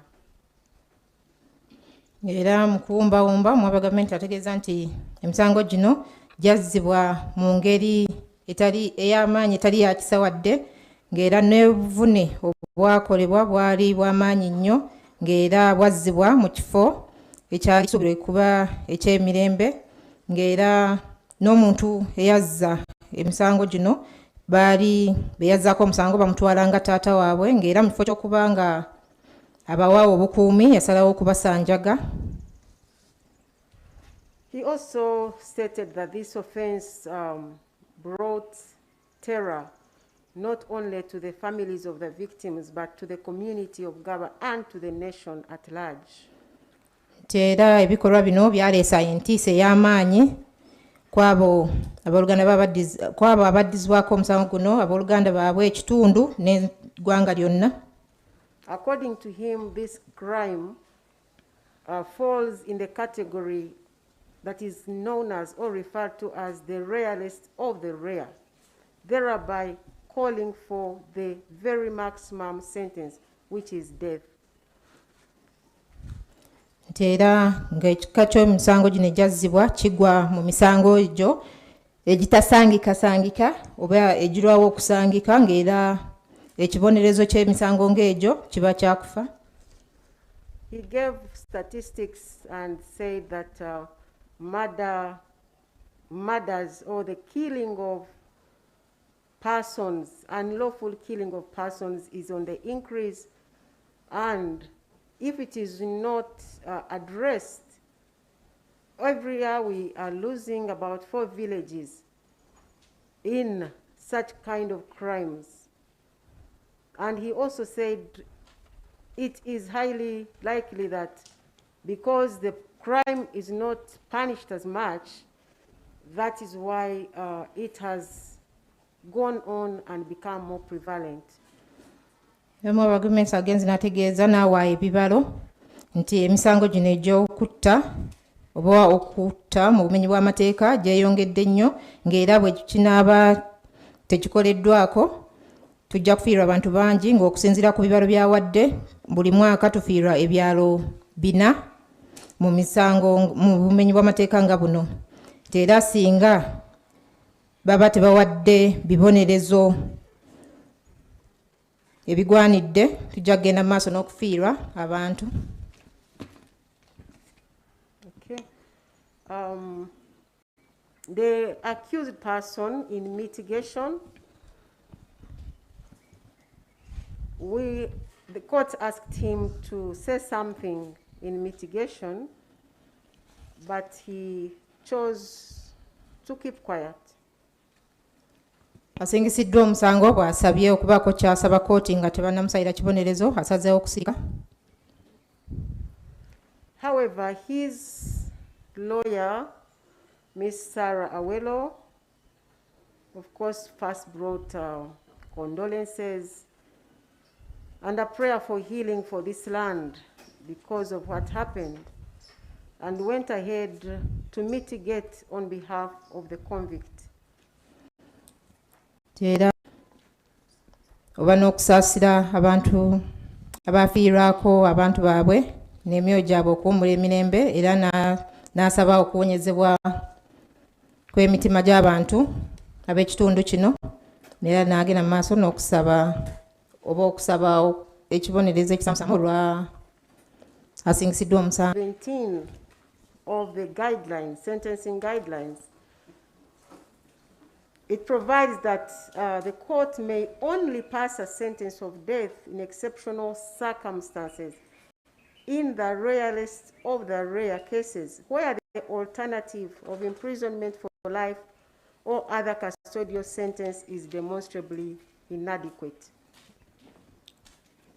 Mu kibya ekya 17 mu mateeka agalungamya okw'ebibonerezo, kooti esobola okuyisa ekibonerezo ekyokufa mu misango gyokka bwe balaba nti okusibwa amayisa oba okusibwa mu kkomera nga tekimala. And the rarest of the rare cases is described under paragraph 18 to include cases where the court is satisfied that the commission of the offense was planned or meticulously premeditated and executed. Ngera emisango egyo ginansango oba egitasangika girambikiddwa mu kibya ekyo 18 nga gigamba nti mu misango gino kooti weeba ekakasizza nti ebikolwa bino omuba emisango gino gyatuusibwawo nga giteekeddwa bulungi, era ng'omuntu asoose kugirowoozaako n'afumiitiriza era n'agituukiriza. I have taken into account the submissions made by Ms. Sarah Awelo on behalf of the convict, to the effect that the convict's family is broken and dysfunctional, and he's also a dysfunctional person, and I am supposed to weigh that against the aggravating factors which the prosecution raised. Ng'era tunuddemu ku leader wasingisiddwa omusango kyategeezezza kooti nti famire yona asingisiddwa omusango yamenyekamenyeka ng'era tekwatagana, naye ng'ekyo nina okuba nga nkipimaapima n'ebyo ebireeteddwa oludda oluwaabi. While passing the judgment, I emphasized how gruesome and brutal and heinous this offense was, and not only are the families of the deceased children still grieving, but the entire nation of Uganda still grieves at the loss of 4 innocent souls whose destinies were cut short by the barbaric actions of the convict on the 2nd day of April 2026. Era mu nsala yange nannyonnyodde nti engeri abaana bano abattibwa mu ngeri embi nnyo era etaalina kisa, era emyoyo gino egitaalina musango gye gyafiirwamu, era ne basalibwako obulamu bwabwe obwali obw'omu maaso, era n'ebiro byabwe gye baali boyolekedde byasazibwako ono yennyini asingisiddwa omusango ng'ennaku z'omwezi 2 omwezi ogwokuna omwaka 2026. I have considered the fact that the convict meticulously, with a lot of sophistication, planned and premeditated this offense.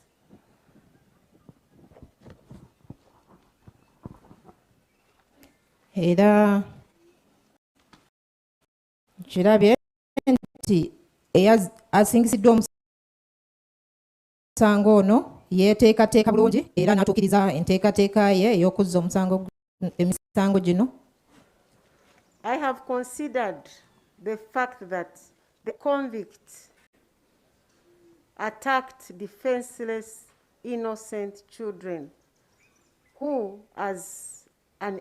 depend on adults for their protection and survival.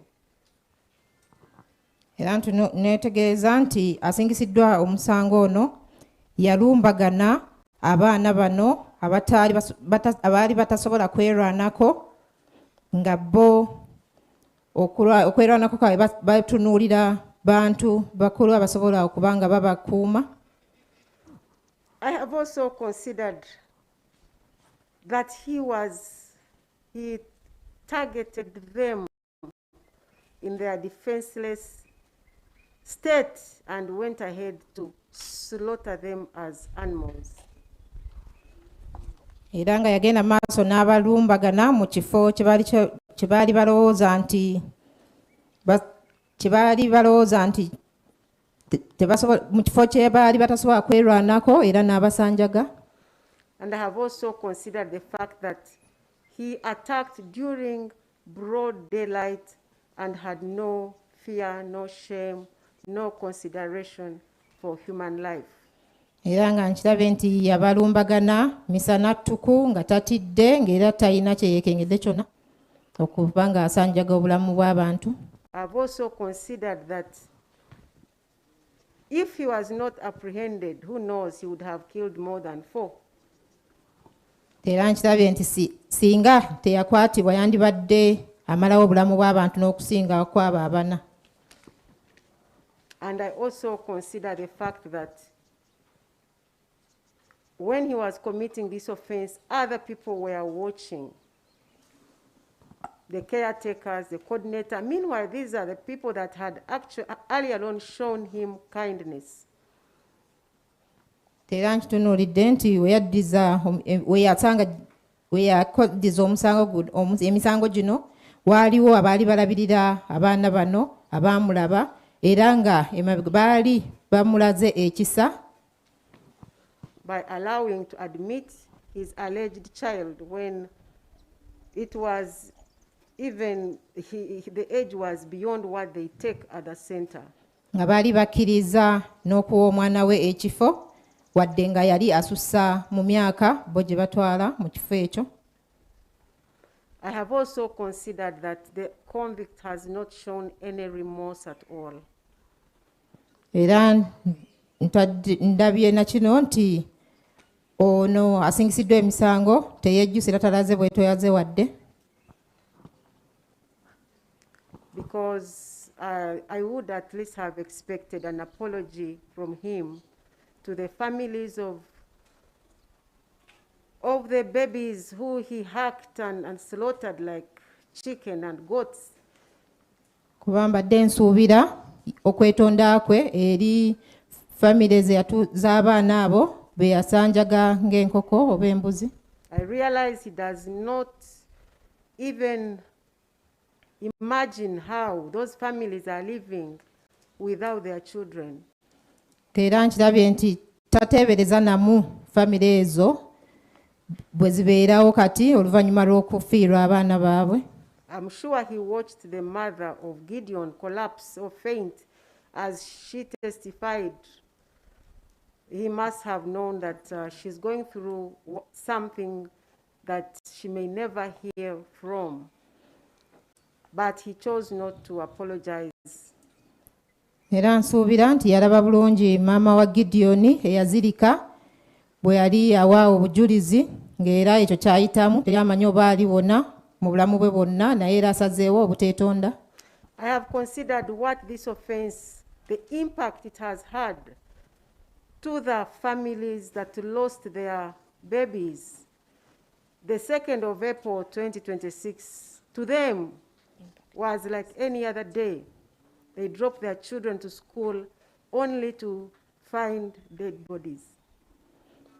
Era ntunuulidde famire zino engeri gye ziyisiddwamu oba nsuubira kye ziyiseemu kubanga 2 omwezi ogwokuna omwaka 2026 okubanga baatwalanga abaana baabwe ku ssomero lino nga basuubira okubanga baddayo ne babajjayo. Naye baatuuka ku olwo ne babaga nti bafu. That pain only God will help them to heal. Obulumi obwo Katonda yekka yayinza obasaasira ne bawona. I have considered the statement that the convict comes from a dysfunctional family and it is broken. But I do not believe that should be reason for someone to find other people's children and then slaughters them mercilessly. Tera poliriza n'ekyo nti asingisiddwa omusango ava mu famire eyamenyekamenyeka oba abatakwatagana naye sisuubira nti eyo nsonga yasimba okumatiza nti omuntu abaddemu eyo famire asobola okugenda natta abaana ba banne nga talina kisa wadde. I've also considered his denial, but I am inclined to believe that that was the reason. Era n'ekyawo n'asingisidde omusango okugaana nti teyatta lwa kusaddaaka. Nze nzikiriza nti eyo y'ensonga lwaki yakikola ng'era kino nkijjaako obujulizi obwa Dr. Nwamanya Emmanuel. Because I would find no reason why someone would rise up or leave their homes early morning to come and slaughter children who are in their safe space at school. Ng'era siraba nsonga yonna muntu gy'asobola kuzuukuka ku makya n'ava ewuwe n'agenda n'asanjaga abaana abaali ku ssomero. Was for ritual purposes, blood sacrifice for young children. Era y'ensonga lwaki nzikiriza nti kino ekikolwa kyakolebwa lwa kusaddaaka ng'era kuyiwa musaayi oba kusaddaaka musaayi gw'abaana bato. I agree, and I agree with the prosecution that this case or these offenses fall in the rarest of the rare. Era nzikiriziganya n'oludda oluwaabi nti omusango guno gugwa mu misango egyo ginnansangwa egitasangikasangika.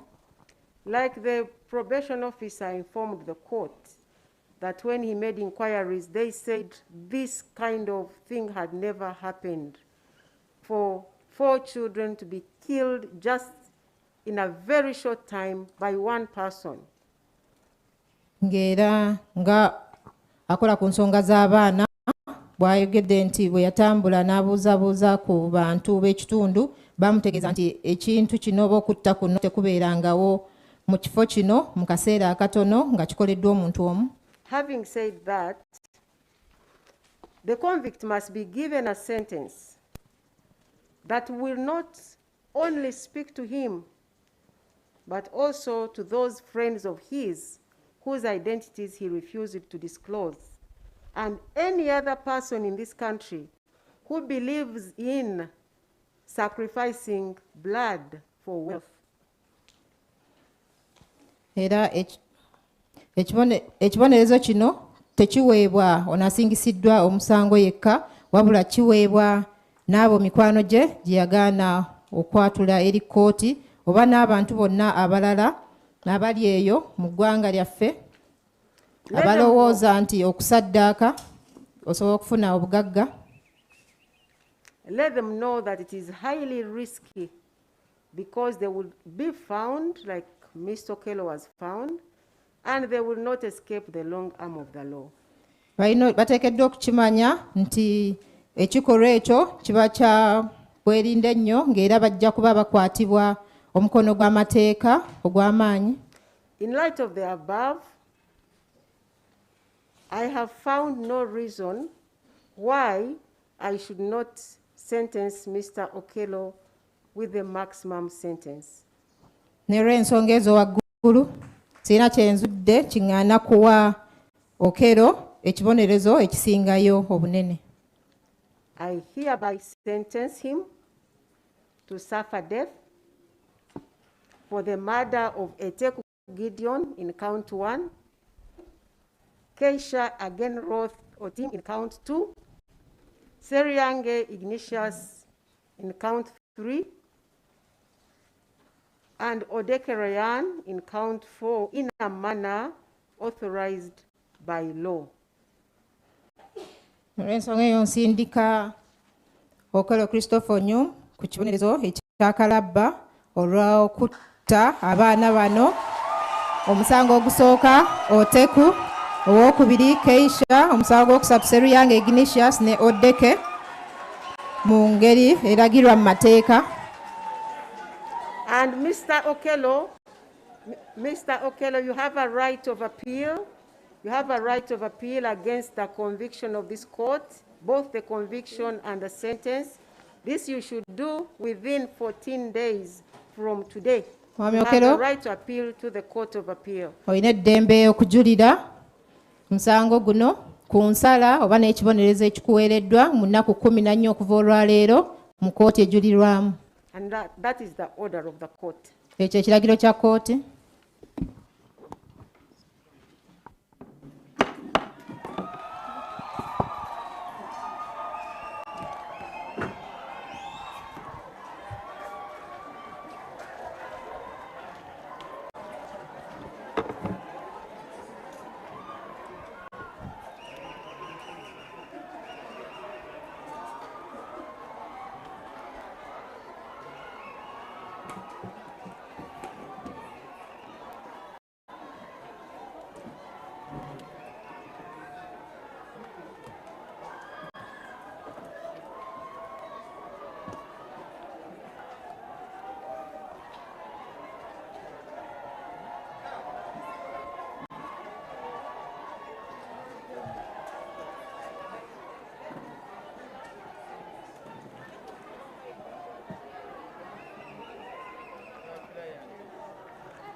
Send one to get Sindogome. Get when it can almost sit the way, don't go your Mazina Tana, come and be there in the Mukaka. Don't go Yabinya, Kusikisa, Kurumkaga, we don't went to Kokutano, which is how we just have it.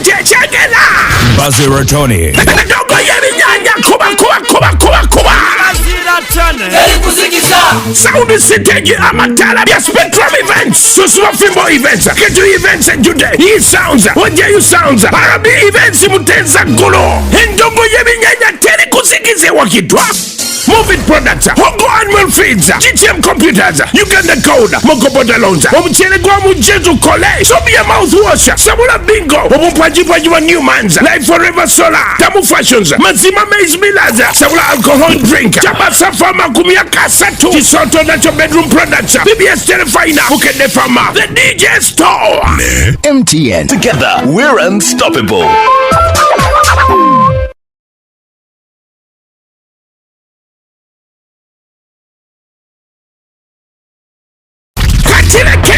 Send one to get Sindogome. Get when it can almost sit the way, don't go your Mazina Tana, come and be there in the Mukaka. Don't go Yabinya, Kusikisa, Kurumkaga, we don't went to Kokutano, which is how we just have it.